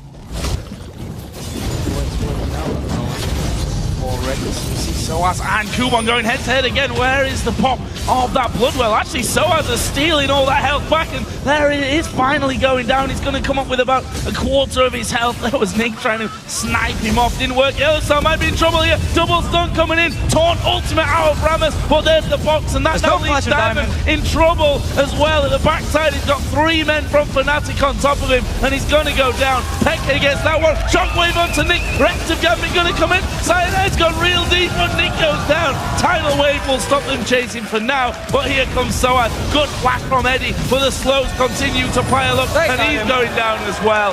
3 for nothing. Mid tower, possibly top tower as well. Huge win for Fnatic there. And Nick, he couldn't kill Yellowstar because he already wasted the ult. He wanted to try and use it on Soaz, but he was out of range, and then once Yellowstar showed up, no ulti left on Nick, not enough damage to actually kill him. Rest of Fnatic joined in, picked up now 2 towers and some kills. And while we're not at the 20-minute mark yet, we are now above the 5,400 gold, which on average Gambit is behind with their, or since their roster changes. Looks like it could be even more this time around if things continue to go like this. Fnatic actually recalling, we've got 120 until the next Dragon of the game comes up. Fnatic basically being gifted the first 2 that they've gone for here, so we'll see if this time around Gambit are going to go for it, are going to try and get in there and stop that one from happening so easily. Or whether Fnatic are just going to extend their gold lead with another objective picked up. Let's have a look down some items here because some big ones started to come through. Death Cap for Peke's Orianna. Look down the AD carries. Both got Infinity Edge, but Seal is the extra bonus that Reckless has. And if you look at the gold between them, actually, it's pretty much 1,000 that Reckless is ahead. Big differences in the middle lane, actually. 9,000 gold for Peke for the 6,000 of Nick. That is really, really bad for Gambit. Towers, dragons, and then all the farm he's been able to pick up. Same story for Orianna as we often see again in Europe. He's getting so much farm, and Edward, you're in trouble. Reckless picks up another kill. Yeah. Or the first kill for him, actually. Yeah, first kill, 5th one of the game for Fnatic overall, and they're going to try and dive Genji here, I think. Diving going in for Soaz. Now, Genji should be safe from this one. Yellow Star's still going to try for the hook. Nice sidestep from Genji, though. Tower will go down, though, I think, here. Oh, Soaz now going to be rolled onto. He's already done a lot of damage to Kuma. Here comes Peke from the side. Diamond going to taunt in Peke. Nick will join in as well, but he's knocked him away from Nick's damage. Oh, great blast away from the shockwave. Bubon actually is going to be falling here, but now Soaz going to be chased by 2 men. Diamond once again will get in. Where is the taunt going to come down from? I think Soaz might be able to get Diamond. No, it's stunned from Nick. Will get Nick a kill. 2nd one of the game. In the meantime, Fnatic taking a free Dragon. All right, so Dragon for Fnatic here, but still 2 kills for Nick. Very important for Gambit to get him rolling, get him into his late game point where he will be so strong. He can wave clear for days. He has so much poke. And this Dragon was probably gone anyway because Edward went down. And Fnatic was already in a good position to take it after they killed the bot tower. So at least they got 2 kills for Nick, but lost some more gold with towers. Dragon again, I mean, almost above actually, 8,000 gold behind. Yeah. Well above that 5,400 gold average that we were talking about earlier, so not looking good for Gambit. And let's not forget Fnatic here, looking for an 8-win streak. Their last big streak was 7 wins, which Gambit ended in the spring split. And, well, the fact is that when they lost that, they ended up losing 8 or 7 more games in a row, ended up losing 8 on the bounce, which Fnatic, well, at this stage of the season, you definitely can't afford losing 8 games in a row, that's for sure. Especially because once they actually started losing the games, they all went out and said, we don't even know what's going on here. I mean, it's very hard for us to look and find the exact mistake. So it was very hard for them to actually fix it, therefore they ended up losing so many games in a row. So now they're looking very good though, and this game has been looking very good the last 2 weeks. While we're talking about streaks, I mean, we talk obviously about the positive one, Fnatic 7 wins in a row. We should also talk about Gambit's losing streak because they've lost 8 games. 8 games in a row. That is, well, if you're a Gambit fan, if you're a Gambit player, maybe even more importantly, that is just not the position you want to be in. They have to start picking up some wins here, you know, going towards what looks like, unfortunately for them, as a possible place in that promotion tournament. We'll have to see how that season develops for them. Diamond there once again. Let's talk about Rammus here because a new pick out, something that we always love to see from the innovative jungle master Diamond himself. It's been working okay. To be honest, I mean 103 CS here, 1 kill, 2 assists, and looking to become even more tanky. With again, remember Spirit of the Ancient Golem, you get 25% bonus HP. So in the late game, once you have more tank items, you will be very, very tanky. Right now, however, he's in trouble. Yeah, he's dead in fact. Well, you know, Yellow Star hooked the minion in there, but was able to follow through, got the box down, got himself a flare. I think Fnatic are thinking about Baron now. They've just taken out the jungler. No smite available for Fnatic. And at 23:45, Fnatic starting off Baron. And I believe that they should get this one before Gambit come across. It's going to be up to Nick to snipe down with his ultimate here if they want to be able to pick it up. They don't. Fnatic get Baron. Baron for Fnatic here. Gambit still staying around now. They actually spot them with the ward and just runs away here. But killing Diamond, 24 minutes in. The rest of Gambit is completely out of position. Nobody even moving towards the Baron to try and stop Fnatic. And just another kill, another objective. Wow. Even more gold here. And Diamond might be looking for something. Well, he is definitely quick out at base with home guards on, that's for sure. But what is it able to bring him? 33 CS, he's got advantage over Cyanide, but you can argue all day long, has Cyanide had a bigger impact? You look at the scoreboard at least, 1-2-2 for Diamond, 4 assists only to the name of Cyanide. And I think it's hard to really judge a pick, something like Rammus when, you know, your team is in a massive slump, is on a losing streak of 8 games up until now. It needs to be, I think, a bigger sampler size than a single game against Fnatic, who are the informed team right now. Yeah, very true, and also want to see it in different comps before you can really judge the champion here. Not a lot of synergy between the champions, unless you maybe want to look at Nick and Diamond, in case you can change some CC here. They don't really have anyone to speed up the Rammus. I mean, I've seen Cillian and Rammus before, and you're very fast, you can engage. Nami's passive doesn't really do enough for Rammus to count in there, so I want to see it with some different champions, and then we can actually see how it works. In this game, I still feel like it's been an okay pick, actually. He's been farming well, had some good early ganks, forced the flash down the bottom lane as well from Yellow Star, but then the rest of Fnatic have just been doing whatever they actually want to do. Yeah. I think that's the problem here, that there's been such a free time across the map. I mean, you see Reckless only 20 CS ahead, but it's a lead nonetheless. Mid lane is a massive, massive lead for Peke, as we expect on Orianna. You see now Soaz just hammering away on that bottom in a turret. Kubon not really able to stop him whatsoever, was even taking the damage outside of turret range, and that's going to be Fnatic bullying them out of another one. 6-0 up in turrets. That might not be the last one. Good bubble onto Yellow Star, but I think Fnatic are going to force their way through here.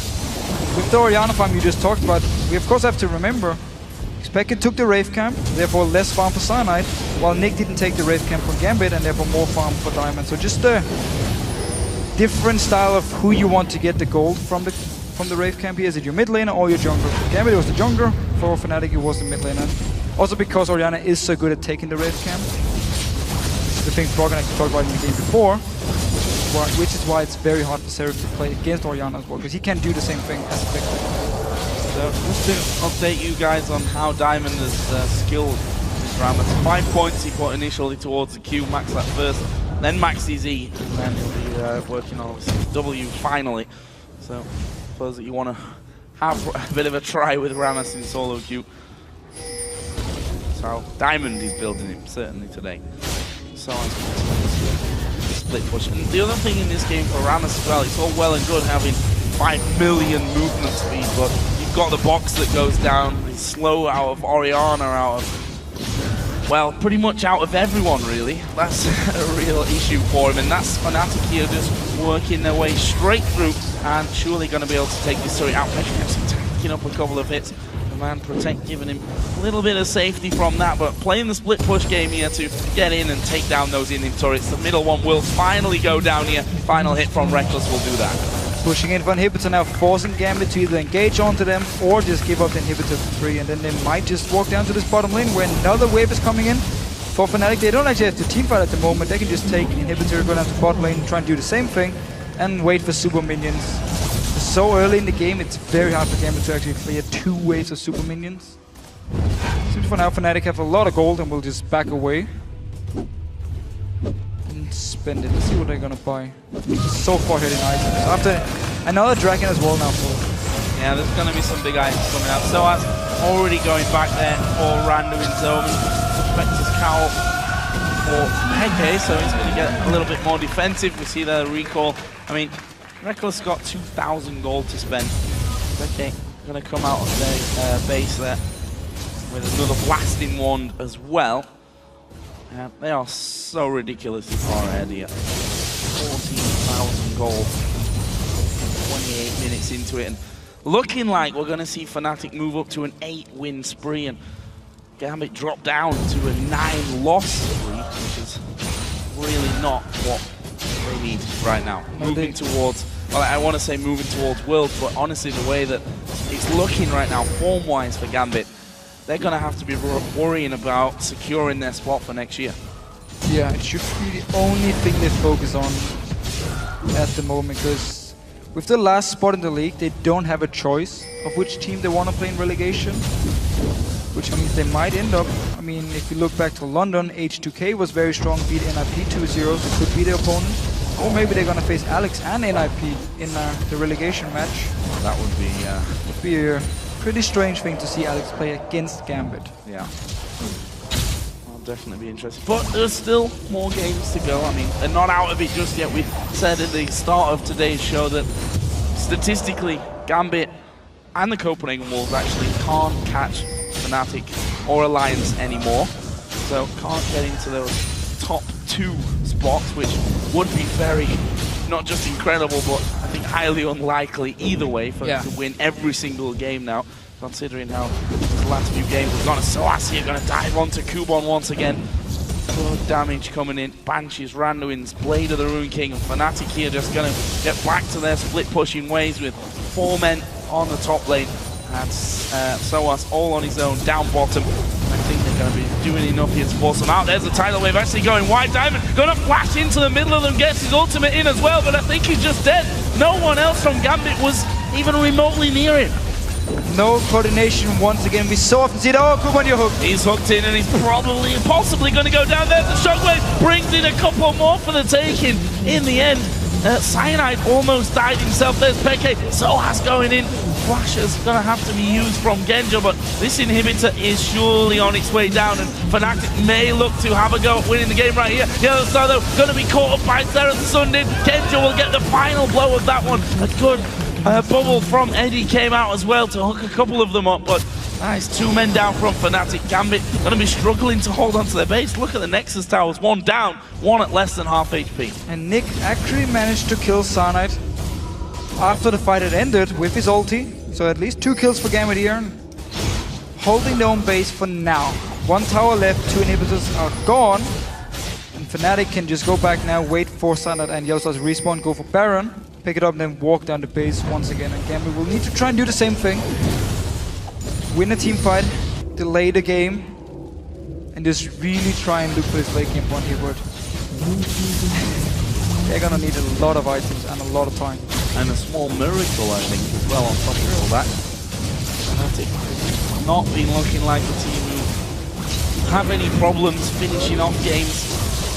Generally don't make all that many mistakes, to be honest. As I say that, so has he been somewhat caught out, but he's got a Randuin, he's going to jump, but he is going to have Diamond coming in here. Taunt will secure him here for a little while, ultimate running as well, so there is the Bloodwell pop. Edward actually coming in as well, will bubble straight on top of him. Soas goes down and it's Diamond to pick up his 2nd kill here on Rammus. And look here, the rest of Fnatic pushing down the base. Inhibitor is open and everyone from Gambit is trying to recall and come back in time.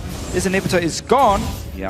Still only 1 Nexus tower. 1 Nexus turret left in Gambit's base, and that's double super minions starting to stream in there. Gambit will be able to hold them back. Fnatic actually looking like they may be recalling somewhat. We have a lot of gold again for Fnatic. 2,500 for Soas to spend, 2,200 for Peke, 1,700 for Reckless as well. Diamond is going to come speeding out, and just to get himself the race. Just wants to rave once again. Rest of Fnatic. Now they can just wait for Soas to respawn and walk down here and try and look for the last team fight. Gambit might try and set up a trap in their own jungle and hope someone from Fnatic face checks them and they can actually get a kill and then push Fnatic back. They have some good wards in the jungle to actually spot Fnatic moving around. But it's not like they have to move in the jungle. They can just walk down the bottom lane and wait for Super Minions to push in the other lanes. Super Minions were coming down towards the steps in the top lane and actually sent one back to secure them. Another dragon in 50 seconds. I don't think Fnatic even need to remotely wait around for that one. They're going to go for Reckless. They're going to go for Reckless. He's got his shield up. Diamond does get in there with a stun. Taunt will go in as well. Stun comes out from Nick and Reckless. Is he going to go down? There's a protection from Oriana. Oh, no! He took the lance and he managed to get away. And they get a shutdown on Nick. Diamond goes down as well. And would you believe it? Reckless there with hardly any health. He punches the air in celebration there. Yellow Star again coming up big to save his life. And Fnatic with those 2 kills, surely gonna win the game now. Good guy Yellow Star is always there to babysit Reckless and make sure he doesn't get in too much trouble. And they can just finish the game here. Yeah, using the shields, what they've got, and that won't be a hard task to finish off this Nexus. So you see Kuban and Genja, last 2 men alive, are pretty much just waiting inside the base. So going forward, oh, he's gonna get knocked in, no, but well, Genja gets that kill, and that will be Fnatic here, finishing out the game, going 8 wins in a row. Gambit though, their misery continues. That's the 9th match in a row they lose here in week 9. It's very hard to talk about a game like this one because it just seemed too easy for Fnatic to pick up dragons in the start, get a goal lead. We saw a lot of misplays from Gambit. Kuban went into the mid lane trying to set up a kill unexpected, missed everything, ended up dying to Cyanide who joined in. And Fnatic just played it very slow, didn't really have to take any chances, picked up dragons, picked up the towers, got some good farm. Expect here, farm like a monster in the mid lane, of course. Pick up 5 kills as well. And weird enough, we're just a better team. We're the better team, and well, it's hard to really have seen this game going any other way. I keep mentioning those win and loss streaks that have been happening for both of these teams, and you know, it's the team with the worst form in the league against the team with the best form in the league, and you saw that quite plainly. It was almost 20,000 gold the difference, a similar number to what Gambit lost by yesterday when you looked at their gold totals. By the end of it, you see somber faces all around, to be honest, for Gambit, because, as I said, fighting for their future here, and it's not looking good. They really have to just ignore the losses they have now and just think of it as practice. It's not LCS anymore, it's just a scrim, it's just practice. You can try some new picks. We saw Ramos here, okay, it worked out okay in the start, didn't end up doing anything in the end because they fell so far behind.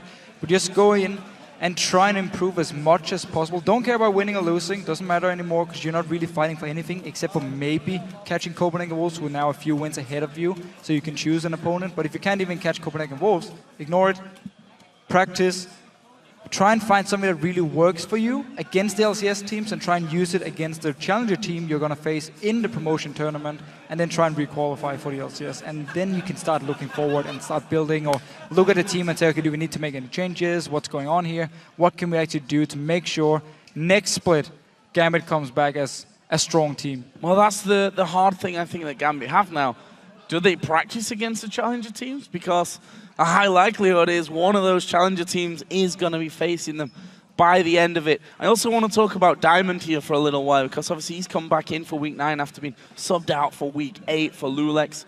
Now, how have they improved this week at all, in your opinion? So it's very hard to judge when you face Alliance and Fnatic, the two best teams.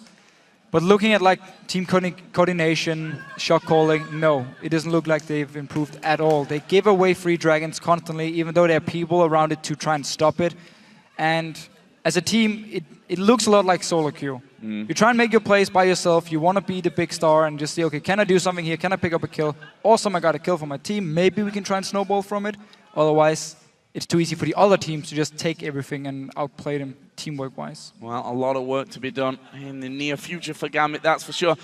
Wow, almost choked there. We're going to head over to Shox and Quickshot for a close look at that game with Cyanide.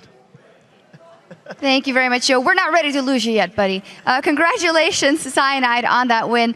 First off, did it give any extra anxiety to you going into this game, knowing that it's been Gambit in the past that has stopped these winning streaks time and time again? Yeah, we were a bit like joking about it, but we don't really believe in that kind of stuff, so we were just like, yeah, just win the game. Yeah, and you did talk me through the Maokai pickup. A lot of changes coming in for him in 4.11. What was it in those changes that made you like him again? Well, I didn't honestly play him that much yet. Like, I was only playing him in solo queue. I didn't play him in pre-made, but I didn't pick it because I felt really arrogant or something. I just picked it because I think it was really good with our comp. So I was just like, let's just try it. And they had a Rammus as well, so I was like, tank, jungle battle, like old school. But yeah, I think the hero is pretty like better now because of the you don't have that much trouble jungling anymore, so it's pretty good if you get to like team fights equal. Well, I want to ask a little bit more about the Rammus pick. Diamond in particular has actually pulled out 2 new junglers against you guys. He played Skarner all the way back in Super Week, played Rammus today, we're seeing junglers playing Rengar, and we're seeing Riven as well. So let's ignore Lee Sin, Elise, and Evelyn. What's your opinion on the rest of the junglers? Are they up to scratch? And why are we seeing them more this week and sort of, you know, this last sort of 10 days than prior? Maybe it's because there are some more jungler bans or people want to try out some new stuff with the new items, but I still think like Elise, Eve, and Lee Sin is like tier 1 and everything else is like tier 2. Does that say something about you guys and your picks, that you're comfortable now picking a Maokai in a matchup like this? Did it say something about the comfort level of Fnatic in general? Yeah, I think we were pretty confident heading into this match, so yeah, we are not afraid to try new stuff even if it's like a serious game. Well, let's talk a little bit about this winning streak, 8-0. It looks like you guys are getting very well prepared for playoffs.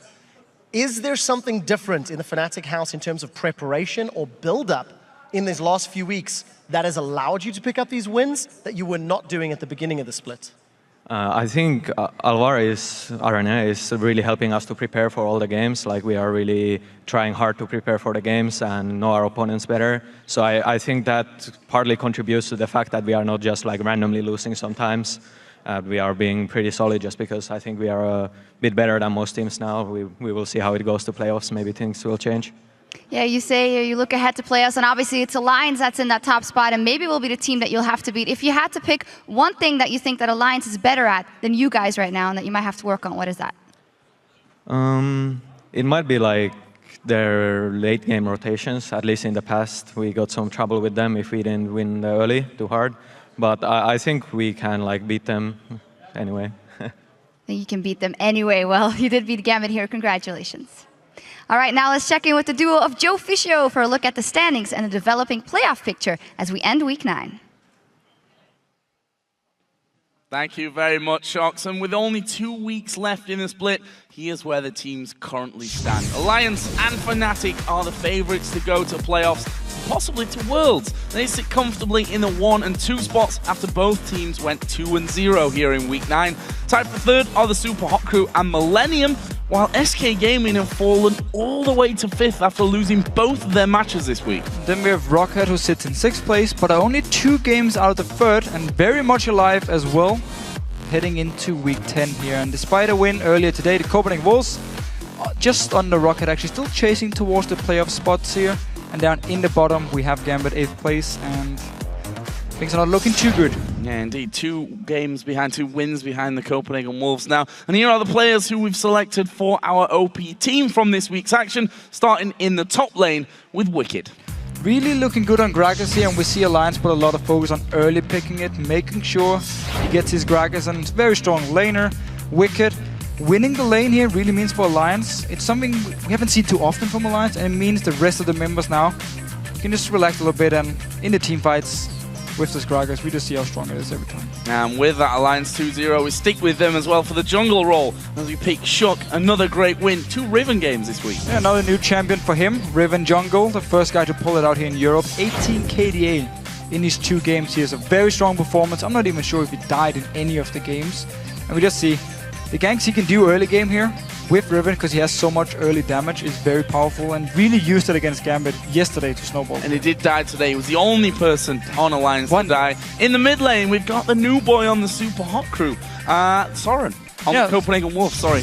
On the Copenhagen Wolves, yes. Soren, yesterday, he actually looked okay on Rise. It was a hard game for him to do anything in. And today on Orianna, 7-1-6. Very, very strong performance against SK Gaming. For some reason, gave him Orianna, his main champion.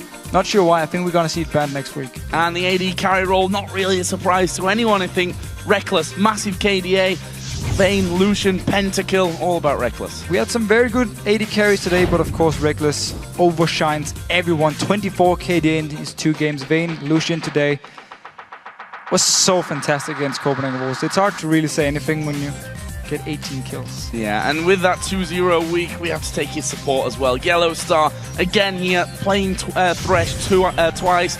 Both games, he was brilliant. Always babysitting Reckless, always ready to help him or the rest of the Fnatic members if they are out of position. And he really loves to roam around as well. We see it in this game against Copenhagen Wolves, where he sets up so many kills early on. And he's just the best support we have in Europe at the moment. Definitely agree with you on that front. Our pick for the most valuable player should also come as no real surprise, but with a massive performance this week, we have to give it to Fnatic's Reckless. He was amazing. 18 kills yesterday, solo carried the game. Today he didn't have too much of an impact, but he didn't really need to because the rest of Fnatic did so well. And he didn't die a single time in these 2 games. It's something we often see. Still number 1 KDA in Europe as well. And to highlight his moves, we have a video clip of, well, what else? His Pentakill against the Copenhagen Wolves from yesterday. First kill secured by Reckless. You see that's a double kill as he sidesteps the Cocoon. Looking for the triple. Reckless is going to be killed. He's looking for the Penta. That's the Quadra. He's looking for 5. Towers down on the back line. Reckless makes the Penta. He gets it. That's a Pentakill.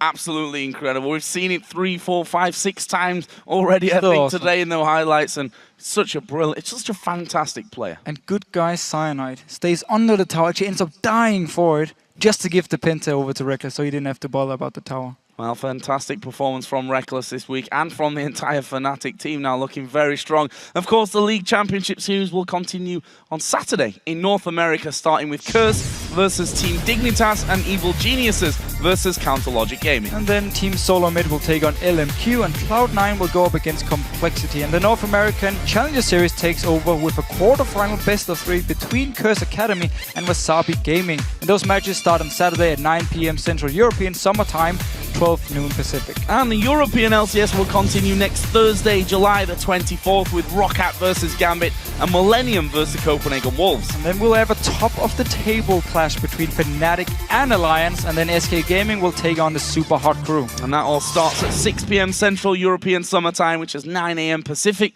right after the LCS preview show. But right now, it's time to send it over to the European Challenger Series quarterfinals, where Gamers 2 take on Playing Ducks in a best-of-3.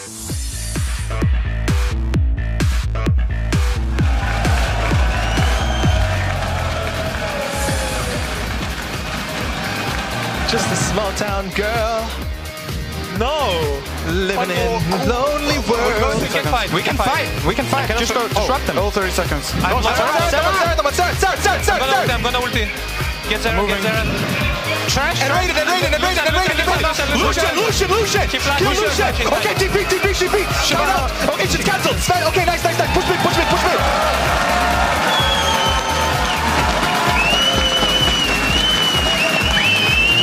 Gonna hit Kevin now, and that's not what they want. Brilliant, Solar Flame gets 3. This could be a whiteboard for Millennium. Zaza's gonna get his blood well popped here any second. They've killed off Overpower. Celiver is gonna go down, he's right in the middle. Get in him. I have even TP up in case. Kobe, come chase. Okay.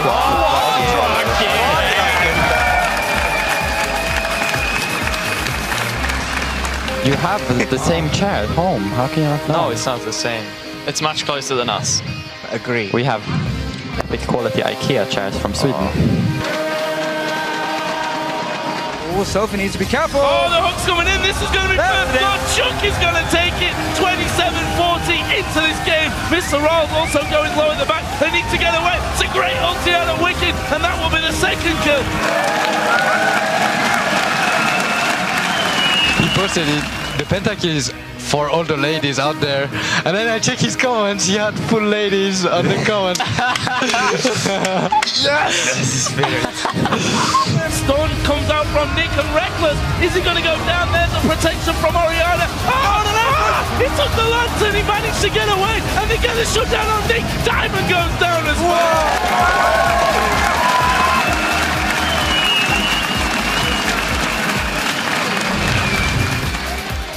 Hey everyone, and welcome to the 2014 European Challenger Series, brought to you thanks in part to our friends at Coca-Cola. I'm David Frictierly.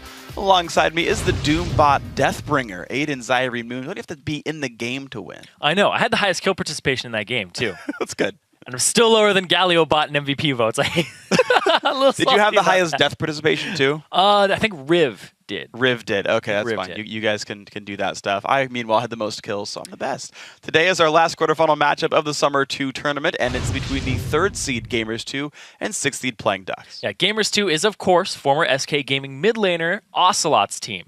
As their seed would suggest, they took 3rd place in Summer 1 and have already clinched a playoff spot. From top to bottom, they're very good, but have a new support in Rydal, who will be replacing Dude. Yeah, we'll see if that bot lane synergy is any good in this team, though. Throughout the Summer 1 quarterfinals, Dude combined with AD carry Yuki to form a truly legendary bot lane. The pair had a 96 KDA up until they faced the Ninjas in Pajamas in the semifinals. That rating then plummeted really fast. But if anything, G2 is looking to pay that pain forward to a statistically impressive Playing Ducks today. Yeah, and Playing Ducks look really impressive right now. They have only given up 6 deaths in 2 games so far, but they're finally facing a challenge against Gamers 2 today. In fact, this is a rematch game between these 2 teams who faced off in the Summer 1 quarterfinals. And of course, that's a game that Gamers 2 did win. Now, back then, Chanteau Martvau was the name of Playing Ducks, but they didn't win a single game against G2. They were eliminated in the round of 8, and as you mentioned, only 6 deaths total for Playing Ducks. Well, they only got 6 kills total. They died 32 times when they played G2, so it was a rough best of 3. Yeah, in that series, Gamers 2, AD carry Yuki, who's still on the team, but with a different sport, he had a 22 KDA against them in the bot lane, and he did not suffer a single death. If Playing Ducks expect to win today, they're going to need to start by shutting down that new partnership of Yuki and Ro8. We'll see if they can do that. Now, of course, for those of you who are hoping for some visual assets for this tournament, you're in luck, actually. Here's a snapshot of the Summer 2 tournament as it stands right now. Last week, H2K Gaming advanced to the semifinals 2-0 over GG Call Nash. They're going to face SK Gaming Prime, who also swept their opponents Forever Sensig yesterday. And all the way on the other side of the bracket, it's Ninjas in Pajamas, as they also advanced due to a semifinal 2-0 over Unicorns of Love. And NIP will face the winner of today's match between Gamers 2 and Playing Ducks. And now in the Challenger Series, whenever you win, you earn points. And at the end of the Summer 2 tournament, the teams with the 6 highest point totals will qualify for the playoffs. Right now, 5 of the 6 spots are actually spoken for. H2K Gaming, Ninjas in Pajamas, SK Gaming Prime, Gamers 2, and Loveland Shore all have spots clinched. There is only 1 spot left, and Playing Ducks and Unicorns of Love both want it. If the Ducks win today, they're in. But if they lose, they'll have to face Unicorns of Love in a single-game elimination match for that final playoff spot. And so to keep up on all the Challenger action leading into the playoffs, log on to lolesports.com. Under the Leagues and Tournaments tab, you'll find scores, schedules, and everything else you need to follow the Challenger Series and the LCS for the rest of the 2014 season. So now it's time for today's best of 3 matchup. It's about ready to go. Gamers 2 facing off against Playing Ducks, as we mentioned, G2's Ocelot's new team. Yeah, Ocelot had the most kills in Summer Series 1 for us at 39. Really, really high up there. He did play all 9 games and had a fantastic scoreline all throughout. He's done pretty well for himself. Meanwhile, the big guy for Playing Ducks is Shantao. Their AD carry is 12-0 and 13 so far in Summer 2. Yeah, 25 KDA in Summer 2. Really, really big. They're actually deathless right now in that bottom lane. So they're kind of mirroring Yuki and Dude's performance from last Summer Series. Question is, can they do better than the last time they met Yuki? That's true. That's true. It was a pretty rough matchup for themselves. So we have to then talk about the new guy in Gamers 2, Ro8. He's replacing Dude. 625 and 82 was the overall score for them at the very end of it all. Yeah, Dude dropped his KDA a lot after those NIP games. Yeah. It was a really rough time. But having Ro8 on the roster, question is how much time has he had to synergize with Yuki, and are they a better duo because of it? I mean, maybe. That's really the difficulty. It was a really good duo bottom lane. Yeah, and in general, I haven't seen, for what it's worth, though, I haven't seen roster swaps really cripple teams yet. Yes. Right? Like, H2K switched the roster around a little bit in Summer 1, and hey, they won in the finals. NIP still look very good with their new roster. Alex, it just goes back to the mid lane. They've been winning games since that's happened as well. So and also I think the big one for me as well is when Kikis came in for SK Prime, like they looked really good with him as well. And honestly, I haven't seen a team get crushed by roster swaps yet. So my hopes are still high for G2, and as we talked about, they won last time. Yeah, and that was actually the second roster swap too. They had Broken Shard for a bit. Right. And then they brought in Kikis, and they both looked like improvements every time or changed the team in a positive way. Absolutely. But we're going to see now if these guys actually are going to hold up to that and if their rosters are going to do well for themselves. First picks and bans getting started up in G2. On the blue side is the higher seed. No big surprise for them. JWoww, top laner. We kind of know him as playing the carry tops. Aurelia, generally going to be a popular one for him. Yeah, see what he goes with that carry. He likes Shyvana, he likes Aurelia, he likes to duel people. Jack's not as popular anymore. People are kind of going more towards the Gragas more than anything now. True. That is kind of the big one to look for. And also, we talk about champion pools a little bit. You made the observation as we were driving over here today that all the Nidalee players are playing Xerath now. Like, we're seeing Xerath be super popular, and people finally realize poke comps are still good. So Xerath's the new Nidalee. And so even though Nidalee is actually enabled in the LCS, she's actually still disabled this week in the Challenger Series because we're all still in the quarterfinals, and by the beginning of quarterfinals, we weren't within Nidalee's allowed territory, and to keep the quarterfinals consistent, she's just disabled throughout this week extra. So this is one of the very few times Challenger will be out of sync, sort of patch-wise or rules-wise than LCS, but we won't see her till the semis next week. No Nidalee, no Shen. No Nidalee, no Shen. Currently. They will be enabled semifinals, and big thing here is as the weeks have progressed, people have been picking up new champions in the mid lane, trying to adapt, because champions just keep getting picked from it. It's like Gragas is out, Nidalee's out. What can we find? Xerath is in. TF came back in. Fizz comes in because of that, and is the counter, and people are like, all right, we got to play Fizz. Now what counters Fizz? What's good against that? Sure. What holds up against these champions? So you kind of create a whole new paradigm in the mid lane depending on your bans and what gets picked, because people are banning out those priority mid laners like Twisted Fate and Orianna. Sure.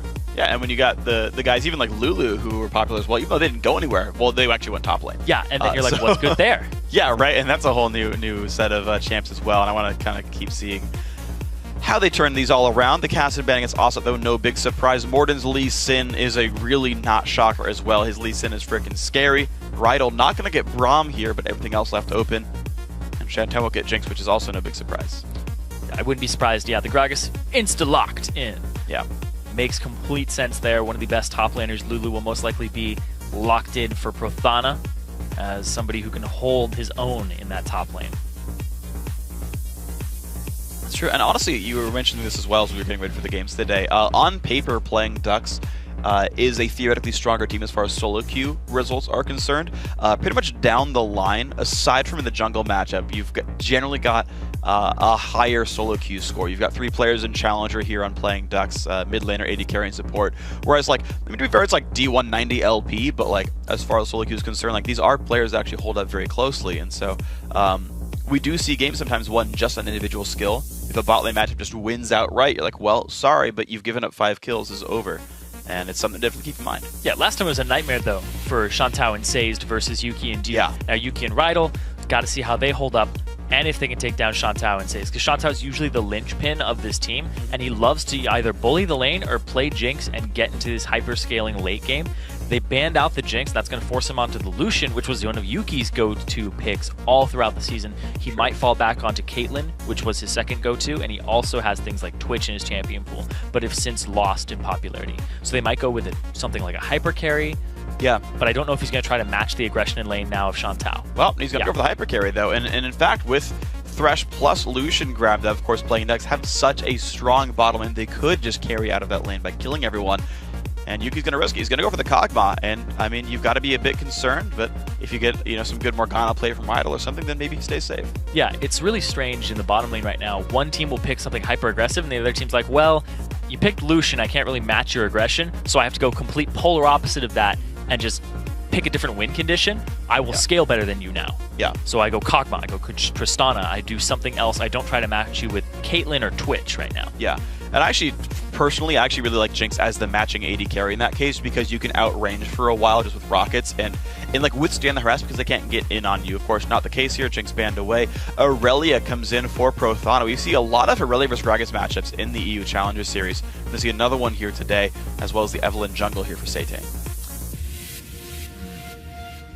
Evelynn jungle. This is just a very early game team with not a lot of scaling, but they got Aurelia for a little bit of an insurance plan in the top lane. Yep. Aurelia versus Gragas is a matchup that we saw yesterday being avoided until around the mid game, and then Aurelia started running away with it. Yeah, and early game facing Gragas' Aurelia is going to be pretty difficult. Getting your sustain up there, getting the MR per level coming in even just from base stats, actually a pretty effective or pretty useful part of the matchup, I guess. G2 got to make the last few choices, though they need a mid laner and a support. Morgana would be my big expectation. It is. And Syndra mid lane blind pick here for Ocelot, so that's going to be the choice here. It's a very safe laner. There isn't a whole lot that can get to it that's currently in the meta that would really bully Syndra out of lane. She's very dominant, and the fact that you have an Elise on the backside is a lot of gank assistance. Yeah, well, there's one matchup we see a lot, which is Ryze, for whatever reason. People seem to keep bringing that champion up. I actually personally would really like Fizz, because you can outplay Oliver CC, especially because one of the core item sets, at least last time he was really popular, was Zhonya's second. So you can Playful Trickster the stun, and you can Zhonya's the ulti, and you're pretty much unmess-withable, because all of Syndra's abilities are telegraphed. So if you're anything tricky, you can actually dodge all of her damage. That's true. A lot of it is susceptible to those invulnerability frames or untargetable. Yeah. I think that the Morgana pick is completely fine alongside the Elise. Yep. I didn't even look at his champion pool. I was just like, personally, as a guy who plays mid occasionally, like, Fizz is a great champ for this. So I'm happy to see the Fizz come out. And you mentioned, of course, Fizz coming up as well. This has been rumored for a while that it was going to happen, but with the Athene's Unholy Grail nerfs dropping it to, I believe it's 25 from 40 magic resist, that all the AP assassins are going to be better because there's 15 less MR in your face for most of the time. Some players would adapt by running magic resist glyphs when they wouldn't have normally. A lot of guys have gone to AP per level, and so you can bridge some of that gap, but the Fizz mid lane's going to come through against Ocelot. And overall, I love that pick because you can catch the Syndra very easily. Her escape mechanic is actually very avoidable. Dodge the stun, like you said. Yeah. Zhonya's is later on in the game, you'll be able to avoid that damage. But in the meantime, you're pretty damn safe. There's a lot of pressure here, and a roaming Fizz is something that you cannot underestimate. Oh, no, God. Like, Fizzes are freaking scary. And if you guys remember the old NIP with Nuke Duck on it, which is, you know, a team that did extremely well overall, ended up being the most feared team in the Challenger Series. They got last picked, basically, by Millennium back in the promo tournament. One of the big sets, or one of the big strategies for that team was give Nuke Duck a split pusher, someone who cannot be out-dueled like Zed or Fizz, and just go to a side lane. And, like, and it's funny because when you see top laners fight each other in the split push, and it's like, we saw it really recently with Gragas versus Aatrox and Fnatic versus Gambit. Soaz could like go up to the turret, but then get wave cleared on, and you'd have to back out again. But with someone like Fizz, you just dive for the Gragas and then hop out, and he's like, I gotta go heal, and you get time to place the turret down. So it gets around the fact that he's not gonna have TP because he can actually make headway in the split push. Ooh, and Ocelot actually taking Exhaust to counter a little bit of the damage there. It's a great idea. It's a fantastic idea. And looking at the compositions and the overall, there's a lot of pick potential here for Gamers too.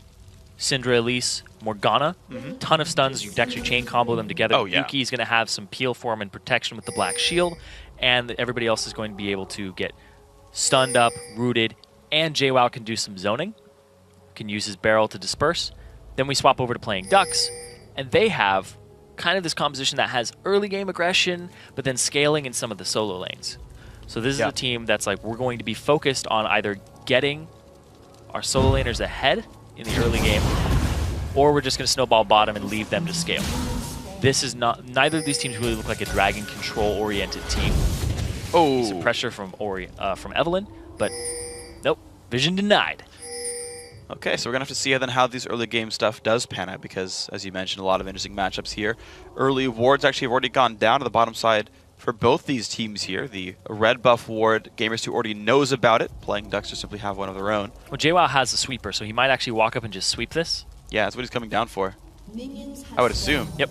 There he is, finds it. So Gamers 2 have now actually removed 2 of the wards here. You can see there's so little vision here by playing Ducks. They've used all their sweepers. They're just watching invades in various sides of the map. But that only is at a 20 gold lead. So massive for Gamers 2. But yeah, it's going to be them with very little information. If neither lane looks like it leashes, you don't know where Morden starts. Morden's going to be a huge influencing factor on all of these lanes. There's a lot of scaling here for playing Ducks that they need to start getting into that mid game, or they can focus on this bottom lane, which already has a little bit of a dominant position, but it is Thresh versus Morgana, and it's a little skill-based and timing-based on this. It's really, a lot of it is the very first minion wave right here, because as soon as you get your wave pushed out, they've got to respect you, and because you've got such good pressure from range like this, like that binding into auto attack, you get some decent damage. Oh my gosh, Rydell stayed too long. That was actually really bad. It's a miscommunication. After you bind as Morgana, never auto attack, because you have nothing to present. You don't do anything aside from like 30 damage on a hit, and you just let yourself get attacked. Yeah, and Yuki had used his Bio-Arcane Barrage, so he didn't have it available. Exactly. Had about 3 seconds left on it, so the trade was not in their favor at the time. Yeah, that was one of those cases where you bind and you can't follow up because Sazed can do much more to you. But now level 2 actually comes through for both sides. Oh, nice move by Sazed! Finds Yuki, Exhaust is down, they dash on in. A lot of health lost there, no summoners left on Kog'Maw. Wow. Rydell using the Black Shield on the wrong person, but it was a very good fake out by Sazed. He was facing Rydell and threw the hook to Yuki. So the great juke there, but man, there's a little preemptive. Yeah. Now Rydell's bindings have been awesome. They have been. He's hit 2 of the 3 I've seen so far, which is a ludicrously high rate for laning phase. Problem is, yeah, that one fake up by Sazed just got them a bunch of bonus experience over Kog'Maw. Here's the thing though, is when you're in competitive play at this high of a level, you have to use your bindings in a very conservative way. Do not use them unless you can actually make a trade, because it's kind of like a thresh hook. You don't always throw your thresh hook just to throw it. You throw it at opportune times to get the pressure that you need, or to bait a shield. Yeah, good shield by Rydell right there.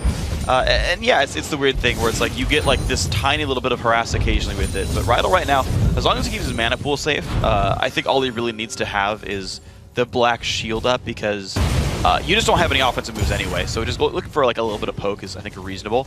Ocelot now actually has a very big freeze against Avenue, and Avenue's already down in CS here, so this could be a very rough situation for the Fizz. They spot Morden. This is a very good ward. I like that one a lot, actually. Spots Morden going for the counter jungle, or at least just the ward coverage. And they see him leave. Good part of that ward is you can't really sneak around it if you want to get into the river. So many people put a ward that's kind of misplaced. He could have gone all the way up and hugged it, because if you would put that in more towards your side of the river, you wouldn't have seen him. Yeah, it's a really good choice. It's a very, very smart ward. I love it a lot. And that's Avenue's ward right there. Satane's is down. Morden looks for the top lane. They do know he went top side, though. Prothana, if he's smart, will not look for any kind of engage right here. I don't think he would either, considering he's Aurelion. He has no ganks around him. Sure. Satane's going to look bottom, the complete opposite side. Things there's no good hooks here. The only person that's hookable is Rydell, and he's been known to have fly out fast. Yeah, there it is. Nice from the Fog of War. Black Shield comes on afterwards, which means there's not much to follow up with. They finally break the Black Shield, then the Blade comes out. One hit from Dead. Shantou can't quite close in. Perfectly played by playing Dux, but Rydell just a little bit too durable. Yeah, Rydell's going to have to flash out of that one, and there's no summoner spells used on the side of playing Dux. Very conservative in that regard. Avenue just going to wave clear and keep his gold income as best he can. Misses a couple, actually. Yeah. It's the one right there. You can see a 10 minion lead right now. Ocelot is doing well against Avenue, and he's very rarely been pushed up to allow that Evelynn gank. So Ocelot playing this lane very well. Yeah, and as soon as he saw the Evelynn bottom, he knew he could clear and try to reset the lane. Good presence of mind, good map awareness. I like this from Morden. Morden's sensing, like he's sniffing out a gank by Satane because Ocelot's suddenly pushing now, and they can't see Satane. They're like, you know, he's likely to come down to the mid lane now that Ocelot's available, now that Fizz level 5 has Ignite. Morden says, okay, it hasn't happened yet, I'll clear a camp, but he's probably going to stick around this mid lane. It's really the lane he's got to put the most attention on right now, because Ocelot has a bit of a lead, and as a jungler, it kind of baits you into it. When your lane's having a hard time, you can imagine the communication is, come help me. Yeah. Help me, I need to back. Something along those lines. But Ocelot pushes it out, gets 6, and he's going to back and buy his first items. He's going to have at least Charles, maybe an Amp Tome. I would be surprised to see him not go with the instant matchup. Actually, he stays for one more wave, so never mind. He's going to go a little bit later on this one. Shantou, 44 to 34 minions of Yuki. So far, this bot lane is pretty good. This guy's doing a lot better than last time around when they fought Gamers 2. Yeah, Shantou with the early aggression alongside Sazed, doing work right now against Yuki and Rydell, who got to question how much time they've had to synergize, because they look good as individual players. It just, the combination in that duo lane right now is still a little lacking. Just off the first 6 minutes of this game, you can kind of tell. Yeah, absolutely, and it's going to be, the difficulty there is if they can get themselves together either throughout time, because as we talked about, Gamers 2 have actually secured their spot in the postseason, but if you don't win any games there, you're not going to the promo tournament. So even if this game doesn't matter for reaching the postseason, it does matter for seeding. Getting a bye would be nice if they can win the whole thing. But otherwise, yeah, either way, like in the context of them as a team, they've got to get that synergy working a bit better. We see a couple of wards come out from Morden. Once again, that Wraith camp is... This is what I like about warding the Wraith camp. One, it's really easy to reach. It's the easiest to reach camp to ward, but also it's Evelynn's favorite camp because it dies so darn fast. Like you're guaranteed to see her a lot of the time by doing this. So right there, Satane gonna not do the camp. He knows it's actually warded. He saw them put it down. It's pink ward here too, though. If he hugs the wall, he doesn't get seen. And Yep, not seen.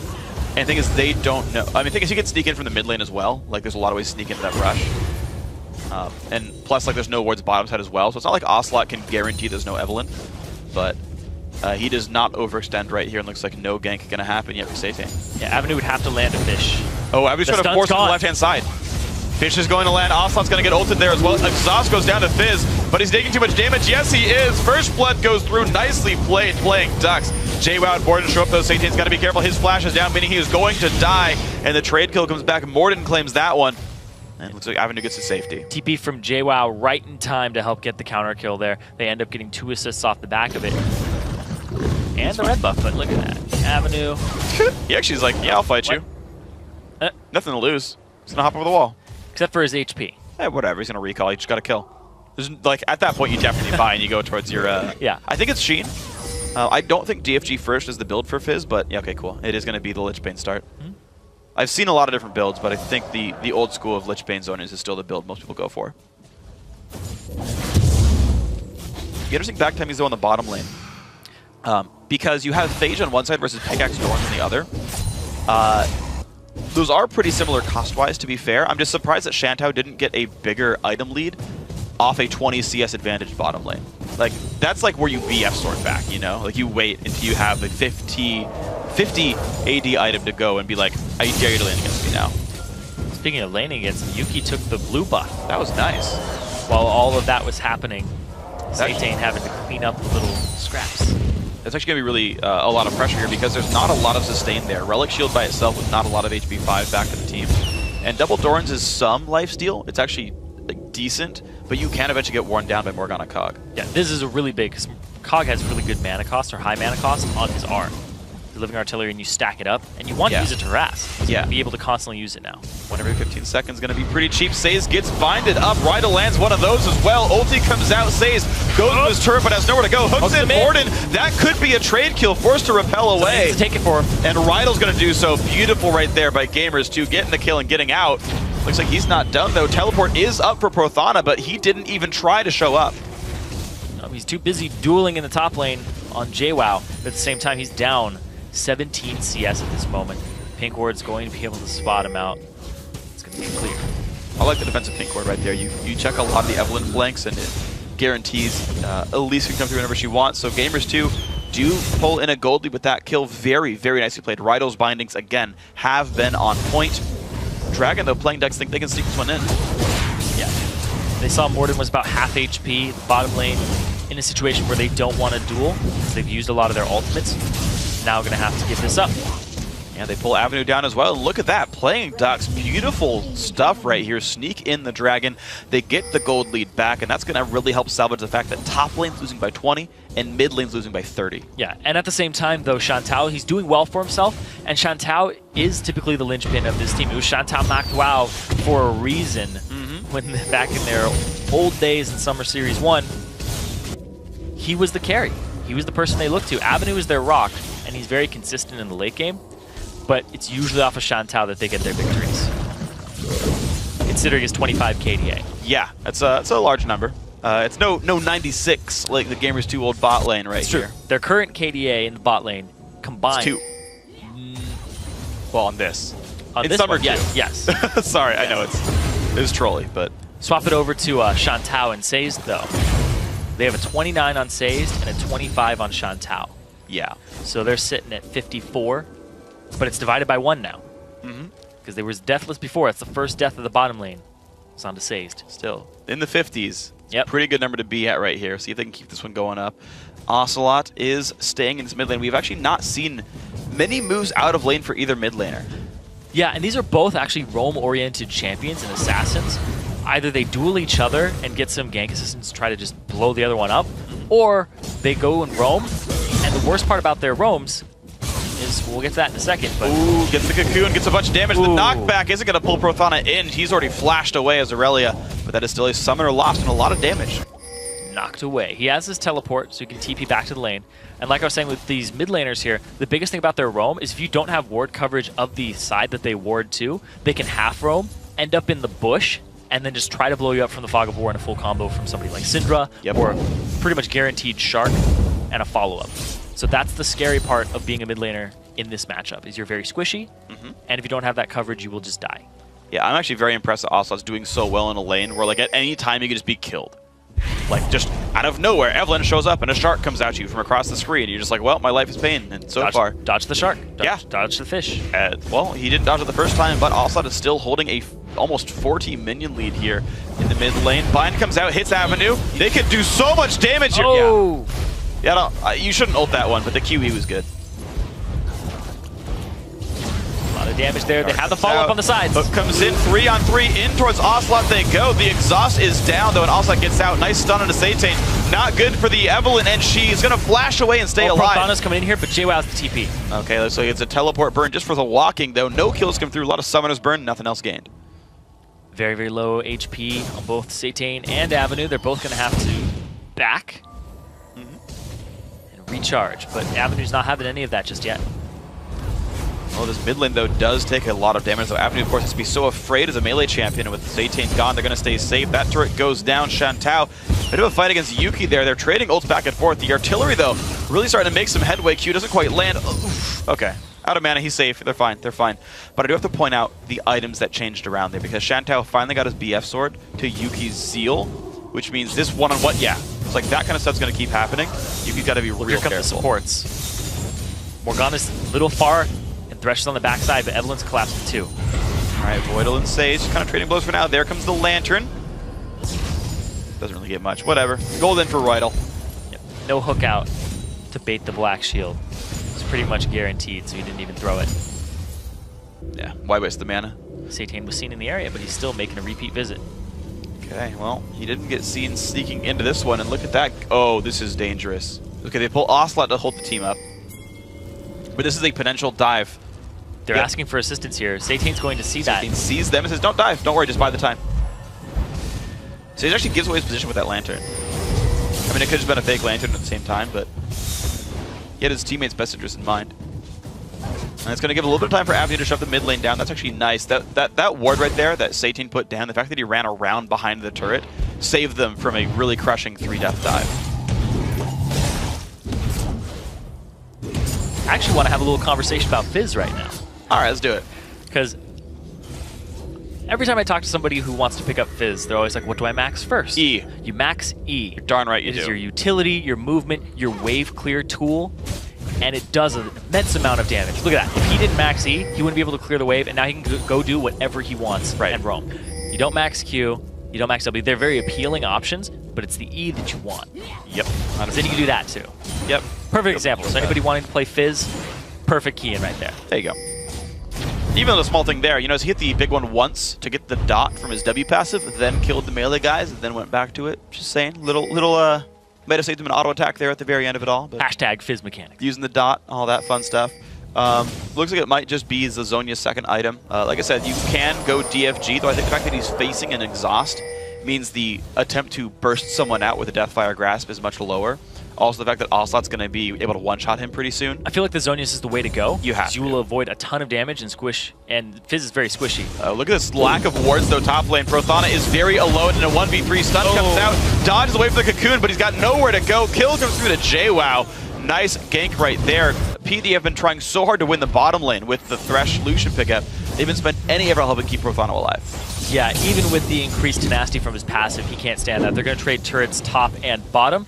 Dragon is up in 8 seconds, though, and Gamers 2 gave up a lot of control of that area. They're going to have to rush down there. When he's doing that, you can see Morton just beelining down there as fast as he can. Doesn't counter jungle. It might be gone by the time he gets there. Well, Playnex are going to try. Can they stop it in time, though? Burst coming through. Teammates still going. This is going to be a 4-on-4 and a hectic one. Prothana's back life. He can teleport to that word right there. Here comes JWoww. It's going to go down to the Evelynn, but here comes the fight. Both TPs coming in 5-on-5. Hook lands onto Morton. He takes the Shark. Now Rydell's off on the side. He's got to be careful. Abby's going to blow him up. Now Yuki and JWoww are stuck on the wrong side of this fight, and Yuki has almost nowhere to go. He could maybe recall, but Ocelot's also stuck in here. Gamers 2 limp into the fight, and it's a bad one for them. They were completely split in that fight. They give up the Dragon and 3 members. PD, they can do whatever they want on the map now, grouped as 5. And the Fizz pick and the aggressive bottom lane pick has worked so well for them there. Look at this fight again. The TPs come in. The Playnex just crushed them. They're completely split on this one. I looked at this, I saw the TP in, and I was like, Say's is doing zone control onto Morton and Ocelot. Yuki and Rydell are left to their own devices here against the rest of the team. They completely section them off. Yuki has to flash away, and he hasn't hit his damage item spikes compared to Shantou, who has combination parts of the Infinity Edge, but that's more than enough. Yeah, and did friggin' awesome. I mean, that's one of the cool things about Lucian, about all these sort of AD ratio caster types, is even if you're waiting for your Infinity Edge to come through, the first 2 items are almost always going to be the BF Sword plus Pickaxe. That's 75 AD. Like, that's most of what you had with the old Bloodthirster starts in the first place. So it's not like you're really missing out on too much compared to, you know, 3 or 4 patches ago. And playing Ducks, they are going to be able to stay pretty much okay in the turret game here. The big thing for me with Gamers 2, though, is they just seem so willing to try to help. And overly so. Yeah, it was a weird call because the Dragon was gone anyway, so there's no way they could have contested and actually got that objective out of it, and they were trying to force the fight, but it was not a fight you should have taken considering their item disadvantage on the champions that they had. Yeah. And even as the little things, like Ocelot walked, like, once they were separated, the box came down. You talked about Say's zoning them out, and that was perfect. I mean, it won them that fight, you know, by and large. Yuki and Rydell got caught, and then Ocelot was like, hold on, I'm going to walk into this team and die real quick. Yeah, Ocelot and Morta didn't want to use abilities on the support. Saze was like, come at me, bro. Yeah. And he's like, no, I'm not going to throw them at you. No, I don't want to. He's trying to save his ability for the back line. And it was good zoning there by Saze. He played it perfect.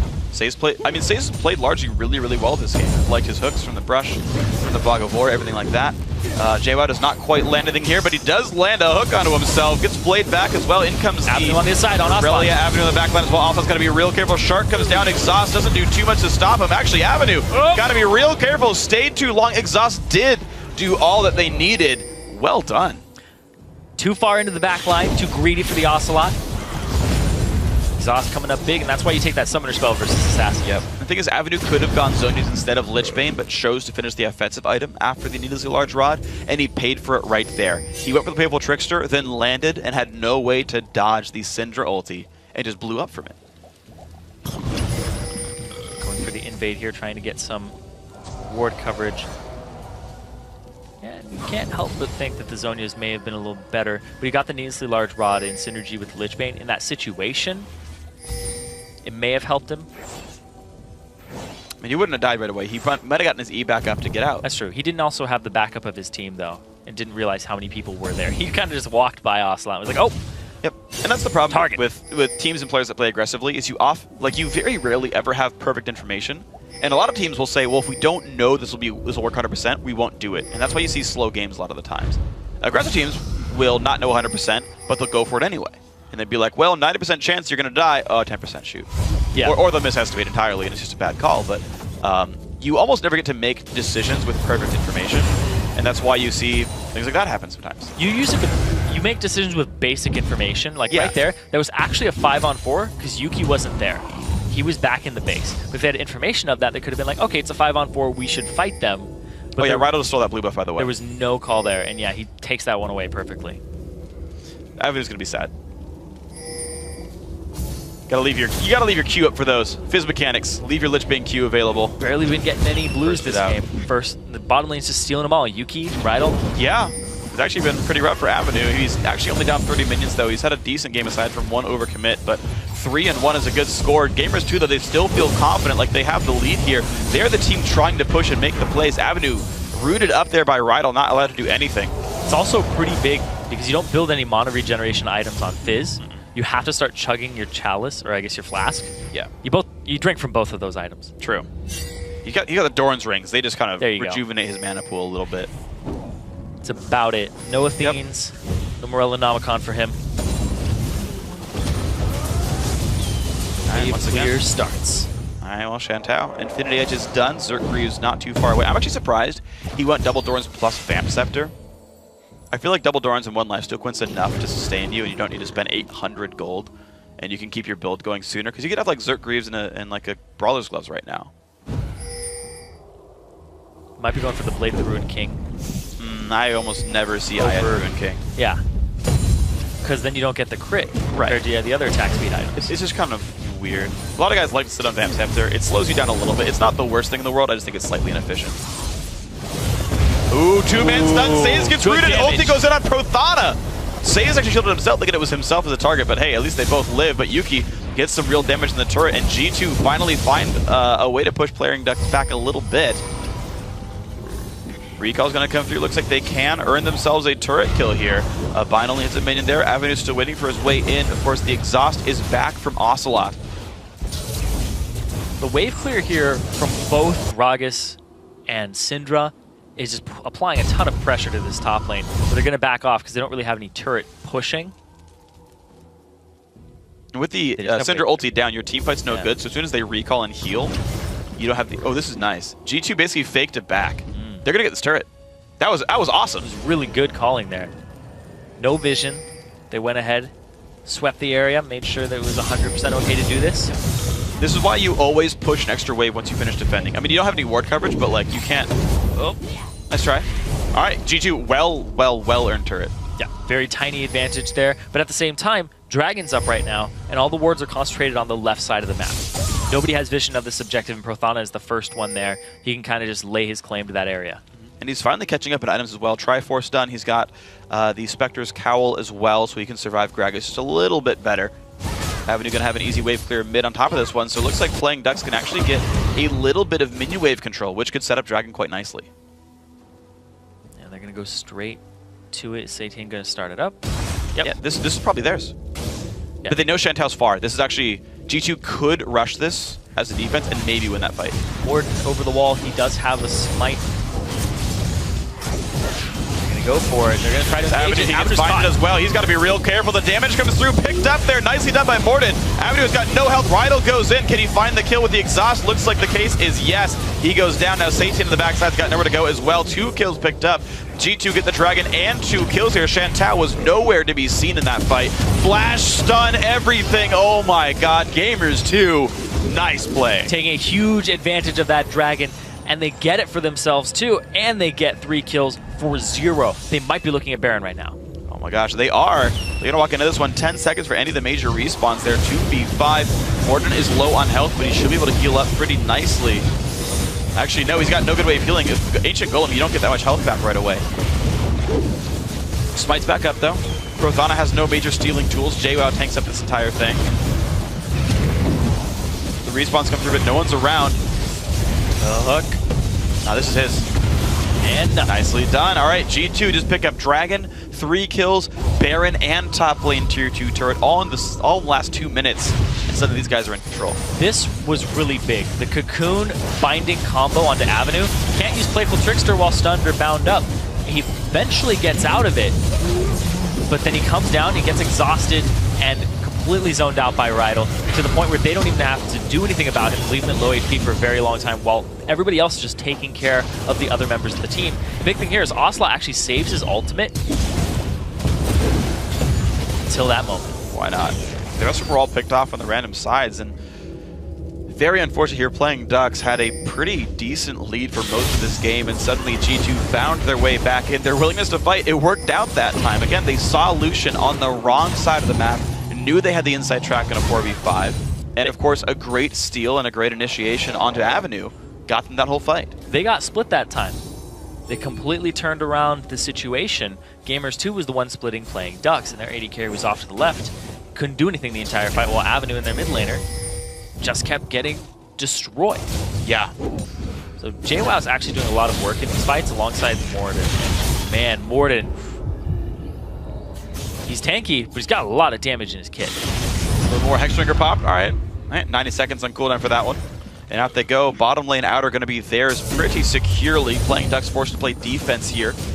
Prothana pushing the top lane is one way back in, though. If he can create enough pressure to stop this team fighting and get those individual picks again from Fizz. The problem is, we just haven't seen Avenue freed up to make plays without facing an exhaust every time.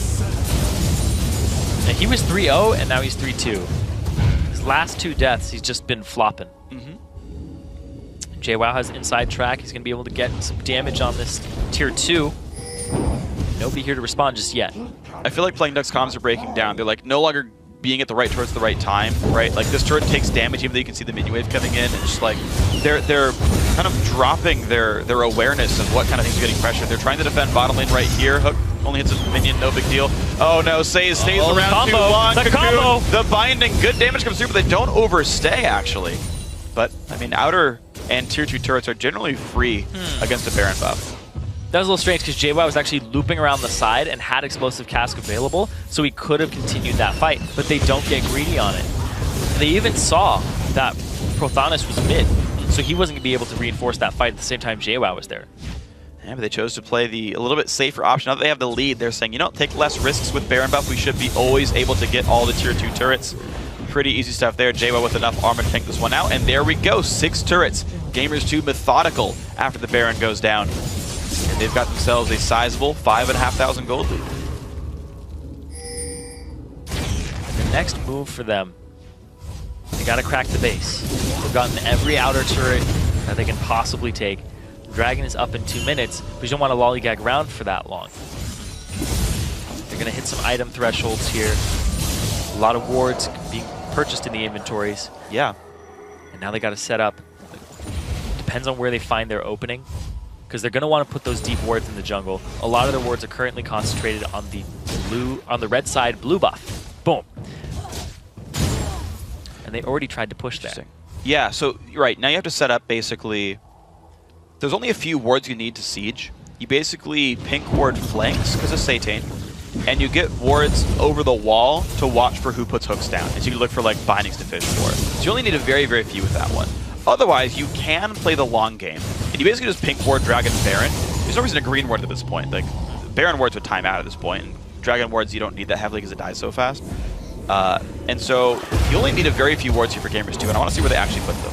Yeah, they already have a pink ward on the Baron, watching that area. They have one around the Dragon, and they have some actually in playing Duck's jungle that haven't been cleared out yet. Right, and that's the thing. Like, if you want to do pink wards for Baron, you need like 3 in their jungle as well, in the northern jungle, because if they can walk safely up to the Baron pit, then you can't bait it. You just have to like go for it, hope they don't check you in time. If you strangle all the vision in front of Baron, like in the case right here, they see Satan. Yeah. Oh man, yeah. So no flank available. That was a good pink ward. And the thing is, they don't have all the waves under control either, so it's actually going to take some time for G2 to get mid pushing, to get bot pushing, and then set up their real stranglehold and vision. JWoww looking for the flank, and again, he doesn't have ward control, so he gets picked off by himself. The damage comes through, he dies to the shark, and the fight has begun. Exhaust pops, Prothana gets out, Satan. He's got to be real careful. He gets out of that fight as well, but now in comes Avenue. Big damage, looks for Rydell, will get that kill. His Zhonya's is still available, and this is a complete whitewash there. Everybody on G2 is going down. They look for a flank without ward coverage, and Yuki is really about to die right here. How much can playing Ducks pick up? They've got a minion wave right now. That's at least an inhibitor. And they have very healthy members. Exactly. They're going to get at least an inhibitor off of this. They're going to tank up a little bit of it. But that was a fantastic fight through and through for playing Ducks. Prothana has to run past that minion wave. He was taking the turret back a little bit too long. That's going to be an inhibitor, and I believe Dragon, and they can heal in time for Baron. Plus, bot lane's pushing out. They could go tier 2, but I think Dragon's better. Yeah, they have about 10 seconds on it. And I want to watch this again. He walks straight over a pink ward. Stunned first. Stunned, hooked, almost got bindings on the back of it. The black shield eventually comes out, but by that time, JWoww's already dead. Satan causing a lot of pressure and a lot of blown ultimates on him. As Avenue gets that backline, he gets exhausted, but he still gets Rydell. Ocelot gets taken out by Prothana, and Yuki actually stunned up and kept in the fight long enough so that Shantou can keep him locked down with the red buff, and the perfect Blade Surge resets from Prothana to close the distance. Big part of that was their tank. Their frontliner was just obliterated before the fight truly started. Yeah. They blew a lot on him too. They threw the black shield on him, and it could have been useful on somebody else at that point. Oh, absolutely the case. I gotta say, I'm thinking about that fight though, and like, I completely understand Gamers 2 decision making there. Oh yeah, it's like, hey, instead of playing a siege, instead of playing this weird pick around Baron, let's get a flank. And like, that's a freaking cool idea. I like that. But he walked through a ward and didn't respect the fact that the other team wasn't engaged in a fight. They were all in fog of war, meaning he could just be walking in 1v5 and was. His team was not responding, or at least in sync with him and his timing of walking into that. Yeah. G2 wasn't, the rest of G2 wasn't in range to help when he got caught out. You're right. Or he was too early. He might have walked over the pink ward and been like, I have to go now. Absolutely the case, absolutely the case. And you're right, a small miscommunication. Dragon, of course, did go to playing Ducks, bringing them back within a 2,000 gold game, but they are still down those 2 turrets in that 2,000 gold. Satan not getting spotted, sees Ocelot. Of course, mid lane inhibitor going to create some pressure. Not a ton. It's a fairly defensible inhibitor, but hook onto Rydell. He actually goes for it, though. Flays 3 people. Box comes down, finds Morden. JWoww push back. After on the side, no exhaust, I believe, are up, which means this could be very good for him. There's the Zhonya's already popped there. Satan forced to run away. Morden very low on health. The damage coming around won't quite kill him, though. And not a lot is actually gained. Gamers 2, very, very close there to being in a terrible situation, going through the tiny passage of the bottleneck. They all grouped up for that, but it was the right choice because they would have just trailed off and gotten picked off. So they just stuck together so that they couldn't get picked off by the Fizz. They do blow a couple of flashes.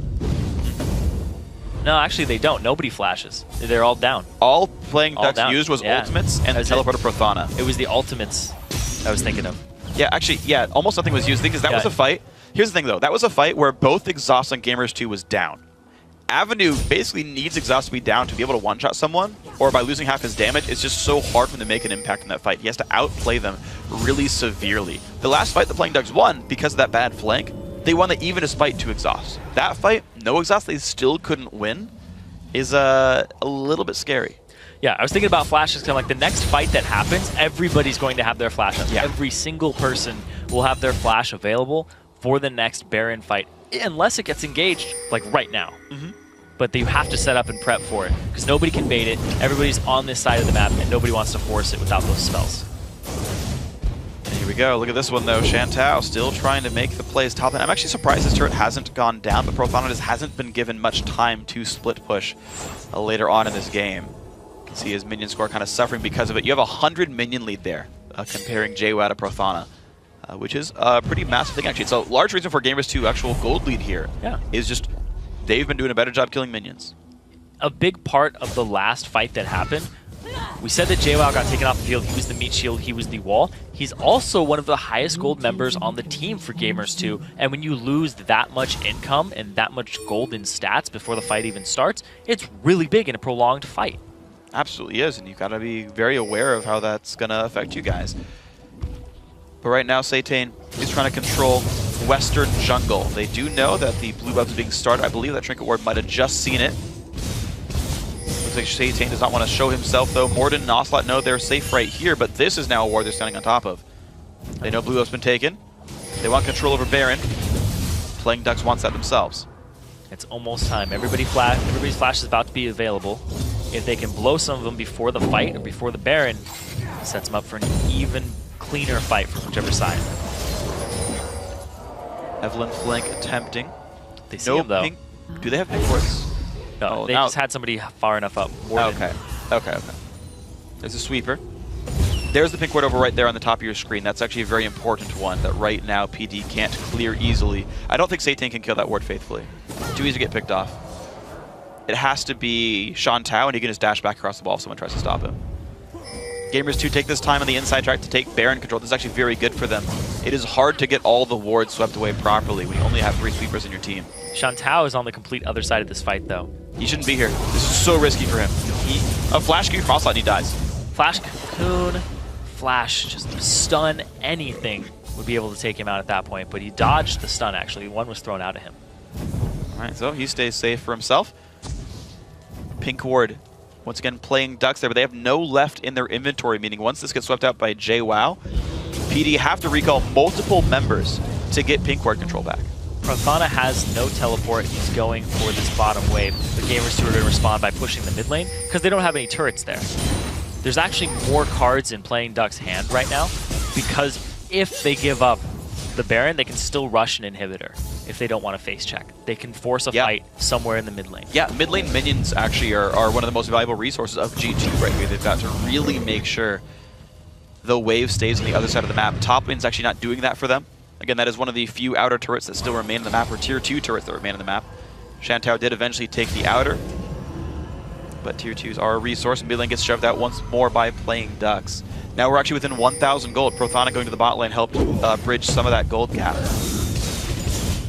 Mikhail's Crucible done soon for Rydal. Doesn't actually mean a ton, though. The hooks haven't been really causing major fights. Dragons up. Gamers 2 have it in their sights. They're looking for it. They have decent ward control of the Baron. Playing Ducks has a little bit of an advantage in that, but nobody's there to clear it. Well, this is weird. Shantou rushed a Banshee's Veil.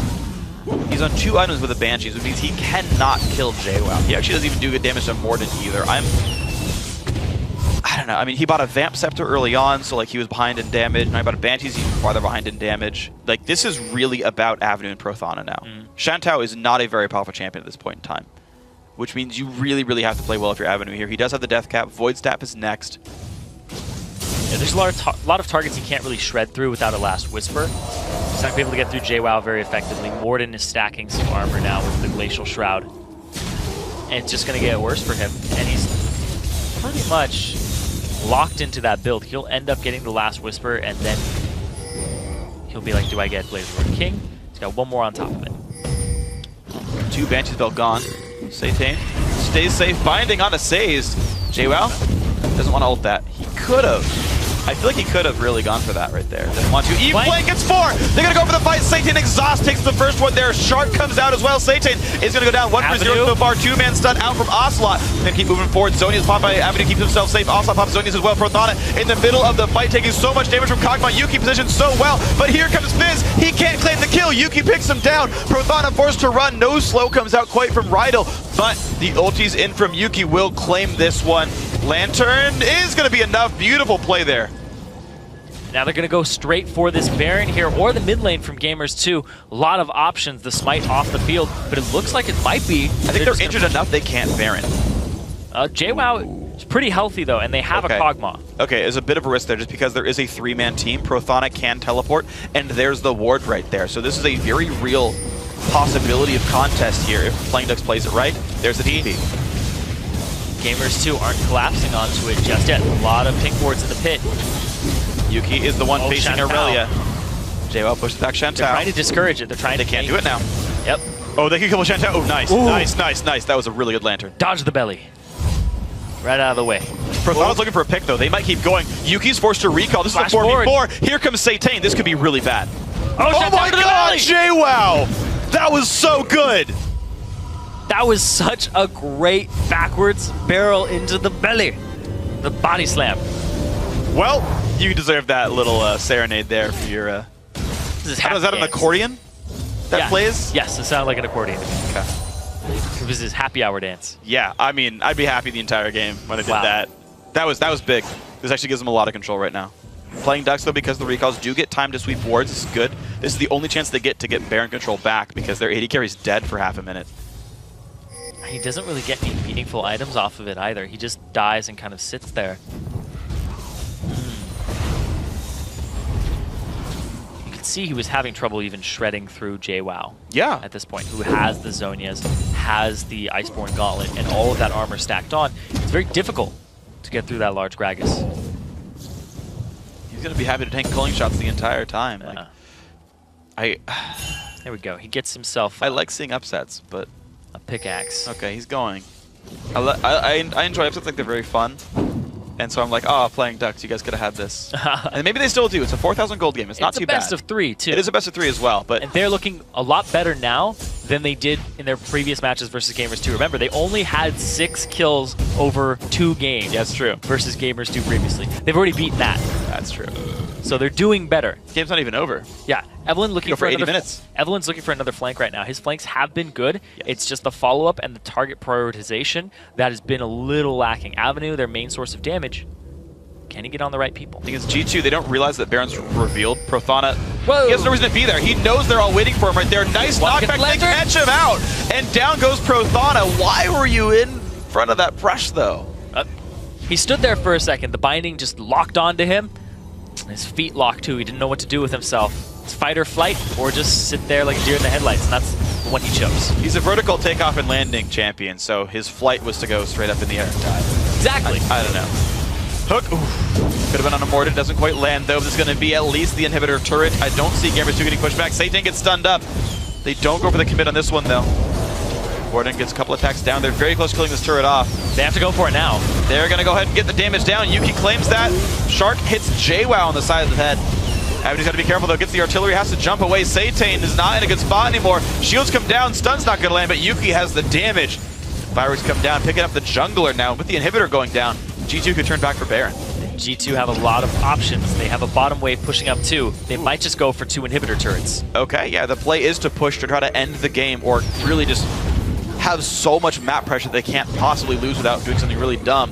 And they are going to look for this turret right here. Prothana's respawn, 30 seconds on the Evelyn. 5v4 one more time. Stun hits Avenue. They are pretty healthy. A little bit more harass comes down. Hook onto Ocelot. This is not good for him. Takes a bunch of healing, but he goes down. That hook was massive. That hook was right on point. That's going to put them a little bit back in the game. Granted, now they have to deal with super minions for a while. There is a huge wave top, though. It's being pinged, and this one would take that turret by itself. But Playing Ducks are going to get themselves a Baron off of this. Dragon's up at 20 seconds. G2 can't stay for it. Satan's back alive. He bought home guard boots just to be sure, and they're going to rush towards Baron. This is probably the 3 members you really want to fight against a Baron team. It's a huge wave. Oh, this is nice. Just took a turret for. They're going to split push bottom. No, they're going to do as much time as they can with the safest member of Morgana. And Prothana's going to have to recall defend 1v2. He's going to get his recall stop. There's going to be a Torrent of Soil to stop his recall. There it is. And it's going to be an inhibitor for G2. He has no TP either. They're going to go after Rydal. He'll die. Good exhaust. Good flash. Oh, okay, he got him anyway. Flash out of Avenue though. But there we go. That's Baron for bottom inhibitor plus the turret. Satane and Shantou force to duo this, and they're going to actually pull someone back in. But you've got another sort of situation where you've got another 4-on-5. The support is dead. You've got Baron buff. There's a pretty real chance to push as playing Ducks. And Joe was saying it in one of those last games that when you lose 2 inhibitors, statistically, your chances of coming back are very, very low.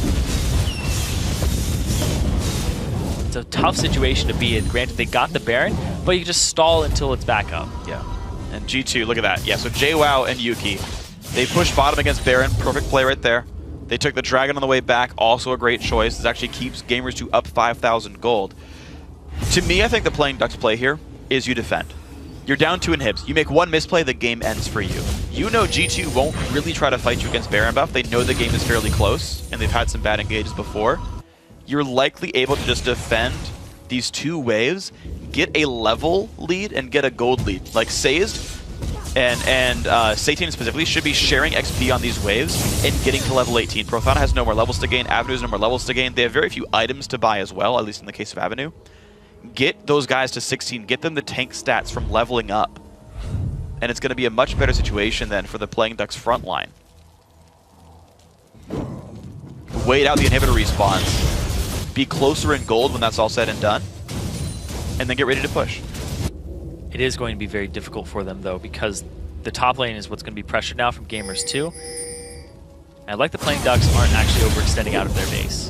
Because, man, have Gamers2 been making picks to get back into this game. They've been using JWoww and like Gragas to full potential this game.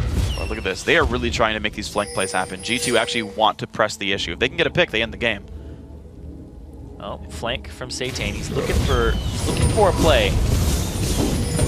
You know, I actually like this from G2. They're looking for plays so heavily on the G2 side because even though you lose a fight, you lose a bunch of gold. You win a fight, you gain a bunch of gold. If they win a fight, they win the game. If they lose a fight, PD can't pick anything up against the dead inhibitors that they have. So it's a pretty low risk play, even in face of Baron buff, because there's nothing of substantial value that can be lost. I think the most damage that they could do is they could run straight up the mid lane and get that inhib. They could probably get that. Yeah, and actually the inhibs are coming back right now. So mid inhib is, this is the last big wave. I think just got cleared in the mid lane. So it's back to equal in the mid lane here. This inhib's back now. Bottom lane is going to come back around the time Baron despawns, a little bit before. Maybe like 1 or 2 waves left. That means there's no Baron buff time with equal map position. And JWoww's farm this game, highest in the game, and his participation in these fights, also the highest in this game. He's 11 of 12. Yep, he's been doing work all series long.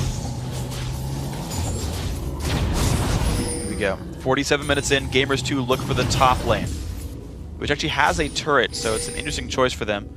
Prothana clears out the drags in the mid lane. Bot lane, there is a minion wave coming in that's got to require a little bit of attention. You have to clear that last couple of waves. If there's a super, you have to clear it. If there's not a super, it's okay. I think it would hold.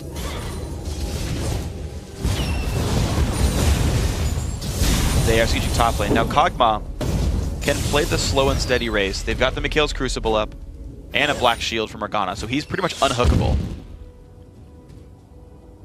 And he could slowly work these things down. Interesting thing for Prothana is he's entirely Magic Resist based. He is not worried about Yuki's Infinity Edge, Ruin King, Last Whisper damage.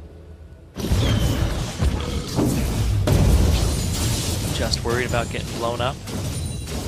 Damage versus JWoww. No real split pushes this game. Everybody's just been grouping up. Okay, it's the last wave. And that's it. All inhibitors respawned. Baron on for just a couple more seconds. And then it'll be gone pretty much even despite the 5k gold. That's the only difference here between these two teams. Some late game pressure.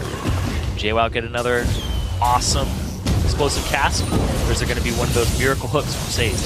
Shantou kept his Banshee's Veil up. He just barely got out of the range of that barrel, walking forward. Sazed is around like with a hook. Doesn't land it. Flank attempt from Evelynn. I do not see if there's a pink board in front of her. Looks like that's not the case, though. So she has gotten in to the back line just a little bit. Oh, Morden's going to walk straight up. Say no. No. You're going to sweep that ward away. Gets him out of there. There's a lot of pick potential from Gamers 2, but they also love to team fight off the back of JWoww's explosive cast.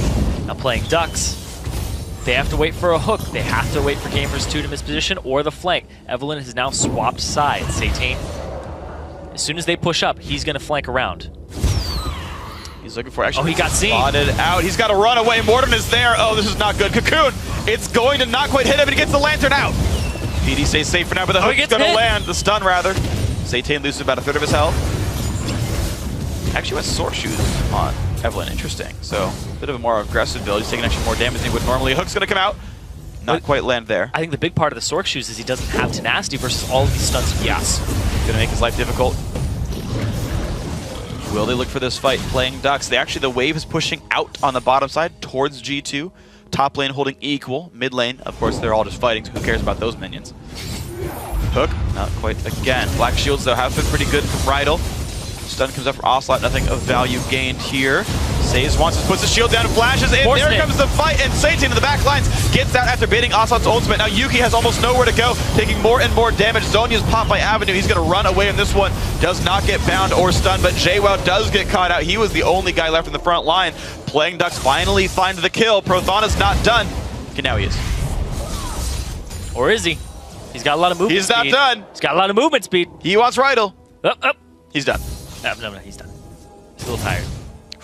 A lot of running. Yep. A lot of heartbeats that are heavy right now, because oh my lord, it's a tense game.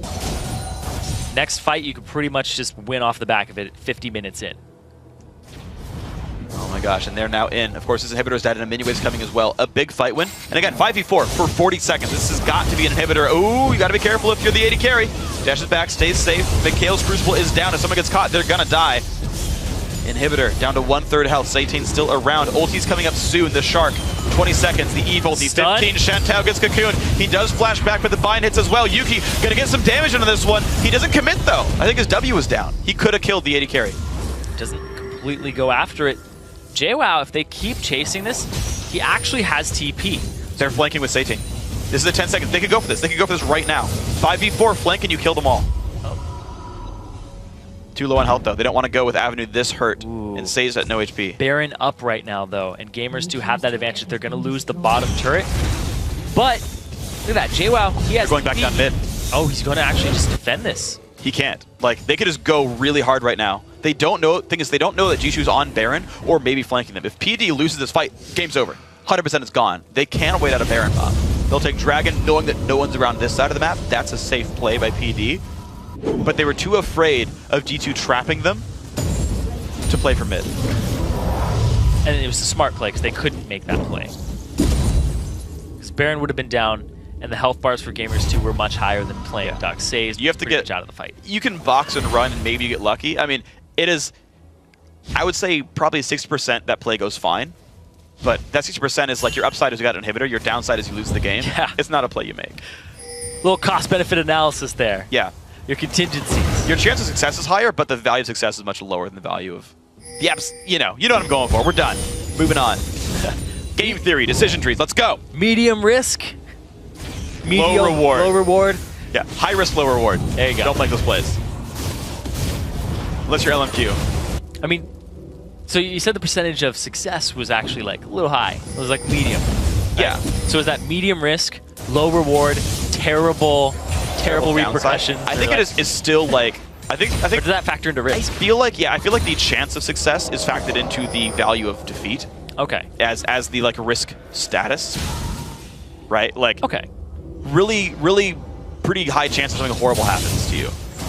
The reward's not really all that high. I feel like the chance is a modifier in the first place, you know? Okay. Now I could be wrong because actual reward.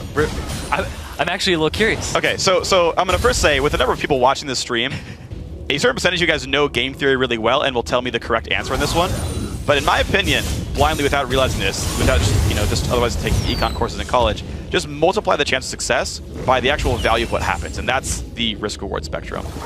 60% chance for like a 2, and a 40% chance for like a -50. But what is chance factored into? Is that the risk, or is that you multiply reward? both. Okay, both. Okay. Yeah, right? High risk, high reward means we lose the game or win the game. Yeah. High risk, low reward means we lose the game or we get an inhibitor. But then there's the chance of success factored which is already factored in. Okay. That's part all right. of it. Get back into the game where everybody's got everything on the line. High risk, high reward game. Let's go. Woo. Game 1 of the BO3, 54 minutes in. It took us a longer time than most things talk about. Well, everybody's pushed up the mid lane. Yeah. No, nothing was happening. Now the flank is happening, whereas there's this huge monster wave actually in the top lane for Gamers 2. Oh man, yeah. Playing Ducks might get a turret off of that. You could go hard and Prothana could TP that, but that would be also very risky. But it would be a high reward. What's the chance of success? Actually decent. Like, that's a respectable play, to be honest. But they're not going to go for that one right here. Ocelot, Rydell trying to find the poke, trying to find the CC. They're going to go for this one. Saves walks in.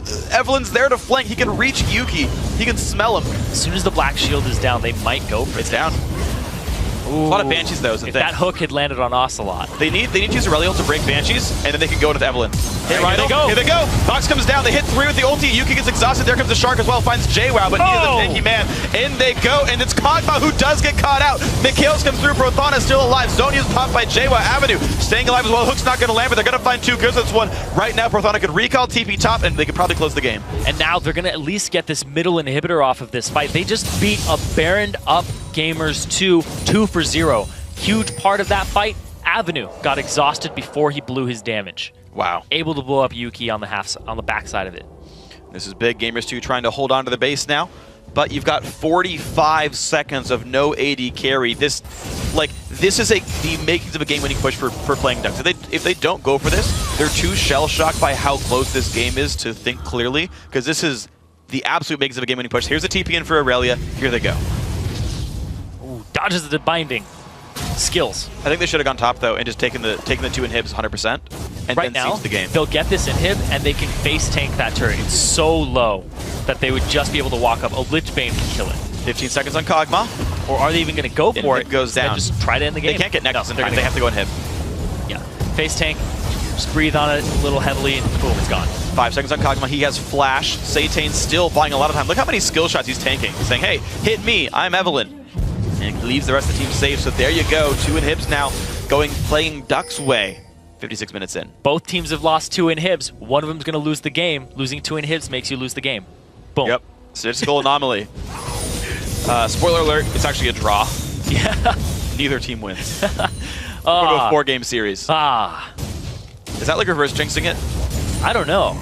Is that even a thing? I don't know. Maybe we'll just get an 80-minute game and it counts as 2. It counts as 2. It'll be it'll be the only 1 game 2-0. We're just like, whoever wins this game, you get 2 points. Let's be real. These are 2 very and close the flank teams. Here they comes go. in. Ocelot's got to be real careful. Taking a lot of damage. Zonia's pop. Yuki is well pushed to the back not there line. yet. But here goes Prothana and Avenue. He flashes the way. He stays safe. JWoww makes room for the team, but Ocelot has already died. And this could be the push down to the mid lane. Border's going to flash away. Prothana almost in range, though. I don't know if his Blade Surge actually killed the minion. Short enough cooldown, he have it back by now, but he can't die. But here comes the super minions. Ocelot is dead for 57 seconds playing Ducks. They're going to try to tank bottom?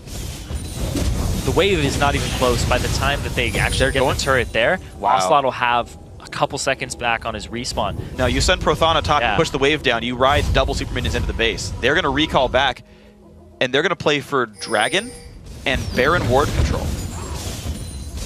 Dragon in 20 seconds. Baron in 1 minute and 10, and the ward's very, very scarce on the map right now. Pretty much non-existent for either side. You just have some stray pink wards, and then all those wards in the mid lane for playing Ducks. Wow. Nothing in the jungle. Everybody's blind. I do like that ward coverage though by PD auto in the mid line. You can easily watch if Gamers 2 makes any plays. You can look for your flanks. I really do like in-lane wards. It's one thing that doesn't happen much in solo queue. That's a lot competitive. Wards just in the middle of a lane. Because once the turrets go down, once the minion waves are so sparse, you actually need that vision back. It's a very high traffic area. Especially in mid lane, if you put one during the laning phase in front of tier 1 turret, just out of turret range so they can't see it. You see if the person ever roams and what side they roam to. It's a very, very useful ward. You don't see the incoming ganks, but if they're a roam-heavy champion, definitely worth it. Now, playing to the side of the map that has the Baron. They're getting the ward control here from playing Ducks because there's so much pressure from the super minions. Can't push out of your bases, Gamers 2, you'd get picked off. Yep, and they know nothing's going to happen here. So this is Baron now going to playing Ducks. Now, when G2 had Baron, they did lose the team fight, but I just feel like PD, they've just gotten into the back line better. The Aurelia, Fizz, and Evelynn just keep finding ways to reach Kog'Maw or reach the Syndra and get rid of them in the battles. We don't have enough pink wards watching flanks from G2, or enough just go in and crush the front line to start the fight anyway and ignore flanks. I'm thinking about these fights, and JWoww, huge part of the fights for Gamers 2. Satane's flanks, huge part of the fights for playing Ducks. Yeah. Those are the two things that are going to be game-winning. Just if they happen, conditions, the fight will most likely go that team's way. If there's a good follow-up on Satane's flank, or if JWoww is able to isolate somebody, get targets off of his squishies, they can capitalize very heavily. So the inhibitor's coming back up really soon. They're playing for this turret, but there's so much wave clear on Kog Syndra. And there's not a big enough armor tank to just dive the turret and ignore that defensive structure here. So, one Banshee's Veil gone. There's so many Banshees on G2, it's hard for them to make their way in. Chantal went for the Bloodthirster a while ago. Yeah. Instead of Rune King. Rune King. I like it. I actually really like going for the Bursty. Yeah, if you're not going in for first item, like Rune King first item, I actually like BT over Rune King. Even though it's a significant damage loss, the proc is just so valuable. This shield is just incredible. Yeah, it's a better late game item. If you're going a defensive item, it's kind of the mixture. Yeah. Okay, both inhibs looks like they're going to be back up right now. All waves pushing and playing Duck's favor right now.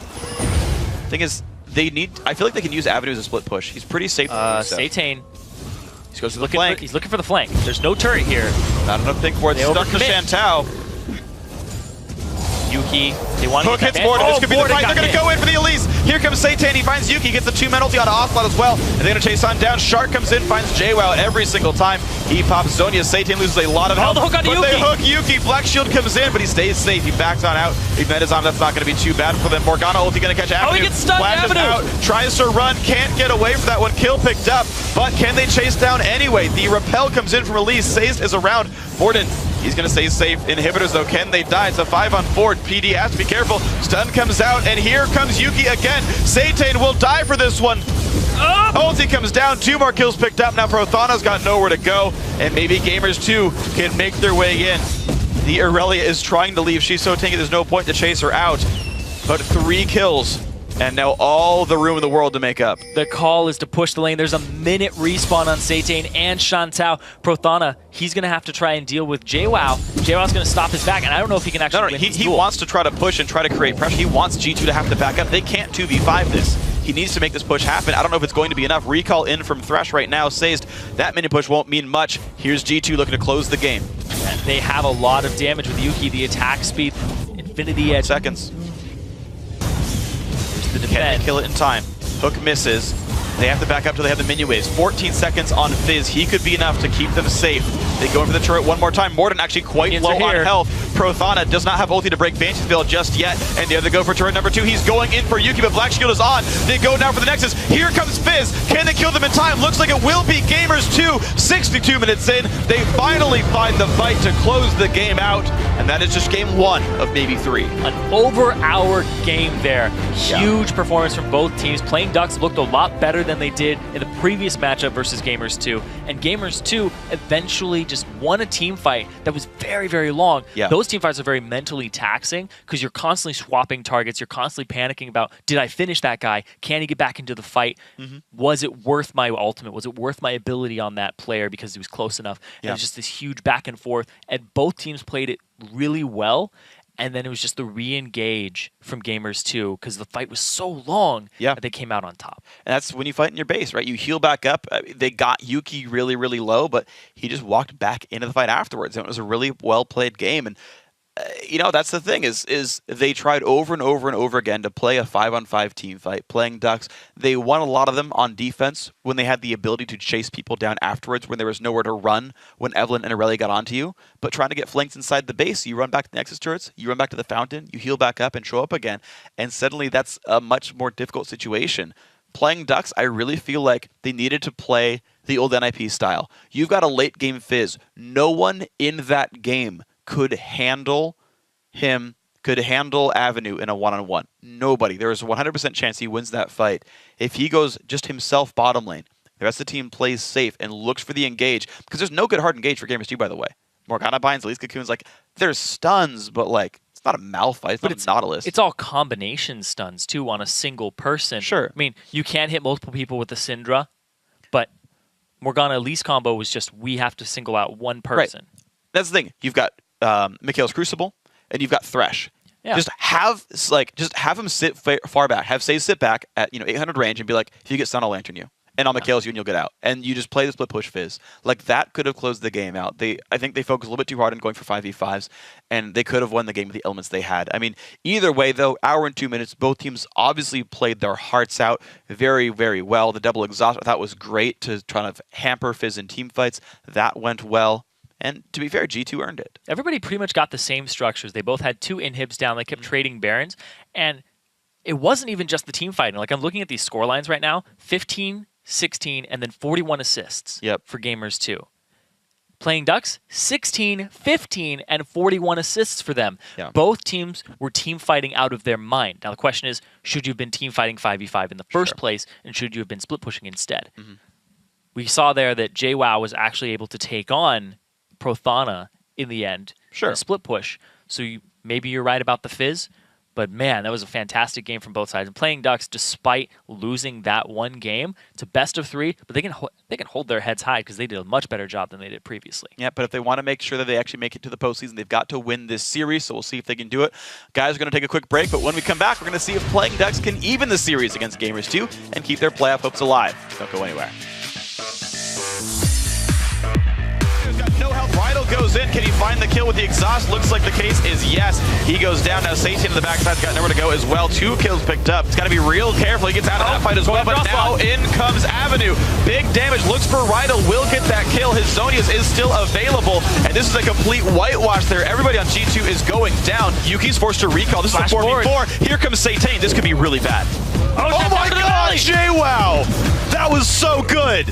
In they go, and it's Kog'Maw who does get caught out. Mikhail's come through. Prothana still alive. Zonia's popped by JWoww. Avenue staying alive as well. Hook's not going to land, but they're going to find 2 kills with this one. He pops Zonia. Satan loses a lot of health. The hook on Yuki. They hook Yuki. Black Shield comes in, but he stays safe. He backs on out. He metas on. That's not going to be too bad for them. Morgana ulti going to catch Avenue. Oh, he gets stuck. Avenue out. Tries to run. Can't get away from that one. Kill picked up.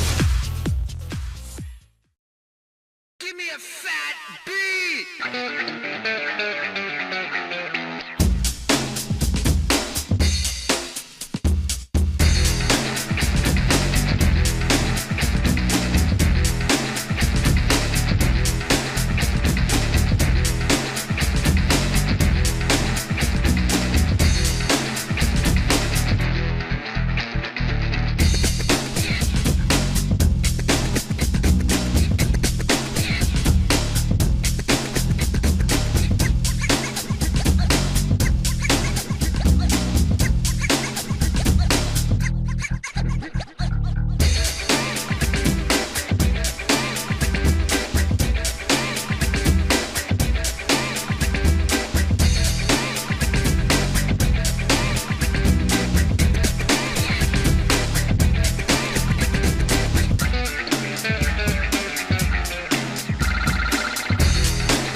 Hey everyone, welcome back to the European Challenger Series quarterfinals. It's time now for our second game in the series between Playing Ducks and Gamers2. Now, G2 did win the first game, hard-fought battle, but they earned it. Yeah, game one was really back and forth. It ended up being 62 minutes and 9 seconds.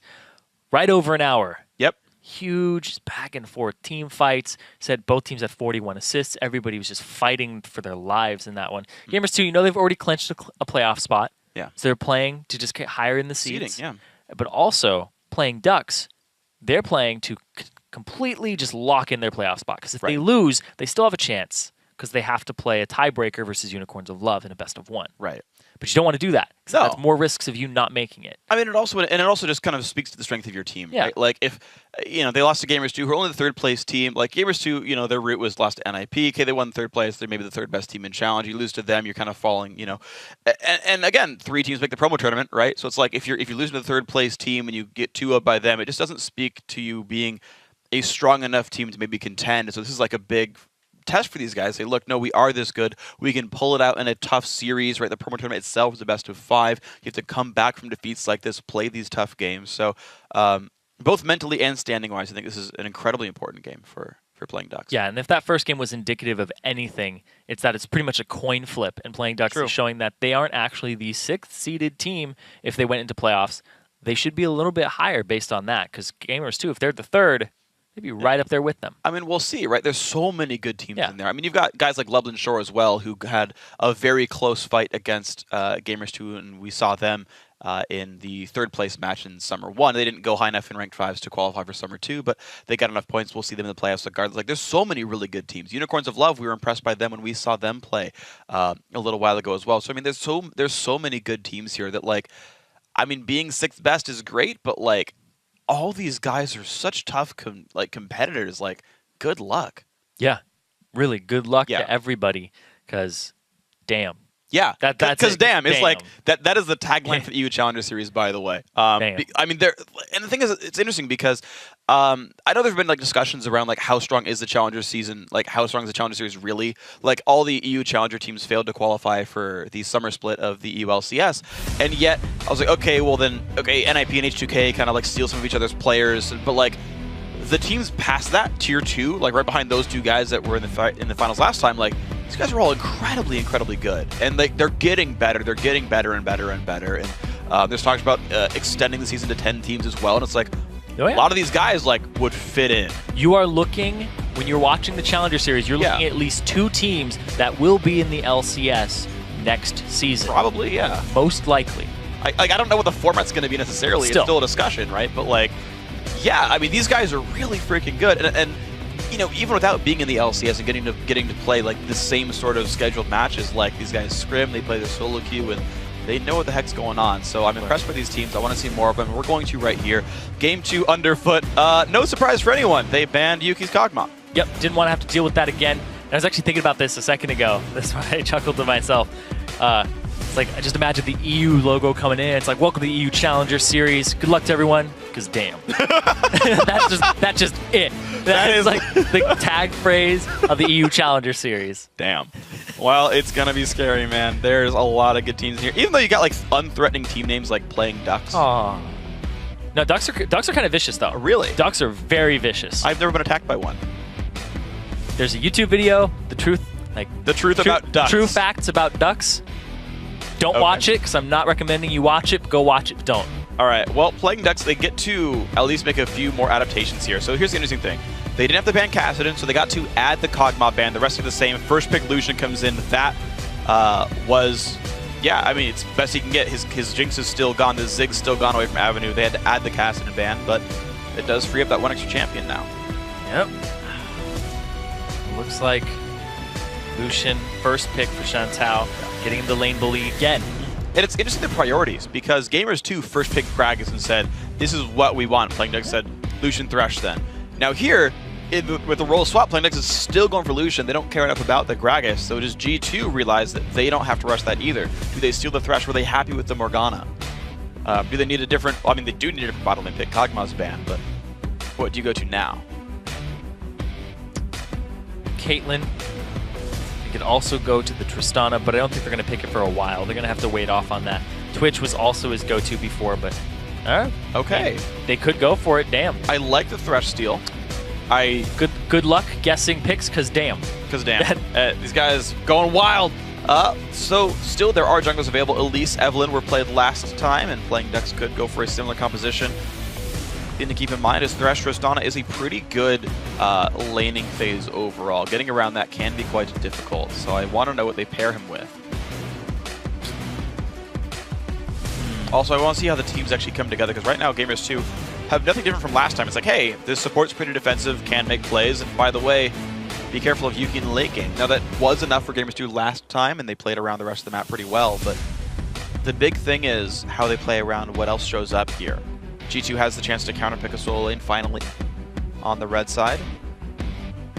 I do want to see what Ro8 does with Thresh. It's most played, and we were watching his Morgana bindings, and they were right on point all game long. Now his Thresh hooks, I want to see how those come out in the late game, because he was just weaving bindings through people. It was funny, because somebody would get cocooned, or they would get knocked away by Syndra, and he'd still land a binding on them in their new position. Yeah.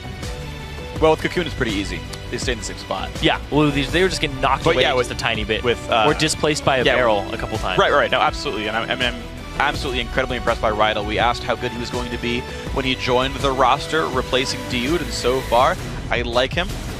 The Gragas does come through for Prothanos. These guys playing a couple of different games with what's important here, and the Gragas, the Morgana comes across, so the support switch sides, the top laners might switch sides. JWoww is a big Aurelia player himself. Like, we get to see a bunch of mirrors this game. Yeah, they're just swapping hands. Only thing is the Kog'Maw's different. Now it's a Tristana. Hyper late game carry again. Why not? So it's another thing you have to deal with. It's like 6-1, half dozen another for them. Except for that. Nope, that is not Aurelia. That is an Aatrox, so JWoww will switch his pace up a little bit. Wasn't forced to pick a different matchup. He could have fought the Aurelia Gragas. Didn't want to, though. So whereas Prothana opted into Aurelia vs Gragas, it's actually JWoww opting into Aatrox versus Gragas. We'll see how this matchup plays out. It's actually a pretty decent matchup. Aatrox can hold his own, and then later on, they're both kind of not as powerful. They aren't like huge, just I'm going to decimate the entire team. They're more just assistance type top laners. They're tanky, get in there, provide your utility things. The one thing I do like about Gragas vs Aatrox as the Gragas, though, is it's really, really easy to stop Darkflight. Yes. And that is actually a bit of a risk then, is you have a pretty good gank assistance to stop Aatrox's escape moves. And here we go, new comp for playing Dux. They're going to go for Yasuo on Avenue, plus another knockup coming in for the jungle role. So said, hey, we got Gragas. Hey, we're going to get Jarvan as well. Let's go for the Yasuo comp. Yeah, they used to do things like Yasuo Lulu top. Now they're going to do Yasuo Gragas. And Avenue's Yasuo is really good. We saw it previously. It was 4-1-3 last time he played it with 7 KDA. And they kind of won that game off of his back. Like I keep saying, he's the rock of the team and Shantou is the carry. Yeah. Shantou didn't really build carry items last game, or he didn't go straight for them. He got a little defensive in his build. I mean, he did the Fizz build. Yeah.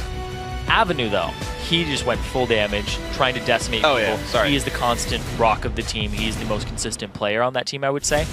So him on Yasuo gives them a really good comeback mechanic if they do falter in the early game. Yeah, sorry, I heard Shantou and was like, that was the mid laner. No. Yeah, that was weird that he went for the defensive build, the defensive item third here. But new matchup coming through. Ryze versus Yasuo, going to be the mid lane matchup for Ocelot here. I actually do like Ryze a fair bit. Yeah, I like Rune Prison to stop the dash. You have to get the outplays going in, though. Basically, you've got this little mini game of Wind Wall comes out, you got to walk past it, and then if you're really good as Yasuo, you dash through him and get back on the other side of Wind Wall. What you end up doing is the wall comes out, you Rune Prison him because it goes through, and then you walk around it while you're throwing a spell. Like it's just, because even if he dashes at you, if you walk around it instead of through it, he won't be able to reposition himself to the other side of it. But yeah, he does a lot of damage, and the fact that Wind Wall's cooldown doesn't really coincide with any of the cooldowns of Ryze because they're all so damn short. He'll be able to throw about three of his Qs at you, 2 of his Es. By the time that your Wind Wall is back up, he'll be able to root you down again as well. Yeah, we'll have to see how this plays out, and then Avenue, of course, can manage his shield duration. So, bunch of AoE, Wombo team for the Yasuo on one side. Meanwhile, on the other, for Gamers 2, it's really very individualistic. It's just like, hey, we've got a lot of damage threats, so deal with it, right? Aatrox, Elise, Ryze, Tristana, Thresh, they're all very sort of one-on-one type champions. Thresh I mean, he's a pretty good team fighter. Like the box, he's got an AoE shield and his W. Like those are pretty decent. But like, just kind of down the line, it's like, hey, I'm good by myself. Hopefully, we've got a supporting cast, and I think there's like enough carries there where it's just like, if G2 gets a gold lead, I just feel like you can't fight them anymore. Yeah, and I don't blame them for this composition because last game was an hour long, and you can't help but think maybe we shouldn't have been team fighting the entire time. Maybe they're just sick of team fights for the entire day. An hour-long game of team fights is just, no, we're done. Put the walls up, hour-long of laning now. Split pushing, laning might work out a little better for them. We'll have to see. The Tristana just knocks buildings down in the late game. She does. So you have to kind of, if you're playing Ducks, think about how do I get to the Tristana. We don't have the same flanking that we did last time from Satane. Maybe he'll still try it on his new champion that he whipped out instead of Evelyn. I don't know which it was. What was it? It was Jarvan. It's Jarvan, that's right. Yeah, you can still do that. You can still get to her. But see if you can knock her up. That's going to be a big thing. That is difficult. Can he set up his Gragas and his Yasuo? The thing is, he's facing a Thresh. And Thresh is pretty darn good at stuffing Jarvan engages. So it's going to be a real test for these guys. Game 1 was an hour long. Gamers 2 looking to make it a 2-0 here if they can clinch this one. TP. TP on the Ocelot. Cool. Looking a lot for of the counter roam. ganks available. Yeah, looking for the counter ganks, looking for the roam here. That's the thing about Ryze is he's not a very good split pusher. I would actually argue he's the worst split pusher in the game because you build mana, and mana doesn't give you anything against turrets. Nope. Even AP champions get extra damage against turrets. I mean, at least he builds Archangel, so there's like some. It kind of does give him damage to turrets when he buys mana just because of the unique passive. Yeah. I actually like TP on Ocelot, not just because it'll help him fight Avenue, but what I think will happen is playing Ducks will send Avenue to split push this game. I think they will make that adaptation. And Ocelot, I think late game can handle the matchup and then TP into his team. Like he'll just play defensively in like the one-on-one and hold up. And then his team can make plays. Ocelot can join with the TP. And you've got 5-on-4s that can't be met. Yeah, seeing Ryzes with teleport is always one of those situations where you're not quite sure when you're going to get ganked. It's like we went forward a little bit, but we're expecting the mid lane to roam. Oh, he's already here. These teleports will set him up to get through these mid-game power spikes and get to that late game as Ryze. See if he can get his way there. Playing Duck sitting on the bottom side. I don't believe they saw the trinket come down. Maybe it has. It's timed out, though. PD, they are going for a late invade bottom side. Yeah, and actually Prothana is down here with them. Yep, they can just TP. It's not a big problem. Hopefully he can be a big problem in the late game as Gragas. If they play it right, playing Ducks can get a 3-buff start here. So they see that no one's around. This is theirs. Flag just to make sure no one's waiting in the wings and they're going to be safe. Yeah, I don't know if they walked by. No, they didn't walk by that ward that's placed to the left of Dragon. So there's no idea that it was done. So there's a really good chance they think he started blue buff.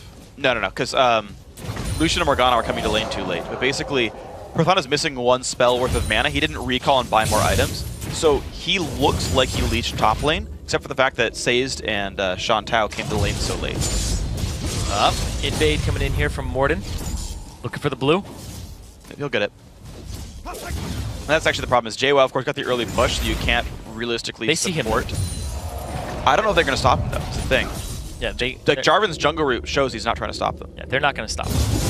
Ooh, 2-on-2 though. Look at that level 2 came in first, and they hooked in Shantou. This could be bad. Rocket Jump flashed away from. Stays safe. Binding won't quite land, but look at that. The beauty of Tristana, you push the wave so easily with the explosive shot at level 1 that you get the level 2 first. People talk about, you know, Tristana's laning phase, and you always say it, and everybody else does too, that the early game is still actually really damn good.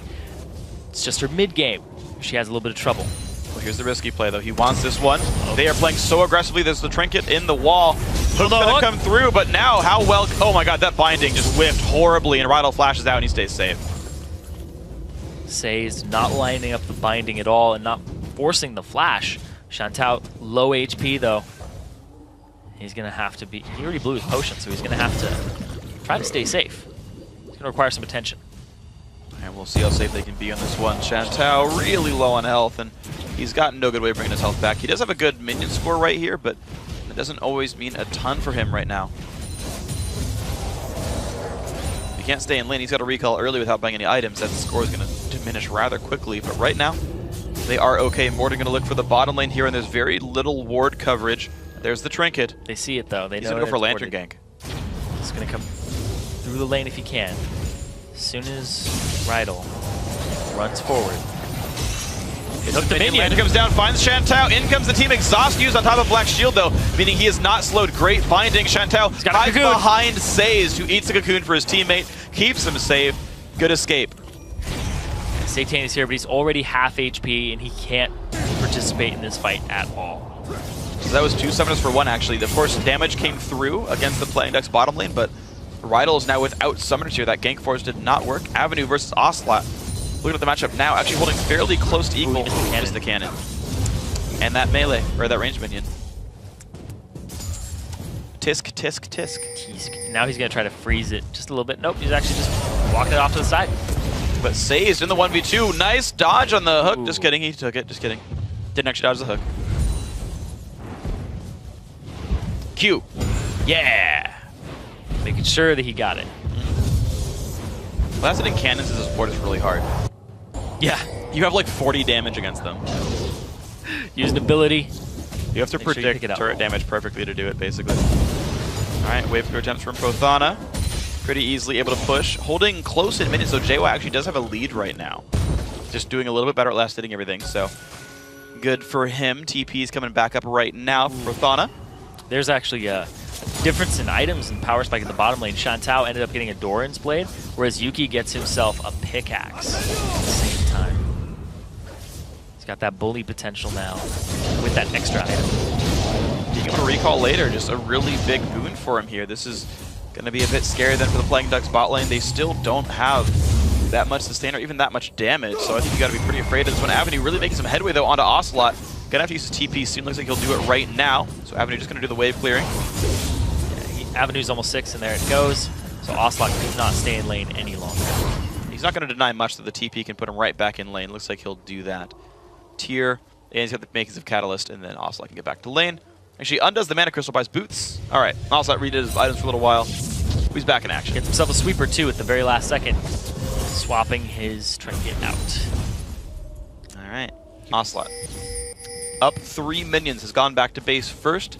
Zeal for Avenue. It's going to be another small lead for Ocelot as he walks back in. Going for the static Shiv standard. His bottom lane. Shantou backs, gets himself a longsword this time. Well, he's closer in item parity now, but still it's going to be a rough situation. Nice harass comes out from Yuki. It's good Black Shield. I actually do like Morgana against Tristana, because it's so easy to block. The reason she's good in lane, like the explosive shot damage, is very easily Black Shielded.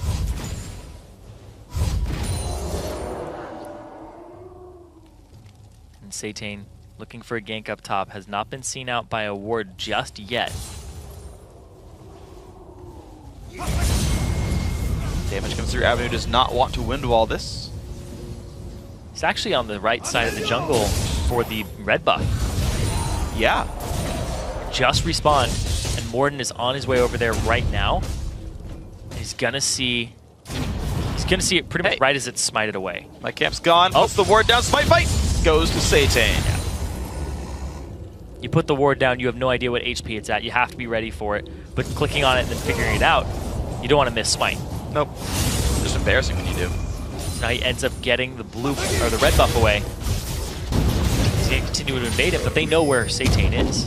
Yeah, but also at the same time, JWoww's starting to get some really good pressure in this top lane. Satan forced a little bit more defensive there. Looks at the mid lane, doesn't see much to do with the Wraith camp, but JWoww, as you got to point out, is starting to do a lot better in that top lane matchup, continually pushing up against Prothana. Avenue maybe goes for a push here against Ocelot, just kind of loses his shield. He's playing defensively enough, he's not really taking any meaningful damage. He's trying to bait out wind walls on Ocelot's side, so that the next time he can just root him and get a full combo. But you get one wind wall per wave, as long as you're conscious of that. Yeah. Which right now Avenue is not actually. He's actually pushed up. Link in from Elise, but the push in the bottom lane right there, Rydal's going to go in. Avenue's got to be real careful. Dashes through Morden, flashes the cocoon. Is there another spell coming up in time? Looks like no. Avenue gets away with just a summoner spell lost. Yeah, he doesn't have teleport himself, so he's going to have to walk back after he heals, and that's going to leave Satan off on the side of the jungle alone. He's going to see Morden. He is 6th though, but he doesn't have the help of his mid laner, whereas Morden does.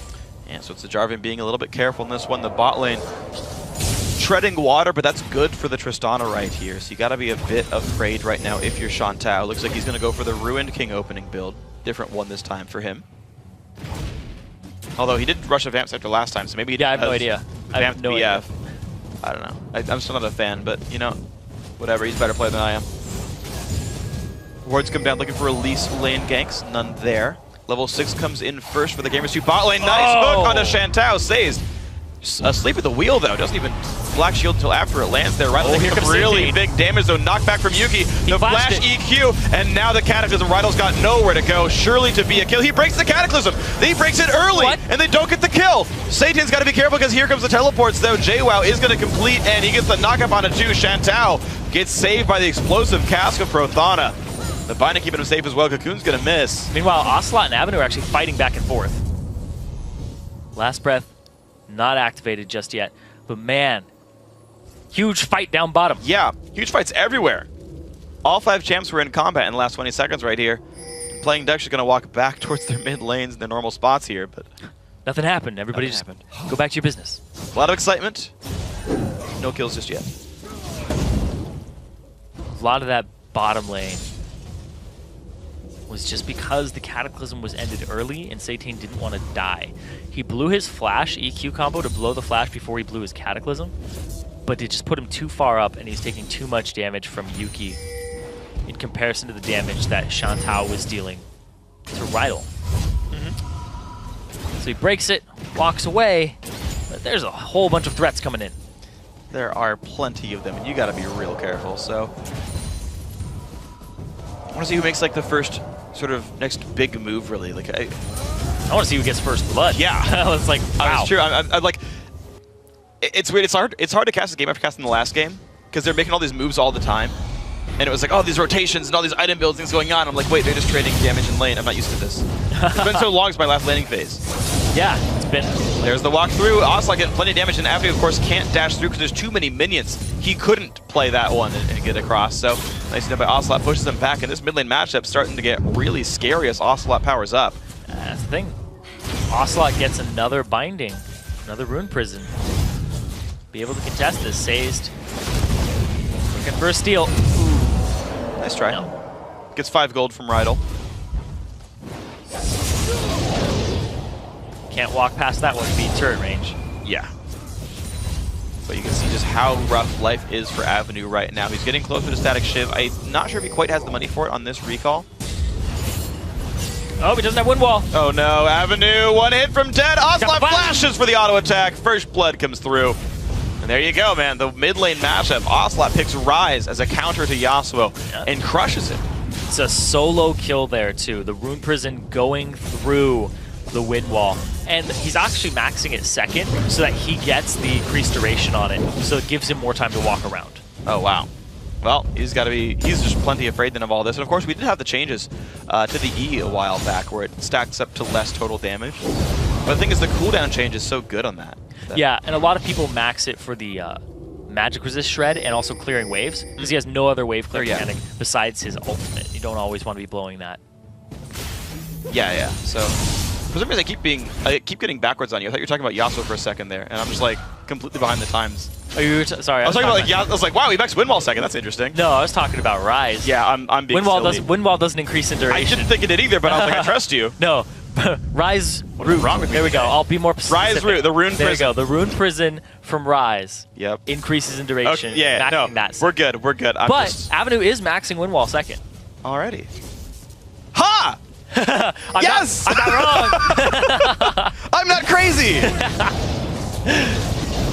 Avenue, though, forced to run away. Down a full level under Ocelot. Satan, level 8 right here.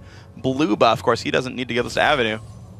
Thing is, even still, I like maxing E second on Yasuo because the cooldown between dashes is such a useful thing to reduce. Yeah, he's more worried about the flow generation for the shield and also the fact that the wind wall has a lower cooldown. Yeah, and we mentioned the sort of gates on that one. So Avenue trying to stay safe. Actually bought a Vamp Step to do so. So Playing Duck's really playing for a bit of a later situation. BF Sword does come through for Shantao, who still wants that IE build, it seems. 23-second cooldown right now on the wind wall. Knock up, but he can't fight Ocelot right now. The thing is, Ocelot already has his Rod of Ages started. He's got so much health, he's really hard to kill, and it only gets worse. Yeah, he'll eventually get the very cheap Glacial Shroud. Yeah. It'll just be a nightmare for Avenue. And he'll spell vamp up in a fight. And he's so fast, too. He can close this distance. Look at 405 movement speed with just boots one. Uh-oh, Shantao's going to get hooked again. The Black Shield is late. Exhaust is on. He's trying to run away, but in comes the Tristana. Exhaust late as well, and Yuki gets stunned. And here comes the Jarvan. Can they claim the kill? Teleport comes in. Knockup's there. There's the dunk, and Satane makes him die for it, but still, Gamers 2 making better plays. Ocelot ends up using his teleport. The previous Dragon, you know, we saw it was taken by Morden. That's why they have this gold lead right now. But also the fact that almost, actually every lane is winning in CS. Uh-oh, this is not good for Avenue. He's suddenly going to get trapped up by 2 extra members. Flashes away, but doesn't have anything to do for it. At least he runs away successfully. Yeah, no follow by Morden. Rido's going to try to zone off the J4 on the side. And push up the mid. A lot of this is just, oh, he hooks him. Nope, doesn't get the lantern in time though. Satan's gotta be careful. EQ's over, but finds Ocelot right in front of him. He flashes. Does he have the durability? There's the wind wall. Saves Satane just barely. Wow, and now Sazed is coming up the side. I don't know how much they can defend this turret. They don't really have the damage output to take it, but man, if they start fighting this. With Chantal, they have enough to defend this though. Knockup does not land in a Rydal. He jukes away to the side successfully. Ocelot's there. Still wants this, gets hooked up though. This is not good. Black Shield comes out. He's running. He's one hit from dead. They actually claim Rydal, but here comes JWoww. Finds the kill. Chantal is also going to go down though. They overextended for those kills. Man, Gamers 2, since the last game, you put a Rise inside the fight, it's so much persistent damage and durability that the longer the team fight goes, the better Rise is. And it's just getting harsher and harsher now. Gamers 2 taking a lot more advantage than they did in game 1. Here we are 16 minutes in. They've got almost 2 turret kills. In addition to all this dragon pressure they've got, plus the 2-kill lead. This looks much better. Yeah, everybody winning in CS as well across the lanes. There's a 40 CS lead in the mid for Ocelot, who last game was actually, I believe, down in CS most of the game. Actually, no, he was up a little bit, and then Avenue it was an easier started matchup. coming up. Yeah, easier matchup for him. He still had the counter pick for this match, and he's just decimating it. Yeah, that Black Shield coming in a little bit late. He was out of range, to be fair, but the wind wall also not being up was pretty rough. He could have blocked so much there. Went really hard for that kill. And like I said, though, it's not over, or even close to over, because comeback mechanics, Yasuo, are real. Prothana on the wrong side of this fight, though. Body slam. Flash this slow. Nice. Yeah, just lost a flash. It's not bad. Not bad at all, as long as he doesn't lose his life. He's good. 35 seconds on the Dragon. The TP is up for the top laners. Not Ocelot. It's okay. It's pretty quick to walk there. I feel like he'll make it to the Dragon fight. Yeah, it's just a little bit away. And I don't see him dying soon. Yeah, and besides, Ocelot's run fast naturally, so I feel like, you know, no big problem for him. Ward goes back down. I always love it when you sweep a ward out. Oh, he goes in for it anyway. Hook comes through. Black Shield is there, but Satane just goes down too fast. The rest of G2 was already there. They've got to run away. Windwall comes down, doesn't do a single thing. Rune Prison and the attack damage, and Yuki isn't even done. Saves flashes away. The late game scaling of this competition for Gamers 2, and they're winning the early mid game. Yeah. Won the lanes, now winning this mid game and getting all the dragons. They're setting themselves up for a pretty easy game here. I gotta say, the new pickup, Rydal, is doing pretty freaking great overall. His hooks have been awesome. Sazed honestly looks way less comfortable on Morgana than he did on Thresh. The Black Shields, you compare them to ones of Rydal. Okay, sometimes he got faked out and he chose the wrong targets, but Rydal was always there in time. Ooh, the cocoon. That's cute. Hitting the wind wall. And again, just more wave clear from this Rise there. 2 turrets already gone. Gamers 2, I feel like, could make a play for top lane before too long. There's no flash in Prothana for a few more minutes. No real plays here from Satane for the most part. He had about 1 or 2, but 18 minutes. Oh, that was nice. Ooh. That was perfect. That's why I like Gragas against Aatrox sometimes. You can just knock him back. Got him out of the dark flight. And now, at this point, Dragon's down. 2 turrets are down. Playing Ducks, they're sitting basically on their hands like, okay, let's not do anything that causes us to lose more. But they aren't really making any aggressive moves. You see one that's being attempted now. Sazed, Satane, top lane. But this would be reliant on JWoww diving. Morden is also grouping up top. Nobody knows that the other jungler is here. No, but they're trying to read it, though. Prothana, like, they know Prothana is low without flash, so both junglers are like, hey, this is a target of opportunity. And Saytane's like, hey, they're going to try to kill you. Zayst is here. Jungle already backed off, though. They come in fine. He's going to hit on the JWoww. And actually, you're right. Saytane's nowhere to be seen, so nothing really gained except safety. Ocelot is actually wrapping around here. There's the ward. Saytane knows better than to fight that one, but they do get pushed off through, the turret. Oh, the cocoon lands. Zay's ults for this one. Can he catch Morden? No, he's too slow. Binding. Nice repel. He's got nowhere to jump to, though. It's going to allow time for them to come in. There's the funnel. There's the damage coming. The knockup on Morden. He's got nowhere to go, and the kill comes through to Saytane. Nicely done. Red buff steal on the bottom side, but I'd almost rather take a kill. Going over to Yuki, he's already got his Infinity Edge and a Zeal. He's hitting those power spikes. He's a very scary Tristana already in this game in comparison to everybody else. Yeah, it's a... not going to get anything. No minion for you. Knock up on a Rydal, though, and Ocelot shows up. They're going to stay nice and safe. Oh, if they get a knock up on Ocelot. Uh-oh, the blocks comes down, though, and there they go. Ocelot actually is going to run away from this one pretty safely. They don't want to fight him. They're actually picking out the Thresh instead, but Rydal, he's got movie boots. Oh, nice knockback on Avenue. She gets away. Well done there with the Flay. Yeah. Stopping that distance from the sweeping. Down bottom, though, Yuki is looking for some Shantou action. Got the red buff. Shantou pushes up at all. And he is. He's just auto-attacking. That brush is so deadly for AD carries, by the way. So many traps get laid in that brush right there in front of double golems.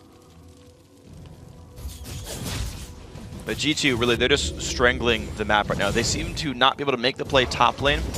Saytane is trying to read that. He's spending so much time up there saying, if I were G2, I'd just crush top outer. It'd be so easy. It'd be so free. Right now. Just like that. Yep. But G2, like, they're warding heavily on the southern jungle. They're actually really setting up Yuki. It's actually the play that's actually where they're playing around. Yeah, and the 2 teleports are going to help that as well. If Yuki even ends up in a slightly bad spot, you can teleport and turn that fight around. Yep. Actually, they're sending him top now. So he's going to be farming against the Gragas with that red buff, and then they're going to send JWoww down bottom. Interesting. Okay. Late game lane swap. Yeah, well, they're going to have to get the wards back under control, though. These things will time out before too long. Looks like Rydal wants to make his way back in there soon to get the wards back over. Sweeps that, sees the Drinker came down, but can't defend that, or kill that, I should say. Just sitting on 4,000 gold, and of course, with Dragon off the map, you don't need to have your non-teleports on the bottom lane, of course, because there's nothing to fight for over there. Yeah. They ping the Ocelot's missing in action. Where is he? Where's he at? Top lane. There he is. But they're not committing many resources. Like, they're finally pulling Rydal over. But it's so... It's hard to push Gragas to his turret because the wave clear is so good. And Prothana, you see he walks back and hides and waits for the next minion wave to show up. He's so aware that they're going to dive him at some point. Now the support and AD carry both up here. Ocelot, no real brawls back and forth with Avenue still. It's kind of died down after Avenue realized how powerful Ocelot was becoming. And now he's just trying to scale himself, taking jungle camps, taking minion waves. Trying to get that comeback mechanic with the last breath in a great team fight. Because that'll be what gets them back in if they team fight. But I don't know how much you want to team fight against the Aatrox, Tristana, and Arise. Yeah, good luck. Yeah. Kind of don't want to, unless you're very confident in your ability to get an explosive cask and combo that into the last breath. I mean, that's the thing, is like you have to get something going on, right? Like they're like most of them are all durable and damage dealers. They just like the weird thing is they're all individually very threatening, right? The weird thing is they're not good. It sounds weird, but like team fighters per se. Where like Shockwave can win you a game, right? If you go for 5-5 and you get Shockwave, you're like, oh man, I have to respect the fact that Orianna can win this fight by herself. Yeah. Like, when you see Ryze, you know what you're getting out of Ryze. And in fact, you can potentially win while his primary damage spells.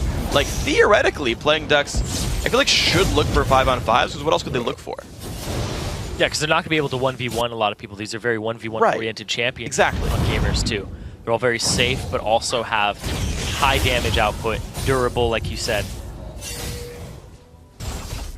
But then their synergy within each other, that's the thing like you were talking about, that's not completely there. Whereas playing Dux has a little bit more synergy in their comp. Yeah, and so if they can get those like, you know, we're waiting for the guys to TP in. Like Gragas, I mean, the thing is, like, you need Gragas is the problem. Like G2 can play the one-on-one game because they're forcing the teleport plays, and it's just like it gets really awkward really fast. Oh, trying to turn it around. Oh, Shantou gets exhausted. Morgana ulti is there as well. Darkflame comes in, tries to flash. He can't get away in time, but gets a slowdown. There's a Bloodwell pop. Here's the teleport coming in Prothana. to keep their team alive. Good damage from the cooling comes out. JWoww gets a lantern, and he's safe. Here they go. Oh! They don't get him yet, but they get the dunk down, and now they go in towards Rydal. Good damage coming through. Exhaust on Avenue. He's got a flash away from that one. Kills are picked up so far. Now, can they keep going? Satan does stay alive for a while. That was a very large amount of damage tanked up before he had to flash away from that one. Did a lot of damage to JWoww, and they ended up getting him through his Bloodwell afterwards. Getting 2 for 0 right there. Nobody can really do the Dragon at this point, though. Gamers, too, if they get some control, they'll be able to, though, because they saw Satan low. Okay, well, Recall's going to come through. Looks like Playing Ducks will stay safe, and they finally find their first glimmer of hope here. The problem is, millions under fire. Now Avenue can windwall that and keep these minion waves safe. Buy time for his team, but the fact that they win a fight but can't get anything off of it means their road back in this game is incredibly slow. Morden starting against the Dragon. TP available for JWoww.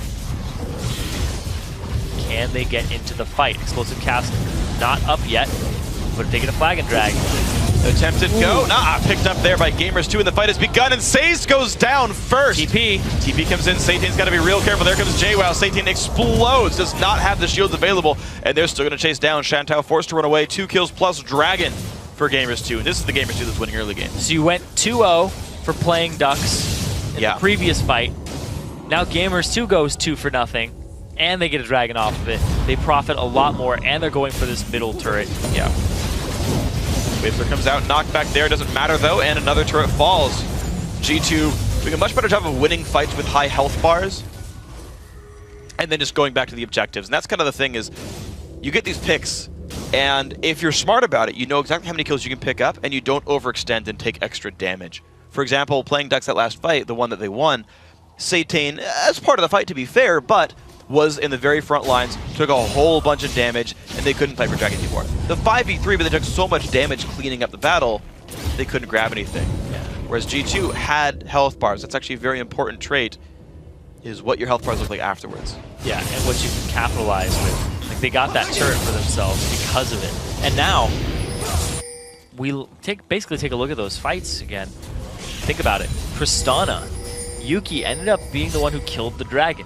It's a 50-50 chance there. And Satan, he trickled into the fight late, walked on top of teleport, and was like, oh, nope, I gotta get out, and ended up getting dropped. Yeah. It's kind of really strange trickle in, very desperate move from Playing Ducks. And now they're trying bush camping to try and get back into this game. They're trying different tactics. Well, now Avenue split pushing, like you called. Yeah, and the thing is, the pick on Aatrox was how they got in. Like, looking for these like weird oddball battles where they just like, they have such good hard engage because of Explosive Cask and Jarvan. They can pick these fights out good. Flag and Drag, he's gonna stay safe.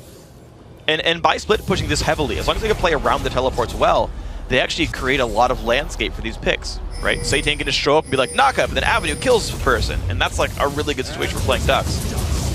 But it's just hard to find them if G2 is aware of their plans.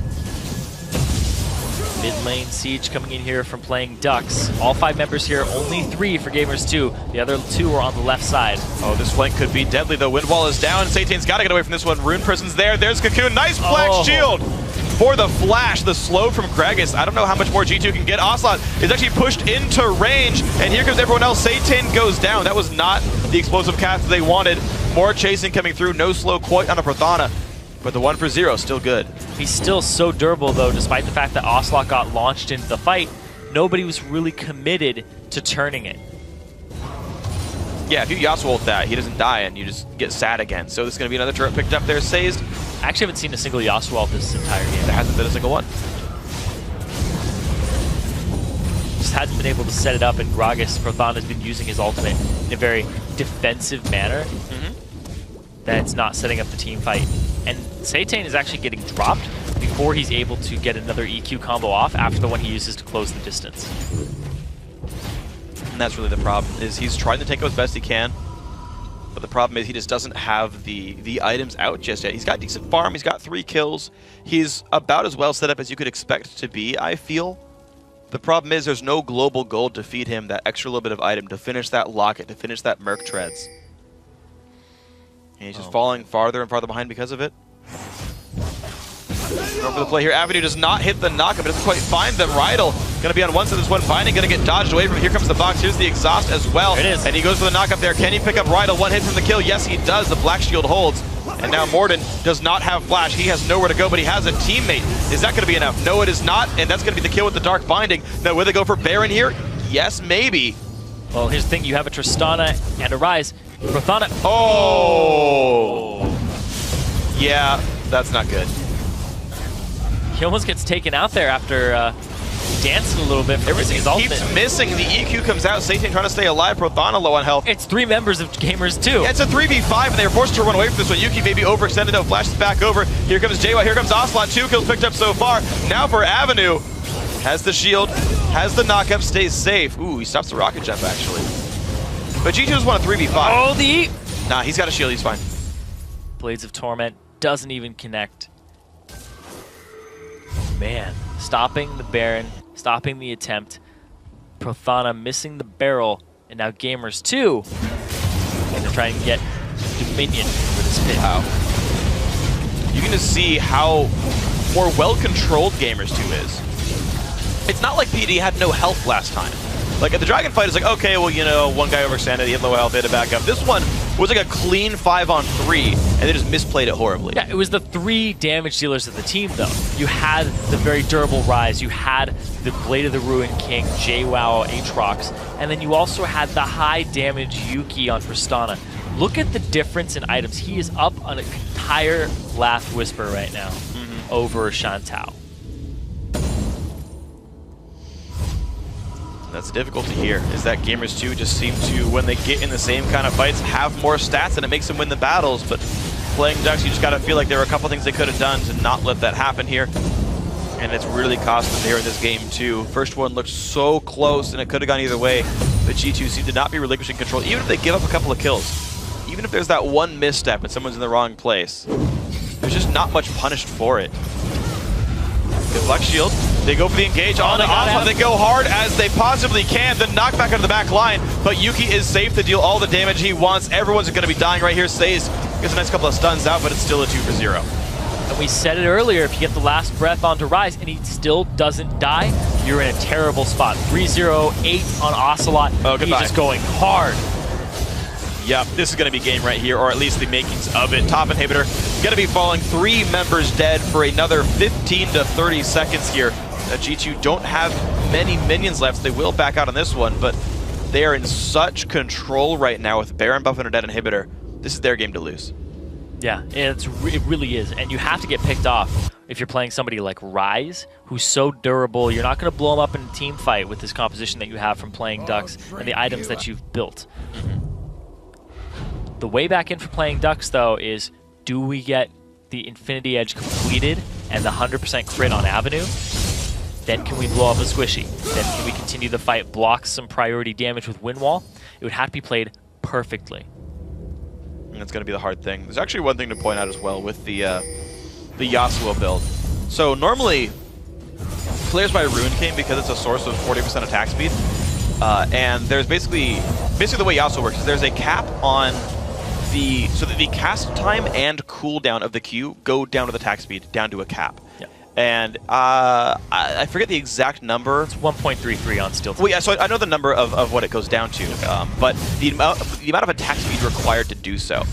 Now, that amount of attack speed is basically either Berserker Greaves and Static Shiv, or Static Shiv, not Berserker's Greaves, and Blade of the Ruin King. Those are the 2 builds. You don't need any other attack speed. The fact that he went Ruin King and Berserker Greaves, those Greaves are fairly useless. They don't do very much. And they're looking for a pick here, though, on a Morden. And that's going to be Morden going down, so those random picks are working for playing Ducks. Good read. After the Dragon was completed, checks the bush. Rydell's going to throw one in there. Ocelot coming around the right side, but everybody's just backing up from it. Like you're saying, yes, the Greaves maybe could help him if they were Merc Treads against the Ryze. Or Ninja Tabby against Tristana. Both those would be good options. It does multiply his Blade of the Ruin King damage if he gets close, though, and the number of attacks he gets. Yeah, but you just don't get that many, to be honest. It's true. It's true. You use a lot of auto attacks, but from the Steel Tempest more than anything. spam that ability. Like, it's not literally useless, to be completely fair, but when his problem right now is even getting into the fights and staying alive, like... Everybody's having trouble staying alive on playing Dux right now. I mean, that is true, but... Except for Prothana. He's been alive this entire game. But unfortunately, we just haven't seen the synergy we were hoping for with the Gragas, Jarvan, Yasuo. We just have not gotten the engagement they're looking for. They're finding a couple of catches, and that's good by Satan and everyone else involved. But there's just no good fallback pattern for a long time. Like, you've got to basically wait until Gamers 2 caps on items, and then Playing Duck still buys some more before they catch up in the item game right here. It'll keep actually snowballing worse and worse as time goes on. And I don't know if we're going to get another hour-long game in this one. G2 seems way too content to keep the pressure on and close the game out. You're right, the pressure is really high. That top inhibitor is pushing in with minions, and they have that late game Tristana with the range. They're able to wave clear very quickly and get to these turrets, and they have multiple people who can dive. As soon as that Bloodwell is ready to go, he's ready to dive. Well, here we go. Bottom inhibitor under fire. Banshee's Veil breaks from Ocelot. Yuki has some pretty decent damage down, but there's no Black Shield this time and no Mikhail, so he has to be very afraid of the pick potential. A bind hits, he's got no way out. And that's why Yuki's like going really scared with these attacks. JWoww now has his Bloodwell.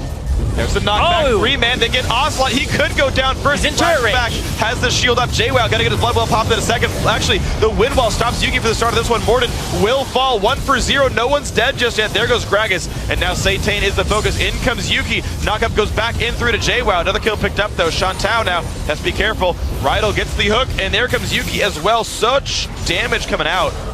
Yasuo even respects the Tristana there. The kill finally comes through onto Thresh, who pulled Trad aggro 2 for 2, but the inhibitor turret goes down.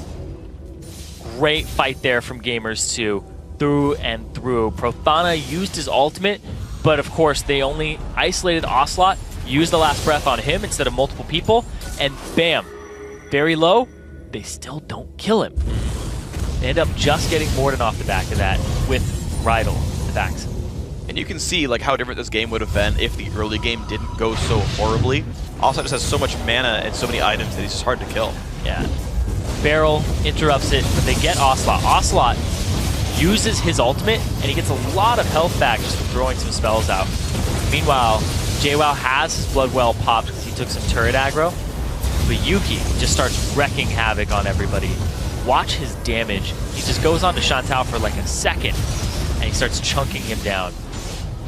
And Avenue comes up, and it's just a little bit of back and forth, but they end up with the turret. And it's just the prowess that they have in the team fights and the very strong members that scale that won them the fight. You couldn't kill Ocelot, even with all that dedicated to him, at 2 ultimates and then some. And he's still very healthy, and he makes it out of the fight. So Avenue didn't keep maxing W, by the way. He's level 17, and the wind wall's only rank 4, so he stopped maxing it, which I'm sad about. Ooh, almost. That could have been a flay kill. That was close. But that is actually, and it's unsung a little bit about Yasuo, but Shantao's gonna be careful. TP, I think he's gonna stay safe. Do they have the pinch on a JWoww though? He pops the Ruin King. Q's up in 4 seconds. Can he get cut off? TP. Oh, Gragas got that. Oh! Knocks him back. Q is available though, but he's not gonna go anywhere with that one. Actually goes in for Shantao. Big damage comes through, but that is the GA popped. Q comes out, damage comes through. Baron Nashor picked up by Gamers 2. But a 5-on-4, if these guys... blood. Oh, that flay, it stopped Satan. He's got flash, he doesn't use it though. And down he goes, a little bit too late. Over the wall comes Yuki into a bind. Shantao stays safe. Both teams now 4v4. This could easily be the game for Gamers 2. 2 open inhibitors. Satan got crit on that last flying particle after the flash for about 600, I thought I saw. Hasn't really prioritized armor at all against Tristana. It's a big thing. He's just got magic resistance. Yeah. That's part of the reason I don't like Hextrigger so much on Jarvan, is just like it delays your ability to buy something like a Randuin's by so much, but it is the build that all the pros use, so they do want to mix the damage in there anyway and be that slightly bigger threat. Avenue is split pushing, the team is actually holding the base pretty nicely, so he'll get this turret, I believe. I think I was... Oh, never mind. Just kidding. TP. And Ocelot shows up. And it's gone. Yep, never mind. He's good. The one way in, though, that like is maybe okay for playing Dux. It's really hard, but it could work. Is you get that one good wind wall that stops Ocelot for like 4 seconds and Yuki for 4 seconds, and you just like have this like bastion of safety where like only Aatrox is dealing damage, and like maybe you can work your way in and Shantou can kill everyone. But it's such a difficult scenario to actually have happen. Shantou doesn't really have the items either. He doesn't have the Last Whisper yet to deal with the armor of Ocelot. He also has the attack speed slow on him, which does affect Avenue too. Which may be another reason why he has the extra attack speed. That's irrelevant. Oh no, okay, yeah, you're right. You know, I get you on that one. You're right. That totally could be a reason to land your Qs. Sorry. Yeah, you're absolutely right. For Avenue, yeah.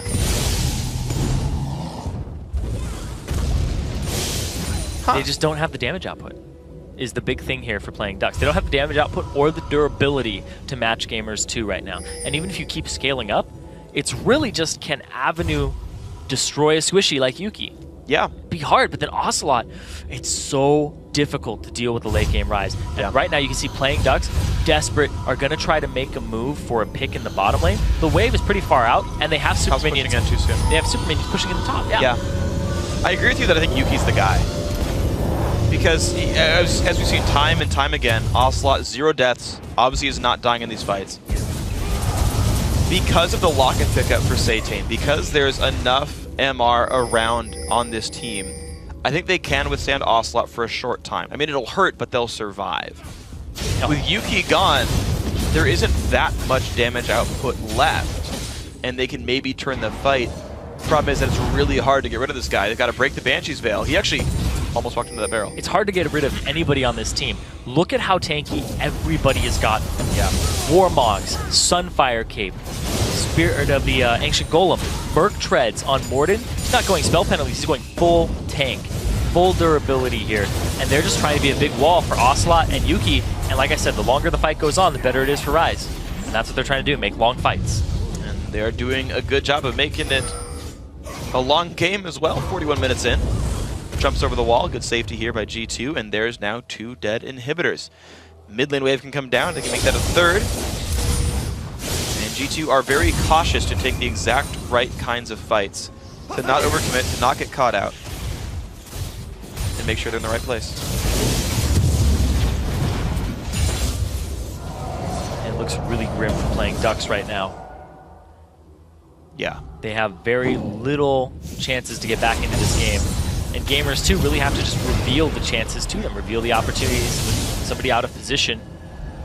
They're doing a very good job of not opening those up. Yeah, flag goes down, it breaks the Banshee's Veil.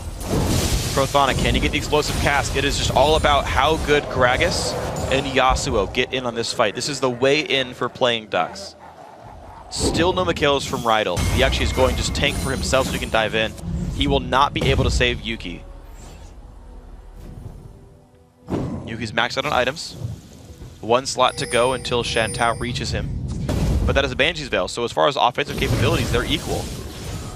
IH done for Avenue. This is the most relevant power spike playing Dux will ever get this game. They're looking for it. Wind wall. A little far That's actually forward. a risk. Culling into Yuki, but still not enough damage. Everybody's so tanky. You have to identify the threats. Ocelot, Yuki. Yuki's a higher priority because you don't have as many resistances against him. Yeah, but it's so hard to get to him. You see how confident Ocelot plays. They go in, they find Shantou, he's got to get away. But Rydell goes in under the Nexus turrets, but he's going to stay alive for this one. The knockback is there, but by the way, Avenue died the whole time, and kills are just coming through now. 3 already for playing Dux. Make that 4. Gamers 2 crushing everybody here, and that's going to be the game for certain. 2-0, 43 minutes for the second game, 62 for the first. It took them plenty of time. Playing Dux fought their hardest, but G2 make it into the semifinals. 4-0-14 for Ocelot. Yeah. There's a reason we call it Ocelot's team all the time. Yep. Not only is he the owner of the team, he comes up big a lot of the time from the mid lane. That Rise play, a little bit of a throwback to his old days too. And it's one of the champions that has kind of shown back up in the pools, though, which is fun. I like to see him kind of back in there. It's a new dynamic to the mid lane as well, different things to look for. And yeah, and it worked. Like, honestly, the counter pick worked out. He won the lane His team won all of their lanes as well. Top lane was up 10 to 20 CS. The bottom lane as well, just so much better played by Ro8 and Yuki. Like, that was the big one, is more so than game one, where game one was pretty close in lanes. It was all about their dragon plays and whatnot. It was like, right here, Gamers 2 just kept steadily getting more and more advantages. Every lane. Every single one of them. Just all across the board, higher CS, higher presence, was able to take map objectives, and they got out of team fights with more HP every time. Yeah, and so every single time it was like, you might get a pick once in a while if you're playing Ducks. You might get a team fight with 2 kills, but it wasn't a clean enough fight. It wasn't the ability to grab any more global gold, so there was never really any threat for G2. It was never on their side of the map. There's no risk to like many turrets go down from them, and they got to play a consistent game that closed it out. Yeah, and they really just dictated the style of that game. They said, we're going to go very tanky. You can see it in Morden's build when he went Warmog, Sunfire, just complete durability. And then Ro8, even at the very end where he got the hook and went for a Ro8 himself all the way to the Nexus, he's still barely just like, I'm so tanky, everybody's focusing me, I'm still going to get out alive. Yeah, and it was wonderful play by these guys. So very big congrats go to Gamers 2. With that victory, of course, Gamers 2 have set the final semifinal matchup. Next Thursday, July 24th, H2K Gaming will face off against SK Gaming Prime in a best-of-3 matchup. And then on Friday, July 25th, it's Gamers 2 going up against Ninjas in Pajamas for a rematch. But before then, the Week 9 North American LCS gets underway tomorrow with 4 big games. Team Curse and Dignitas lead off the day, and then Evil Geniuses go up against Counter Logic Gaming. Then it's Team Solo Mid against LMQ and Cloud9 versus Complexity. Afterward, the NA Challenger quarterfinals continue as Curse Academy faces Wasabi Gaming. It all starts at 9 p.m. Central European Summertime, noon Pacific Daylight Time. So with that, we reach the end of our time together tonight. But before we go, I want to say thanks again to our friends at Coca-Cola. Now for myself, Zyrene, and the entire live broadcast crew, thanks for watching, good night, and GG. Field comes out, he's running, he's one hit from dead. They actually claim Ro8, but here comes JWoww, finds the kill. Shantao is also going to go down though. It's 3 members of Gamers 2. Yeah, it's a 3v5 and they were forced to run away from this one. Yuki maybe overextended though, flashes back over. Here comes JWoww, here comes Ocelot, 2 kills picked up so far. They go for the engage on the Ocelot, they go hard as they possibly can. The knockback on the back line, but Yuki is safe to deal all the damage he wants. As they go in, they find Shantao, he's got to get away. But Ro8 goes in under the Nexus turrets, but he's going to stay alive for this one. The knockback is there, but by the way, Avenue died the whole time, and Killzone is coming through now. 3 already for playing Ducks.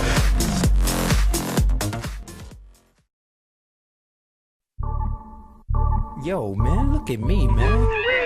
I got all the jewels. Look at my shoes, man. I'm sharp. Man, I look good, right, I look good, right, I look exactly the way you wish you could. I look good, right, I look good, right, come on.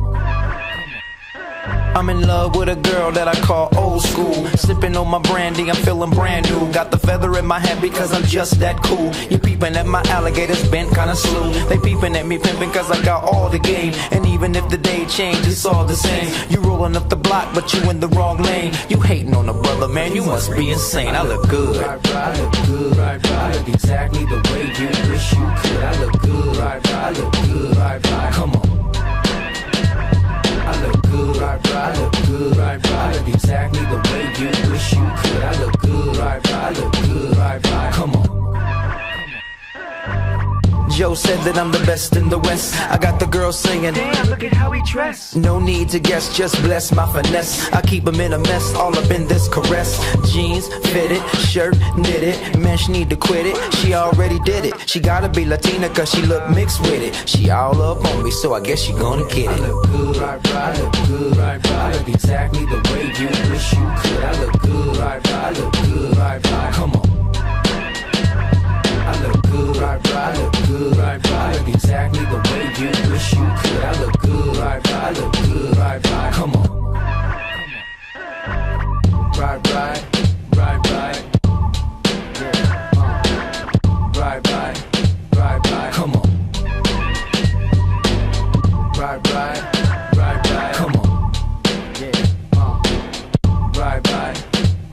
come on. I look good, right.